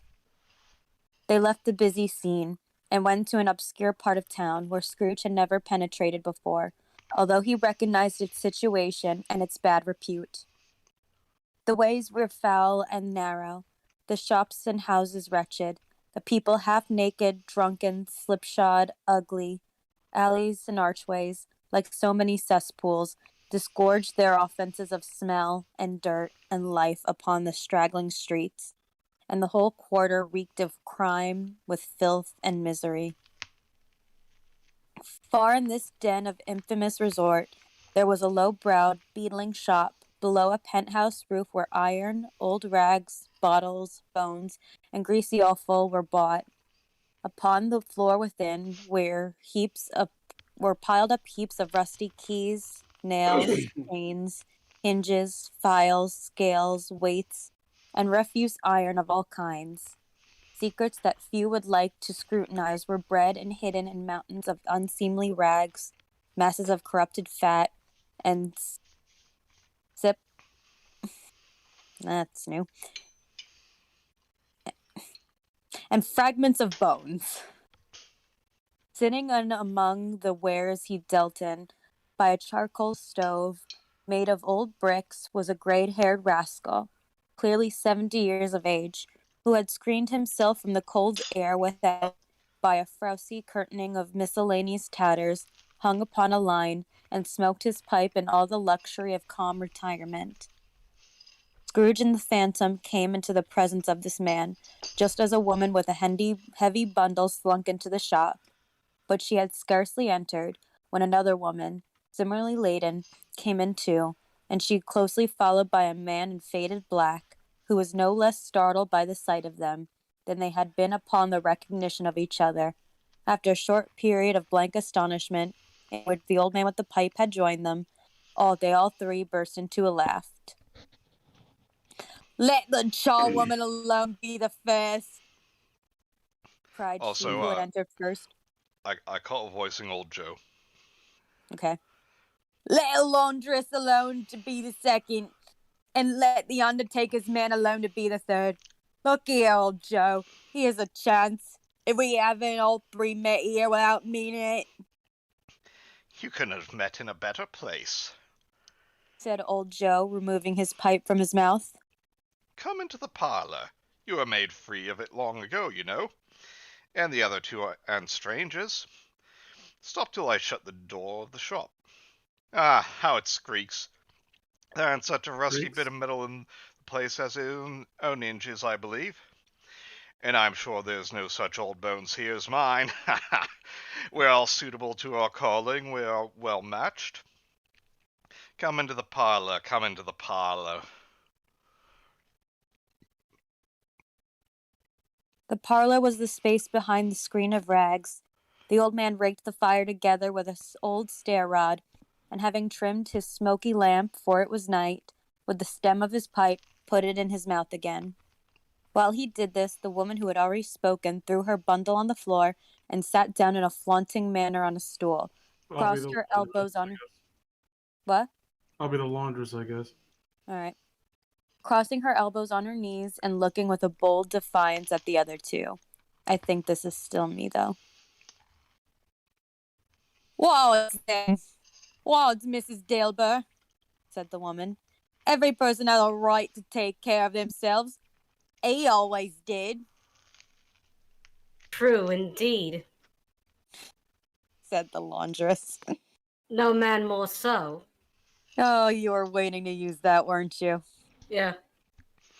Have a good evening, Mike. Thanks for joining us. Wait, Mike. Night, Mike. Good night, boss. And then we'll just finish it out, the three of us, and maybe everyone can tune in later at their leisure. Mm-hmm. Are you eating? Yep. Is it a cookie? Nope. Sorry. Leftover I can't garlic do bread. Nice. Oh, nice. All right. Very well, then, cried the woman. Oh, wait, hang on. Why, then, don't stand staring as if you was afraid, woman. Who's the wiser? We're not going to pick holes in each other's coats, I suppose. This is Yeah, I think No. this is No, indeed. Mrs. Dilber and the man together. We should hope not. Very well, then, cried the woman. That's enough. Who's the worse for the loss of a few things like these? Not a dead man, I suppose.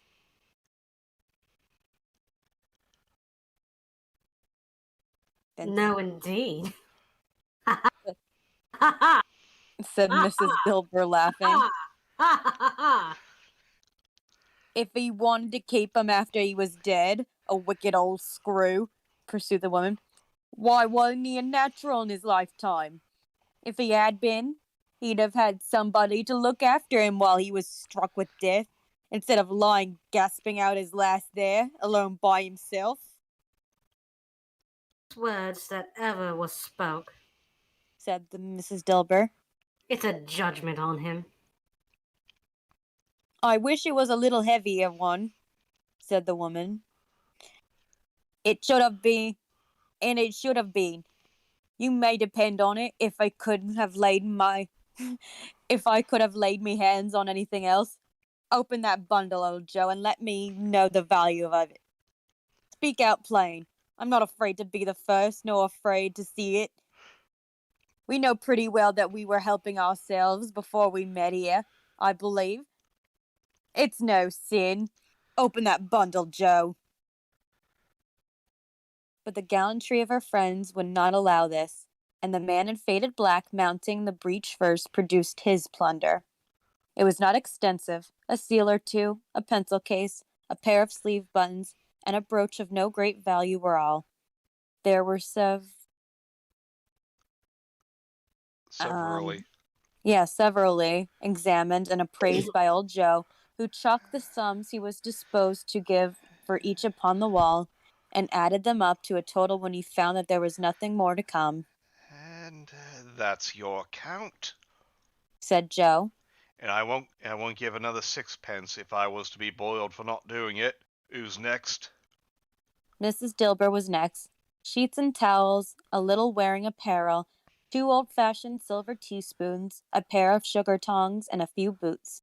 Her account was stated on the wall in the same manner. I always give too much to ladies. It's a weakness of mine, and that's why I ruin myself. said old Joe. That's your account. If you asked me for another penny and made it an open question, I'd repent of being so liberal and knock off half a crown. And now undo my bundle, Joe, said the first woman. Okay. Joe went down on his knees for the greater convenience of opening it, and having unfastened a great many knots, dragged out a large and heavy roll of some dark stuff. Ooh. What do you call this? Joe said. Bed curtains? Ha! Returned the woman, laughing and leaning forward forward on her crossed arms. Bed curtains? You don't mean to say you took 'em down, rings and all, with him lying there? Said Joe. Yes, I do. This is sounding more Australian than Cockney, isn't it? I don't know the difference. How do I? Well, What is Yes, I do. Cockney? Yes, I do. time difference, Billy. Replied the woman as she chucked a boomerang at Joe. Well, let me Why put it to you not? like let me put it to you like this, love. One is a bunch of a country full of criminals, and the other Australians. That doesn't really narrow it down. You were born to make your fortune, Said Joe. and you'll certainly do it. I certainly shan't hold my me hand when I get anything in it by reaching it out for the sake of such a man as he was. I promise you, Joe. Returned the woman coolly. Don't drop that oil upon the blankets now. A His- fair amount of this dialogue could be recontextualized as something much, much lewd. His That's always where your mind goes, though. His blankets. Whose else's do you think? So replied the woman. He isn't likely to take cold without 'em, I dare say, I hope he didn't die of anything catching, eh? said old Joe, stopping his work and looking up. Don't you be afraid of that. I have no idea where I'm going with this accent, returned the woman. I ain't so fond of his company that I loiter around for such things if he did. Ha! You may look through that shirt till your eyes ache, but you won't find a hole in it nor a threadbare place. The best he had, and a fine one too. They'd have wasted it if it hadn't been for me, What do you call wasting of it? asked old Joe. Hang on, I need to readjust myself. Putting it on him to be buried, to be sure, replied the woman with a laugh. Somebody was fool enough to do it, but I took it off again. If calico ain't good enough for such a purpose, it ain't good enough for anything else. Isn't quite as becoming to the body. Okay, I can't look uglier than he did in that one. Scrooge listened to this dialogue in horror.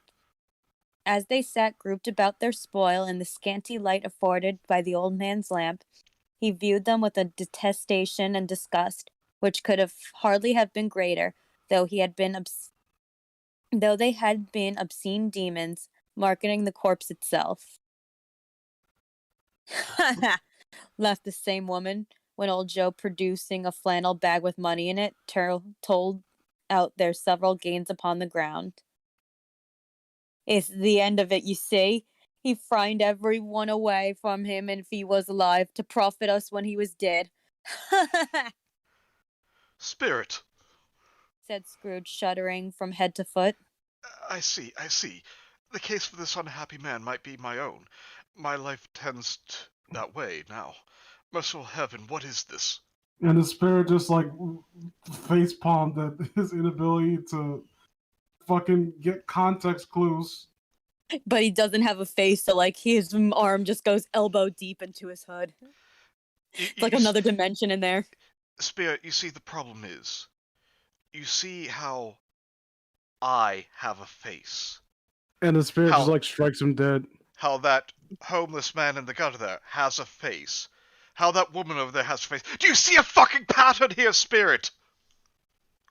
He Don't be so recoiled rude in about it. terror, for the scene had changed, and now he was almost touched a bare, uncurtained bed on which, beneath a ragged sheet, there lay something covered up, which, though it was dumb, announced itself in awful language. The room was very dark, too dark to be observed with any accuracy, though Scrooge glanced round it in obedience to a secret impulse, anxiously to know what kind of room it was. A pale light, rising in the outer air, fell straight upon the bed, and on it, plundered and bereft, unwatched, unwept, uncared for, was the body of this man. Scrooge glanced towards the phantom. Its steady hand was pointed to the head. The cover was so carelessly adjusted that the slightest raising of it, the motion of a finger upon Scrooge's part, would have disclosed the face. He thought of it, felt how easy it would be to do, and longed to do it, but he had no more power to withdraw the veil than to dismiss the spectre at his side. O cold, cold, rigid, dreadful death, set upon thine altar here, and dress it with such terrors that thou hast at thy command, for this is thy dominion. But of the loved, revered, and honored head, thou canst turn one hair to thy dread purposes, or make one feature odious. It is not that the hand is heavy and will fall down when released. It is not that the heat and pulse are still, but that the hand was open, generous, and true. The heart brave, warm, and tender, and the pulse demands. Strike, shadow, strike, and see his good deeds spring from the wound to sow the world with life immortal. No voice pronounced these words in Scrooge's ears, and yet he heard them when he looked upon the bed. He thought, if this man could be raised now, what would be his foremost thoughts? Avarice, hard dealing, griping cares?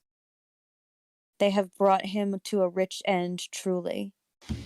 He lay in the dark, empty house, with not a man, a woman, or a child, to say he was kind to me in this or that, and for the memory of one kind word I will be kind to him.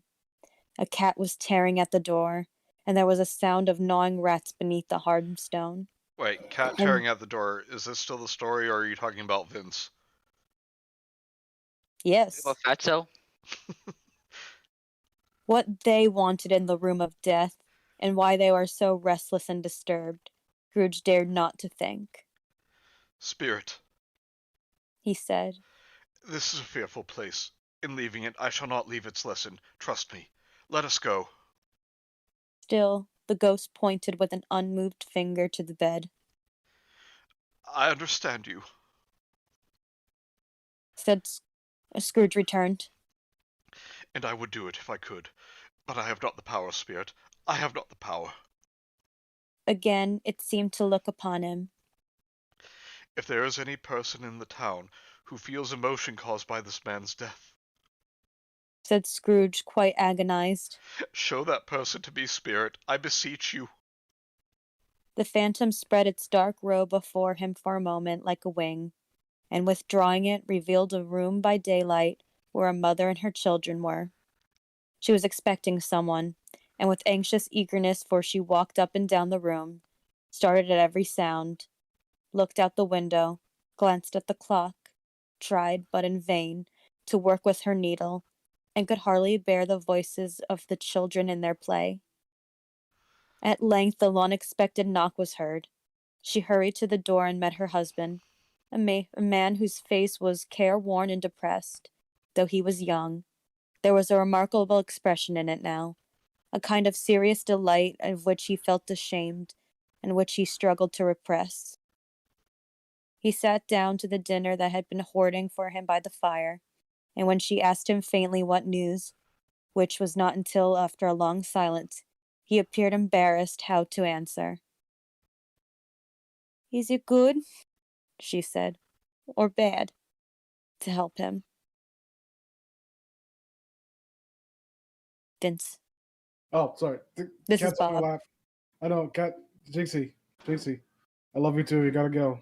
You gotta go. God, you're heavy. Please go. I know, I'm trying to lose weight, okay? Go on. You're making an effort on like fatso. Okay, where was I?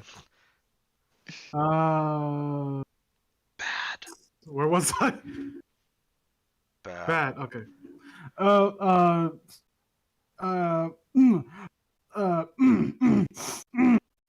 okay. I'm sorry. I've been. See, this isn't fair. Like I've been so focused on doing playing the Phantom that it's hard to like readjust. I'll put my soul into this one. Oh, my throat. Bad. He answered. We are quite ruined. No, there's hope yet, Caroline. If he relents, she said, amazed. There is. Nothing is past hope. If such a miracle has happened, He is past relenting. said her husband. He is dead. She was a mild and patient creature if her face spoke truth, but she was thankful in her soul to hear it, and she said so with clasped hands. She prayed forgiveness the next moment and was sorry, but the first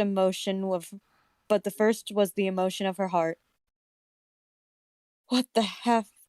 Wait, yeah, this is. Hang on. No, I think this is Bob. Yeah. Vince! I think I heard him leave the room. Okay. That was back.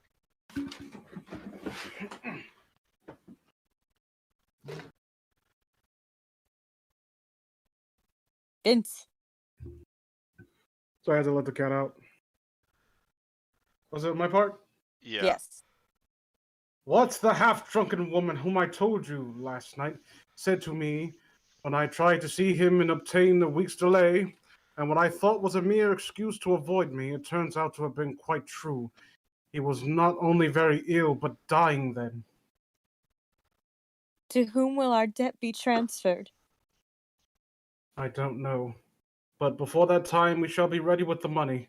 And even though we were not, it would have been bad fortune. It would be bad fortune indeed to find so merciless a creditor in his successor. We may sleep tonight with our light hearts, Caroline. Yes. Soften it as they would, their hearts were lighter, their children's faces hushed, and clustered round to hear what they so little understood, were brighter. And it was happier house for this man's death. The only emotion that the ghost could show him, caused by the event, was one of pleasure.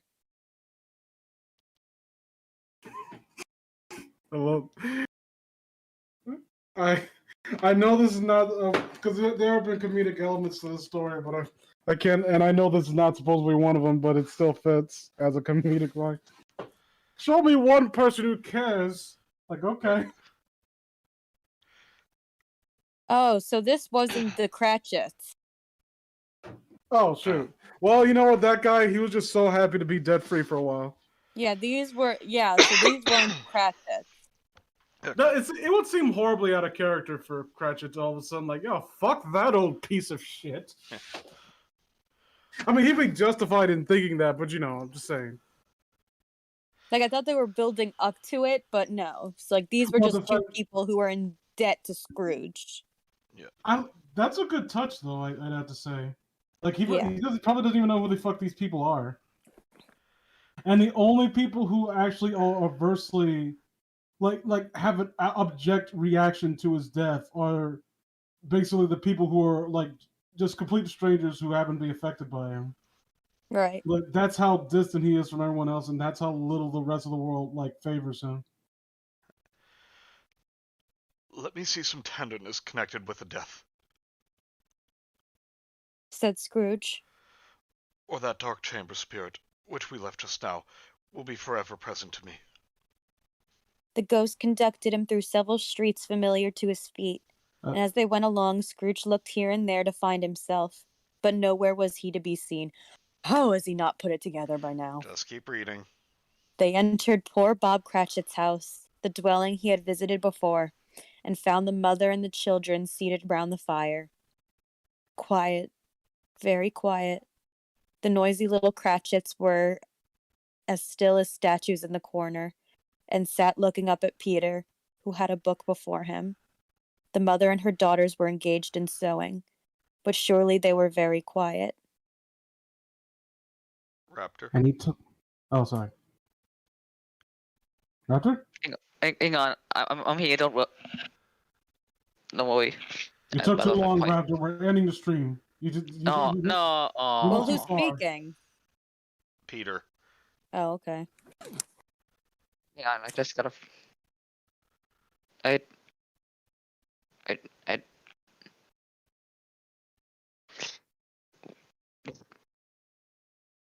Yeah. Lost. Oh, no, wait. Found it. Never mind. Our pastor brother. What? Wait. Where were we? And he took a child. Oh, is that Peter's line? Yeah. Okay, I missed that. Anyway. And he took a child and set him in the midst of them. Where had Scrooge heard those words? He had not dreamed them. The boy must have read them out, and as he and the spirit crossed the threshold, why did he not go on? The mother laid her work upon the table and put a hand up to her face. "Color hurts me eyes," she said. The color. Ah, poor Tiny Tim. Iguana boy. Hello, They're Iguana. better now again, Hey. said Cratchit's wife. It makes them weak by candlelight. I wouldn't show weak eyes to your father when he comes home for the world. It must be near his time. As you, Raptor. Pastor brother. Peter answered, shutting up his book. But I think he walked a little slower than he used these last few evenings, mother. They were very quiet again. At last she said, in a steady, cheerful voice that only faltered once, I have known him walk with Tiny Tim upon his shoulder. Very fast indeed.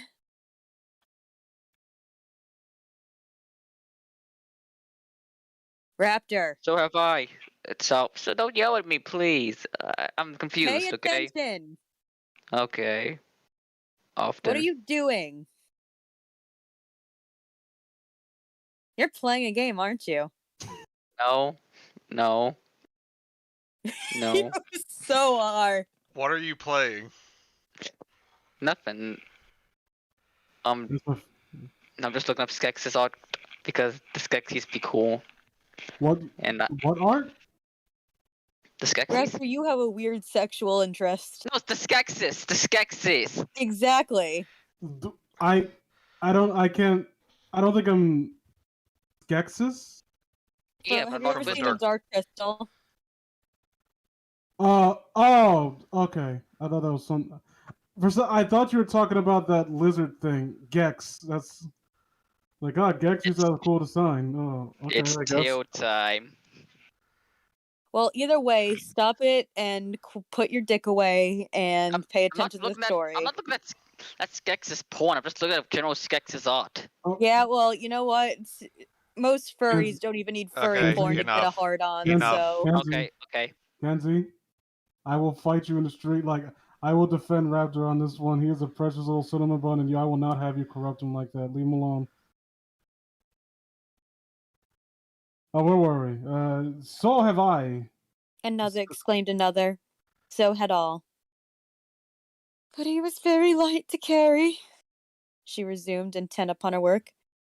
And his father loved him so, and that it was no trouble. And there's your father at the door.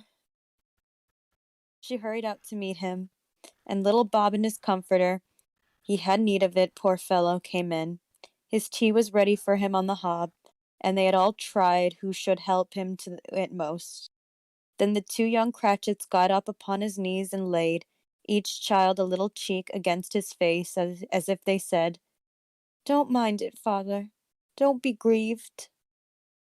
Bob was very cheerful with them, and spoke pleasantly to all the family. He looked at the work upon the table, and praised the industry and speed of Mrs. Cratchit and the girls. They would be long done before Sunday, he said. "Sunday! You went today, then, Robert?" said his wife. Yes, my dear. Returned Bob. I wish you could have gone. It would have done you good to see how green the place is, but you'll see it often. I promised them that I would walk there on Sunday.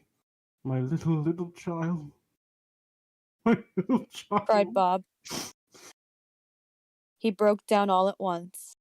He couldn't help it. If he could have helped it, he and his child would have been farther apart perhaps than they were. He left the room and went upstairs to the room above, which was lighted cheerfully and hung with Christmas. There was a chair set close beside the child, and there were signs of someone having been there lately. Poor Bob sat down in it, and when he had thought a little and composed himself, he kissed the little face. He was reconciled to what had happened, and went down again quite happy. They drew about the fire and talked, the girls and mother working still. Bob told them of the extraordinary kindness of Mr. Scrooge's nephew, whom he had scarcely seen but once, and who, meeting him in the street that day, and seeing that he had looked a little, Just a little down, you know. said Bob, inquired what had happened to distress him. On which, Said Bob, for he and the pleasantest spoken gentleman you've ever heard, I told him, I'm heartily sorry for Mr. Cratchit, he said, and I'm heartily sorry for your good wife. By the by, how he ever knew that, I don't know. "Knew what, my dear?" Why, that you were her good wife. replied Bob. Everybody knows that. Said Peter. Very well observed, my boy. Cried Bob. I hope they do. Heartily sorry, he said, for your good wife. If I could be of service in you in any way, he said, giving me his card. That's where I live. Pray come to me. Now it wasn't. Cried Bob. It wasn't for the sake of anything he might be able to do for us, so much as for his kind way. That was quite delightful. It really seemed as if he had known our Tawny Tim, and felt with us. "I'm sure he's a good soul," said Mrs. Cratchit. You would be sure of it, my dear. Returned Bob. If you saw and spoke to him, it shouldn't be at all surprise. Mark, I say, if we got Peter a better situation. "Only hear that, Peter?" said Mrs. Cratchit. "And then," cried one of the girls, "Peter will be keeping company with someone and sitting up for himself." Get along, little doggy. Raptor, Get along with you. No, I said it put first. away Aw, the Skeksis. but they're Well, okay. cool. What? Okay, hold on. I'm looking it up right now. You can keep going. Okay, it came up. What is this? Well, no, it's your line now. Some things are more important. Okay, where were we? It's just as likely as not. "Oh, hello, Iguana Boy." Hey, Yes, we said Hi. that about 15 minutes ago. Sorry. You should be. I was probably like, also I apologize was on away behalf. from the computer when we did that. Where was it? It's just What? likely as not. I already read that. Oh. Man, you're really off the ball. I never make mistakes. Ever. Uh-huh. Not once. Not once in this entire recording. Read. One of these, you read, idiot head. Oh, one of these days. Though there's okay, that was out of bounds, and I apologize. One of these days, there's plenty of time for that, my dear. But however, and whenever we part from one another, I'm sure that none of us shall forget poor Tiny Tim, shall we? Or his first parting, that there. I'm not reading that last two words because I know one of you say something. Was there among us? Oh, father, cried they all, Thank you. And I know, said my Bob. dears, I know, my dears, then when we recollect how patient and mild he was, though he was a little child, we shall not quarrel easily among ourselves, forget poor Tiny Tim in doing it. No, father, No, never. never, father, they all cried again. It's weird how people could just like know to cry out the exact same words at the same time in the story. They do it often. Come play with us, Scrooge, forever and And ever ever. That would be an and interesting. ever.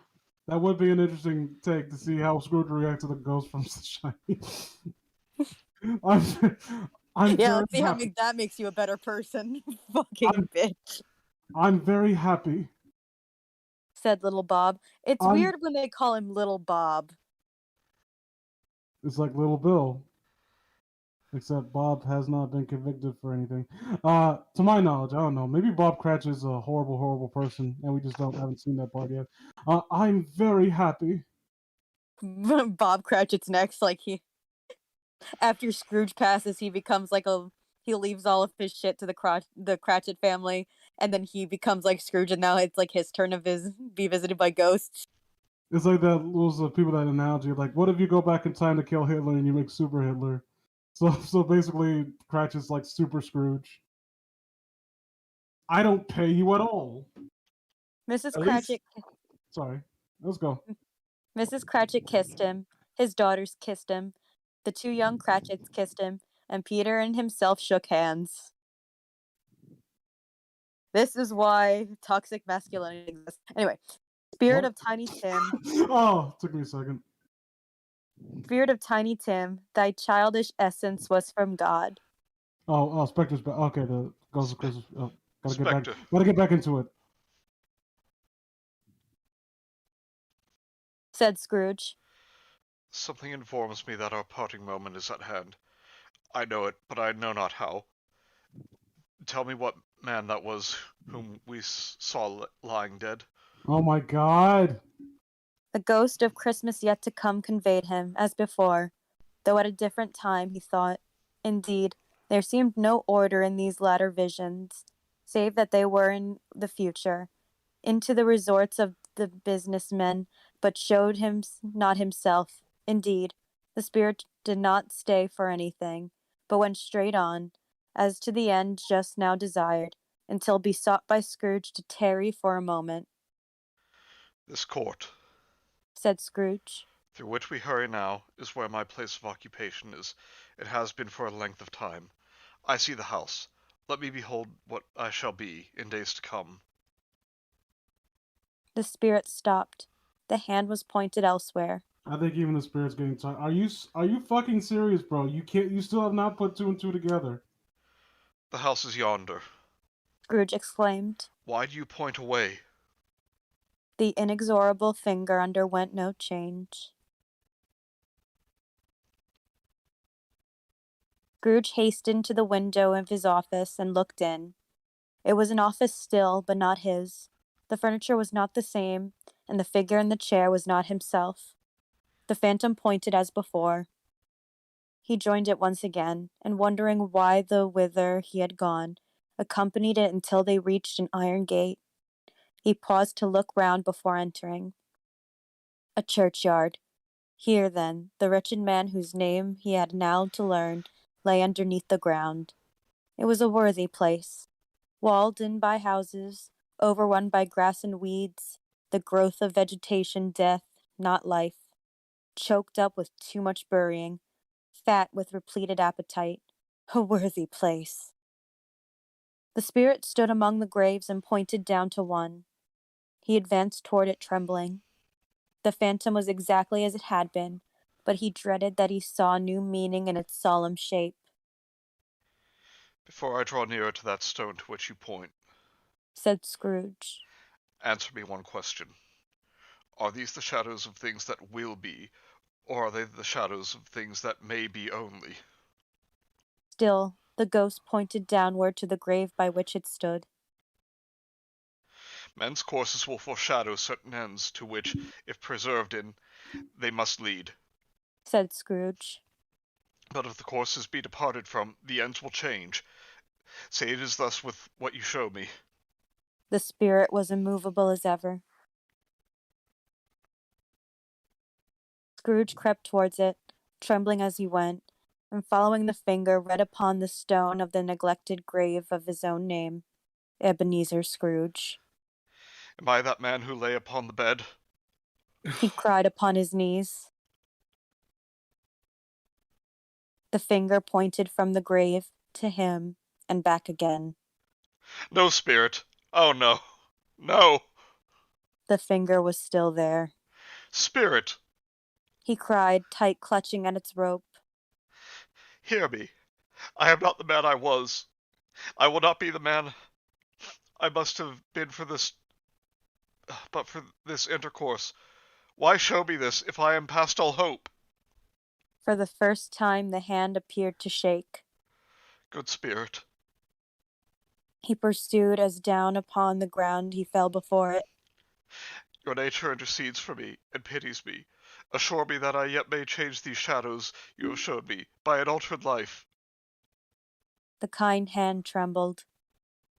I will honor Christmas in my heart and try to keep it all the year. I will live in the past, the present, and the future. The spirits of all three shall strive within me. I will not shut out the lessons that they teach. Oh, tell me I may sponge away the writing on this stone. In his agony he caught the spectral hand. It sought to free itself, but he was strong in his entreaty, and detained it. The spirit, stronger yet, repulsed him. Holding up his hands in one last prayer to have his fate reversed, he saw an alteration in the phantom's hood and dress. It shrunk, collapsed, and dwindled down into a bedpost. And we are on to stave 5. Yep. The final countdown. Any comments so far? Like I would say that I enjoyed this more than the last Dave, at least. Yeah. And It honestly, was like, helpful. as for the thing with Scrooge, like, keep continuously questioning whose body it was. Like, I know it got a bit repetitive, but I think really he knew, You he could just try. didn't want to Yeah, accept it. Oh yeah, Yeah, like he's it's chalking it complete up to denial. denial. It's like, he kind of looks familiar. Did he have any family? Oh, he had a nephew and some nieces. Fuck. I mean, No, They no, weren't I even his nieces. They were. She was only called his niece because she was married to his nephew. I mean, yeah, well, fuck. well, No, not family like that. oh yeah, but I would say this is more effective. Like in general, I think any segment that where he's the primary focus is the strongest because he's such a compelling character. Yeah, I agree. Like when you get to the other and I don't mean this to denigrate the story because they serve a practical purpose and they serve it effectively, but I think most people would agree that the other characters that kind of surround Scrooge are rather flat, and it's done with the intention of they're basically there to propagate his change Yeah. and to incentivize that change. Like they're not really written as flaws. Like the Bob's family isn't exactly like you can't really inject much nuance. And like if he was a bastard after Scrooge died, like fuck that guy. It wouldn't really work. Right. But that's why I don't know. Like I said, the third stave to me still was, even getting past the food talk I just felt like it was the weakest, if only because it put so much focus on that it kind of pushed Scrooge to the sidelines to the point where you actually forgot about his presence. And then I think this Stave does a good job of like putting us right back on track to where we need to be. Yeah. Hmm. What do you think, Raptor? I like it. It's very nice. By the way, I looked up that thing you were looking up. They actually do kind of look cool. Oh yeah, the sex is awesome. Yeah, like not enough to be like fucking distracted for how many hours have we been streaming now? Well, it's In been my, like it only in my started humble recently. To be fair, defense, I hadn't killed it in a while, so I felt like it deserved it a bit. Well, not deserved it, but you know. warranted it at the very least. We're Um, about to reach 5 hours. Okay, we're almost finished. And by the way, oh god, these effects look awesome. All right, stave 5, the end of it. Yes, and the bedpost was his own. The bed was his own. The room was his own. You mind if I Best- start? I'm sorry. Do you mind if I read to try to make up for all the time I've just been like sitting here doing nothing? Yeah, go I ahead. feel kind of bad for just lazing about. Yes, and the bedpost was his own. The bed was his own. The room was his own. Best and happiest of all, the time before him was his own. To make amends in, I will live in the past, the present, and the future. Scrooge repeated as he scrambled out of bed. The spirits of all three shall strive within me. O Jacob Marley, heaven in the Christmas time be praised for this. I say it on my knees, old Jacob, on my knees. He was so fluttered and so glowing with his good intentions that he broke his voice would scarcely call that his broken voice would scarcely answer to his call. He had been sobbing violently in his conflict with the spirit, and his face was wet with tears. They are not torn down. Cried Scrooge, folding one of his bed curtains in his arms. They are not torn down, rings and all. They are here. I am here. The shadows of the things that would have been may be dispelled. They will be. I know they will. His hands were busy with his garments all this time, turning them inside out, putting them on upside down, turning them, mislaying them, making them parties for to every kind of extravagance. I don't know what to do. Cried Scrooge, laughing and crying in the same breath, and making a perfect Lauco. locum. Yeah. Okay, this is what Google was invented Yeah. for. Yeah. I need to know. Yeah. Like I'm in the let's finish this mindset, but I need to know what that means. Yeah. Uh, The website like had a how to pronounce for skater, but not this fucking word. Lacune. For the son of Acrates, a figure in Greek Roman mythology and epic cycle, he had Trojan. Okay, he made a perfect ass of himself. Why not? Let's go. Why, Dickens? Why? Did you just read the fucking Iliad and he's like, I need to do something with this. Of himself and his stockings. I am as light as a feather. I am as happy as an angel. I am as merry as a schoolboy. I am as giddy as a drunken man. A Merry Christmas to everybody. A Happy New Year to all the world. Hello there. Whoop! Hello! He had first into the sitting room and I was now say. standing there, perfectly winded. There's the saucepan that the gruel was in. Cried Scrooge, starting off again and going round the fireplace. There's the door by which the ghost of Jacob Marley entered. There's the corner where the ghost of Christmas Present sat. There's the window where I saw the wandering spirits. It's all right. It's all true. It all happened. Really, for a man who had been out of practice for so many years, it was a splendid laugh, a most luxurious laugh, a father of a long, long line of brilliant laugh, I don't know what day of the month it is. said Scrooge. I don't know how long I've been among the spirits. I don't know anything. I'm quite a baby. Never mind. I don't care. I'd rather be a baby. Hello, whoop! Hello there. Ebenezer Scrooge's baby. This is like this is his new catchphrase. Like he had to get since he's good Scrooge now. He never says humbug again. This is what he had to. He has to substitute it with something. Hello, whoop, hello here. Like it's quite and like as much as people like New Scrooge, it was quite annoying by comparison. He was checked by his transport by the church ringing. He was checked in his transports by the churches ringing out the lustiest peals he had ever heard. Clash, bang, hammer, ding dong, bell, bell, ding dong, hammer, dong. Clash, clash. Oh, glorious, glorious! Running to the window, he opened and put out his head. No fog, no mist. Clear, bright, jovial, stirring, cold piping for the blood to dance to. Golden sunlight, heavenly sky, sweet fresh air, merry bells. Oh, glorious, glorious! What's today? Cried Scrooge, calling down to a boy in his Sunday clothes who perhaps had loitered in to look about him. Eh? Returned the boy with all his his might of wonder. What's today, my fine fellow? Said Scrooge. Today? Replied the boy. Why, it's Christmas Day! It's Christmas Day. Said Scrooge to himself. I haven't missed it. The spirits have done it all in one night. They can do anything they like.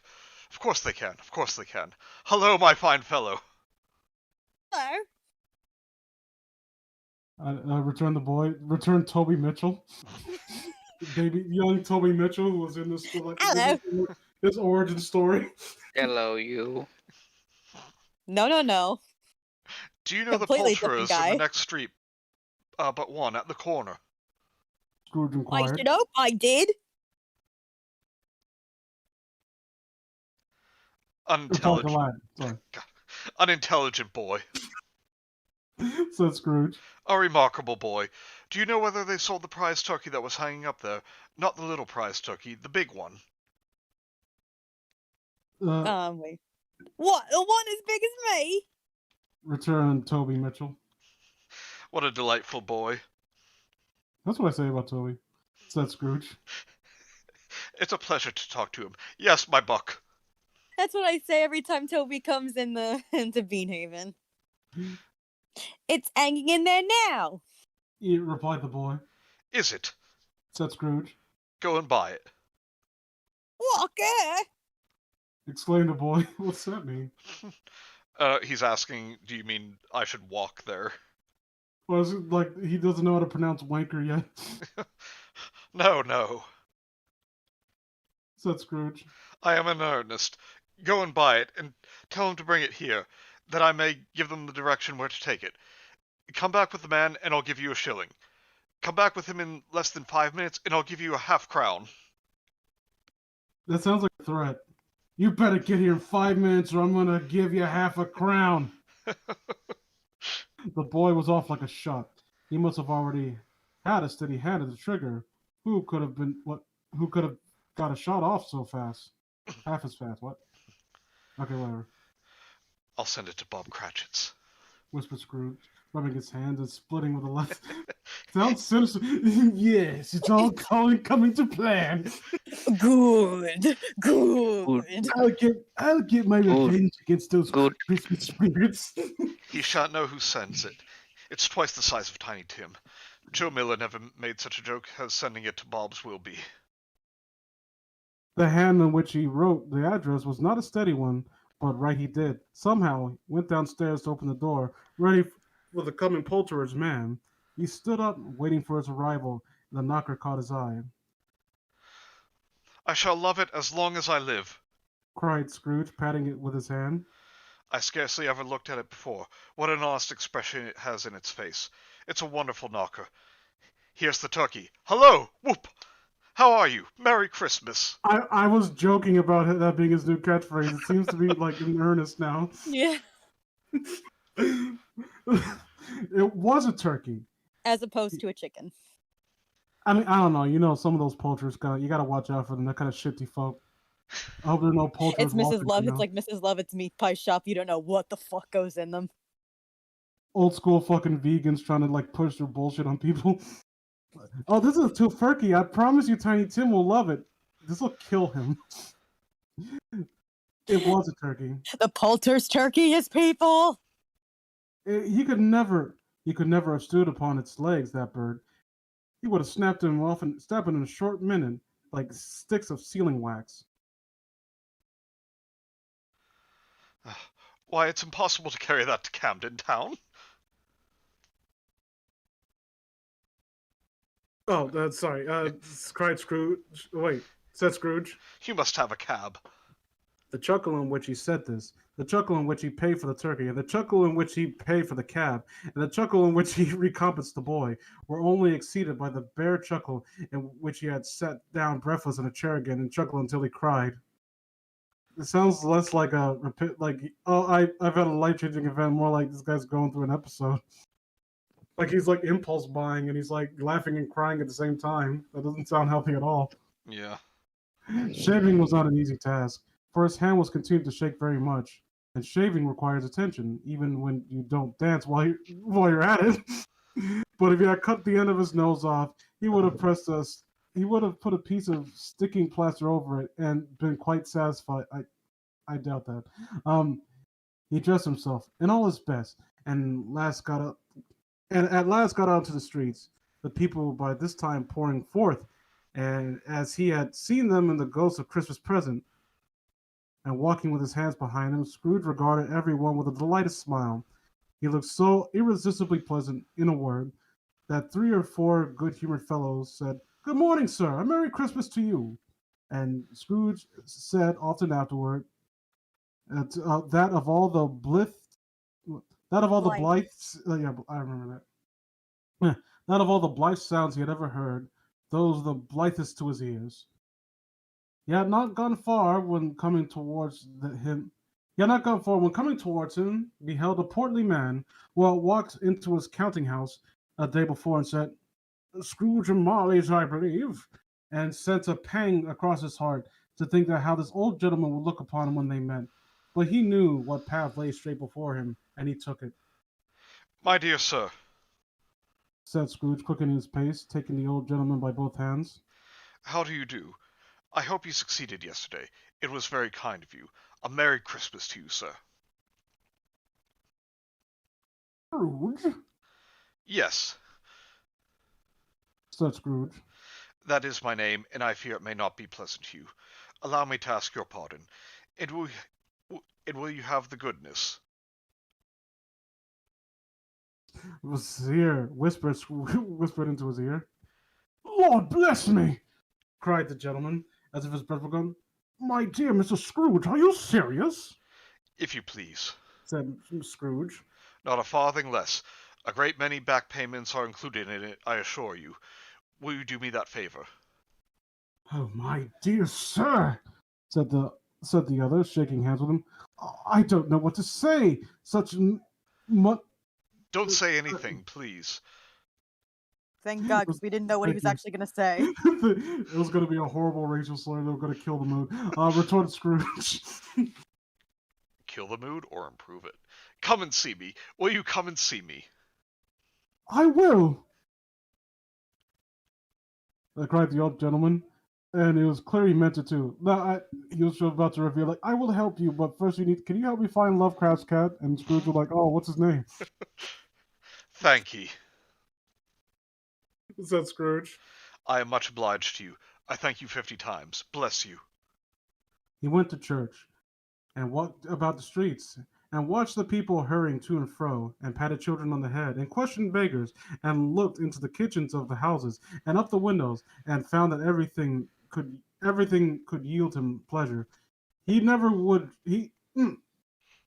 Sorry, excuse Do me. you want me to take over for a little? No, I'm fine. I had to pat my chest for a second.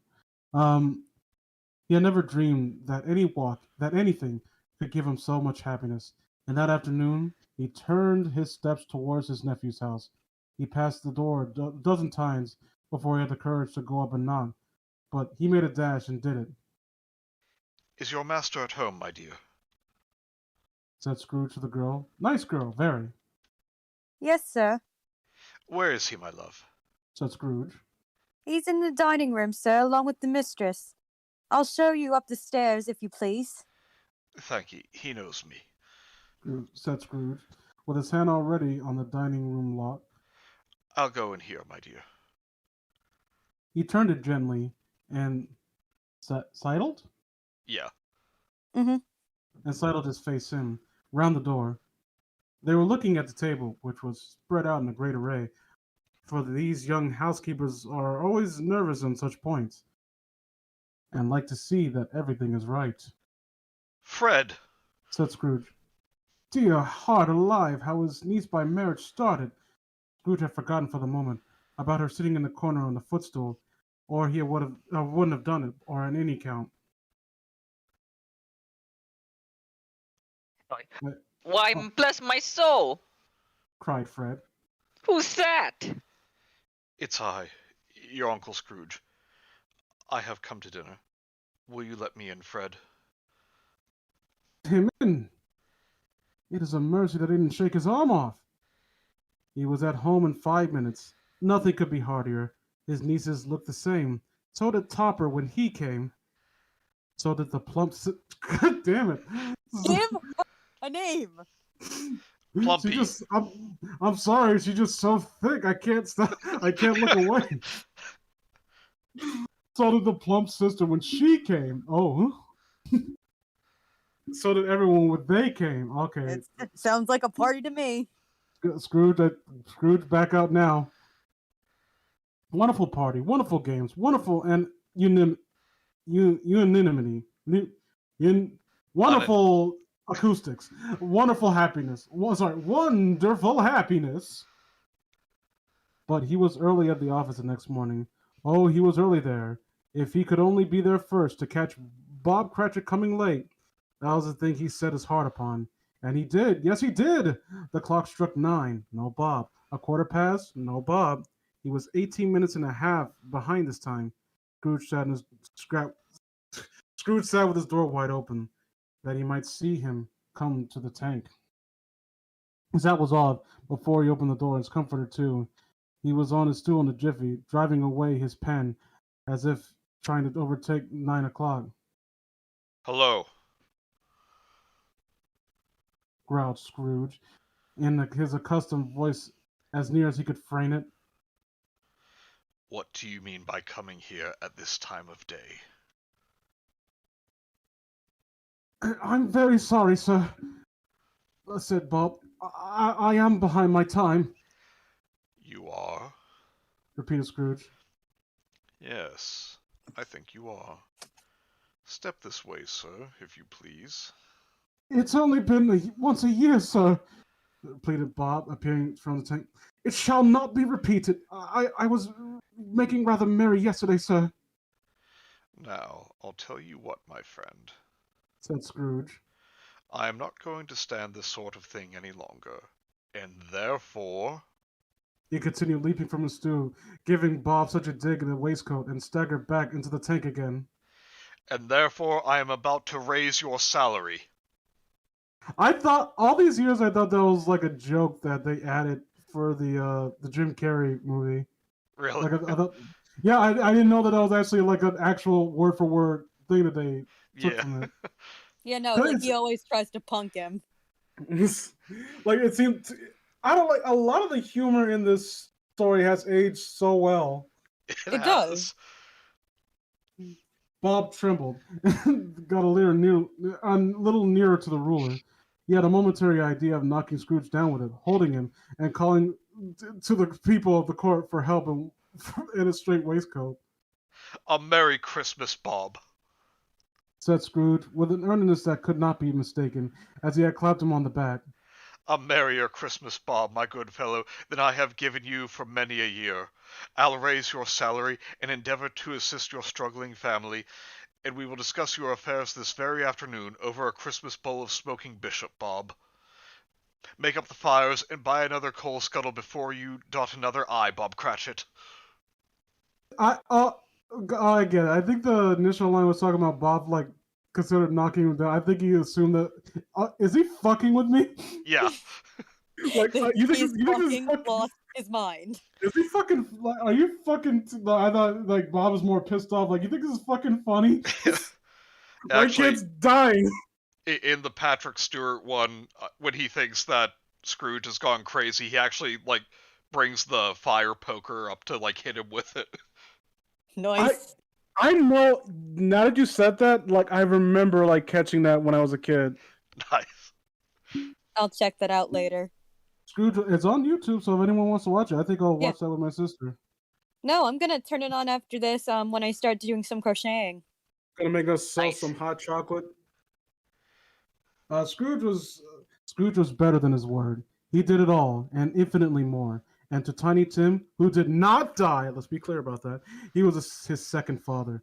He became a good friend, as a good master, and as good as a man, as good as this old city he knew. For any... Sorry. You want to finish this, Kenzie? We're almost done. All right. Scrooge was better than his word. He did it all, and infinitely more. And to Tiny Tim, who did not die, he was a second father. He became as good a friend, as good a master, and as good a man as the good old city knew, or any other good old city, town, or borough in the good old world. Some people laughed to see the alteration in him, but he let them laugh, and little heeded them, for he was wise enough to know that nothing ever happened on this globe, for good, at which some people did not have their fill of laughter in the outset.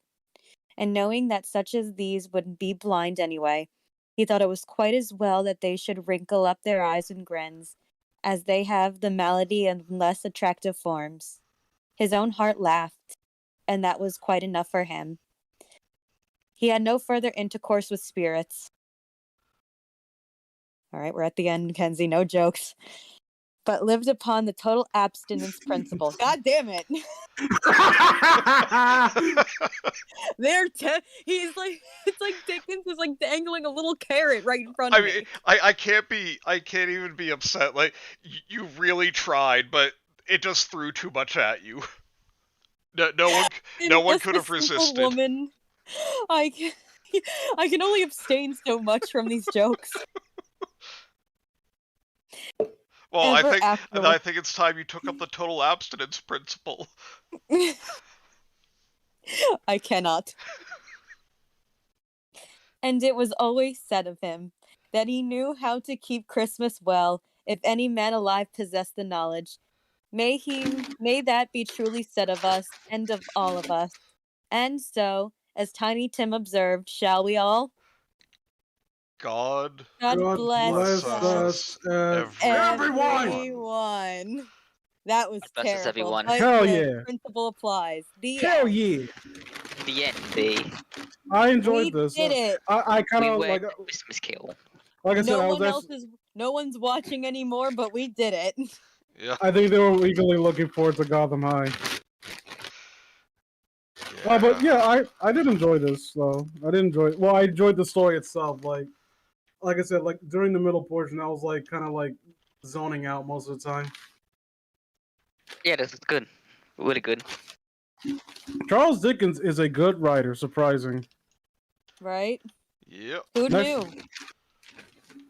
This Junji Ito story actually does a decent job at being spooky. Wow. No, but seriously, I am genuinely because I don't ever, like I said before, I don't ever recall. Everyone's seen an adaptation, like everyone's at least seen A Christmas Carol, but I've never read the story myself. And like I said, I'm genuinely surprised by how many. I don't know, like how many lines stand up, how many like comedic moments stand up, and the horror elements that actually get introduced like fit perfectly well. Yeah, like you kind of forget, like when you're looking at something through a modern lens, like when you're watching like obviously a modern adaptation and you see a joke and it's like, oh wow, that's pretty funny. And then for you to read it later on and realize, wow, that was actually in the book. You know, you forget that like a lot of literary tropes and stuff we see now, like how you said how you didn't realize that him fucking with Bob at first was actually in the book. Like the bait and switch is actually that old. I dig it.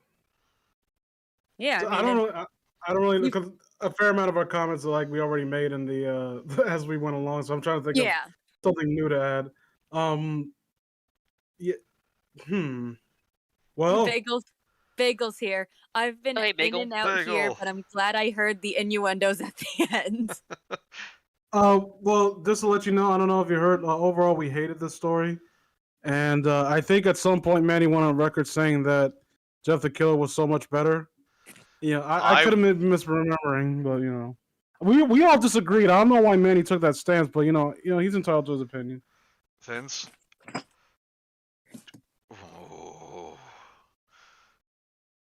Fight me in IRL, bitch. I will be in the angry dome. So, Raptor, what did you think? It was very good. In between you looking up pictures of Skeksis or Skeksis, whatever, that I'm still suspicious about. I'm sorry. Look, But are you gonna really pick on Raptor for that? When all this time, like during like the second portion, I was no, I think like I said during the second stay, I was literally looking up voice changing software and like interrupted the thing halfway through. In fact, I'll turn it on right now because I can. Also, Yes, but you how, actually were able how to many incorporate that into the story. how many Oh. times have we heard? Oh, sorry, I was crocheting. Yeah, no, I'm joking, obviously. No, well, we're being completely serious. We're calling you out. We're Oh, calling Satan's you back. out. Fight me IRL, What other sound bitch. effects do they have on that, Vince? Is it just deeper and higher pitch? So, are you back? Swiggity swag. What's in the bag? That's just you. Okay. How about this one? Is that any good? You're a chipmunk again. Yeah, like is it just lowering and hiding the pitch? What do I sound like now? Robot. Darth so- Vader. Wait, say Rumbler eject. Rumbler, eject. Thank you, Soundwave. Oh, I need to turn this on real quick. This is me. I'm Vince. I say things. I say things on occasion. Most of it doesn't make any sense. Most of, yeah, right.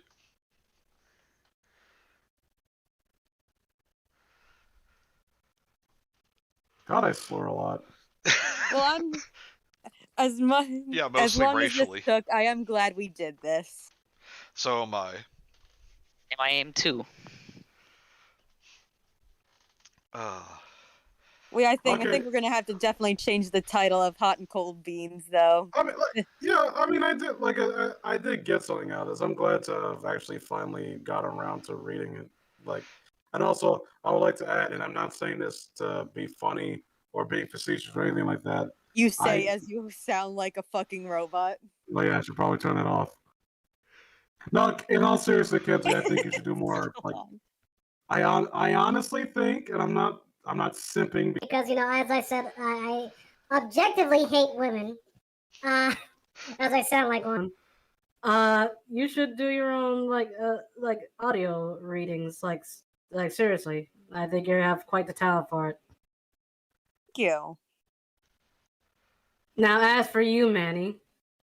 Yeah, I know, I suck at everything I try.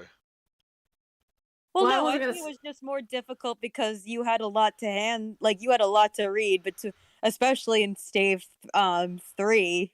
Oh, that was like I said, like as much as I get, like I love every single segment that involves like Scrooge himself and the spirits. They are, believe it or not, they're the main character is the best part of his own story. But anything like the side characters aren't interesting enough to really keep me completely engaged. Yeah. Like it Really good definitely relies on the reader being sentimental enough to like, oh my god, Bob has a crippled kid. We kind of have to care. Care, but at the same time, it's like you don't need to. I don't think you need to ruminate on their freaking their meal so long. Like I think you could just like point out the fact that introduce the fact that they're obviously like a happy family and they make the most of what they have, which shows how much they're different and how different their mentality and their way that they approach life is to Scrooge. And then you go to where you need to go, where Scrooge is like, oh shit, well, he's kind of like reflecting on his own life and how, despite it all, these people who have far less than him are infinitely more happy than he is. Well, I think what the problem is, and like, because I didn't mind the scenes with the Bob Cratchit family, but the family when themselves you are fine. oh, sorry, go on. When you watch, and I mean any adaptation, you kind of and how much emphasis is put on Tiny Tim and like how he is like the moral center of his family. You kind of forget that really the book does just treat him as a plot device. I would, and like he really didn't need like more of a character, like a presence.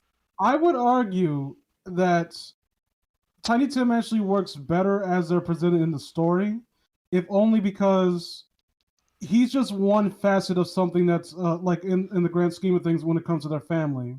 Like his death means something to them, like the fact that he's just another like little spoken. Like if you take out Tiny Tim entirely, I think Scrooge would have still came to the same epiphany that he would have. I just don't think it would have been as effective. Yeah, but for him, like even for his, for as big a deal as like they treat him toward the very end, like oh he became a second father to Tiny Tim, not just to the Cratchit children, to this kid who Well, I think we need to remind you did not die, and even closes on his line, "God bless us, everyone." Like they I think that's just trying to give give him some way. Like it gives weight to the Scrooge because he probably takes like even if it's like out of his hands. Like I find so much shame in the fact that these people like not only the one real thing that they struggle with in terms of their hardship and the coping with is the inability to take care of this obviously disabled child. And it's one of those things where I also think that if Scrooge had known, he might have adjusted a little bit of his behavior accordingly. I don't think he was even in the know of Tiny Tim. Was he? Did he know anything about Tiny Tim before like the spirit visited him? No. To say. I Who's to say? I might be making a mistake. Let me like go into Dickens' head and speak on his behalf because he's like, well, I know Dickens personally. He gave me the manuscripts to his stories. Okay, I dug up his grave and read them myself. Alright, but yeah, this was enjoyable. I'm glad. I'm gonna end it here though because I have to start getting ready for bed.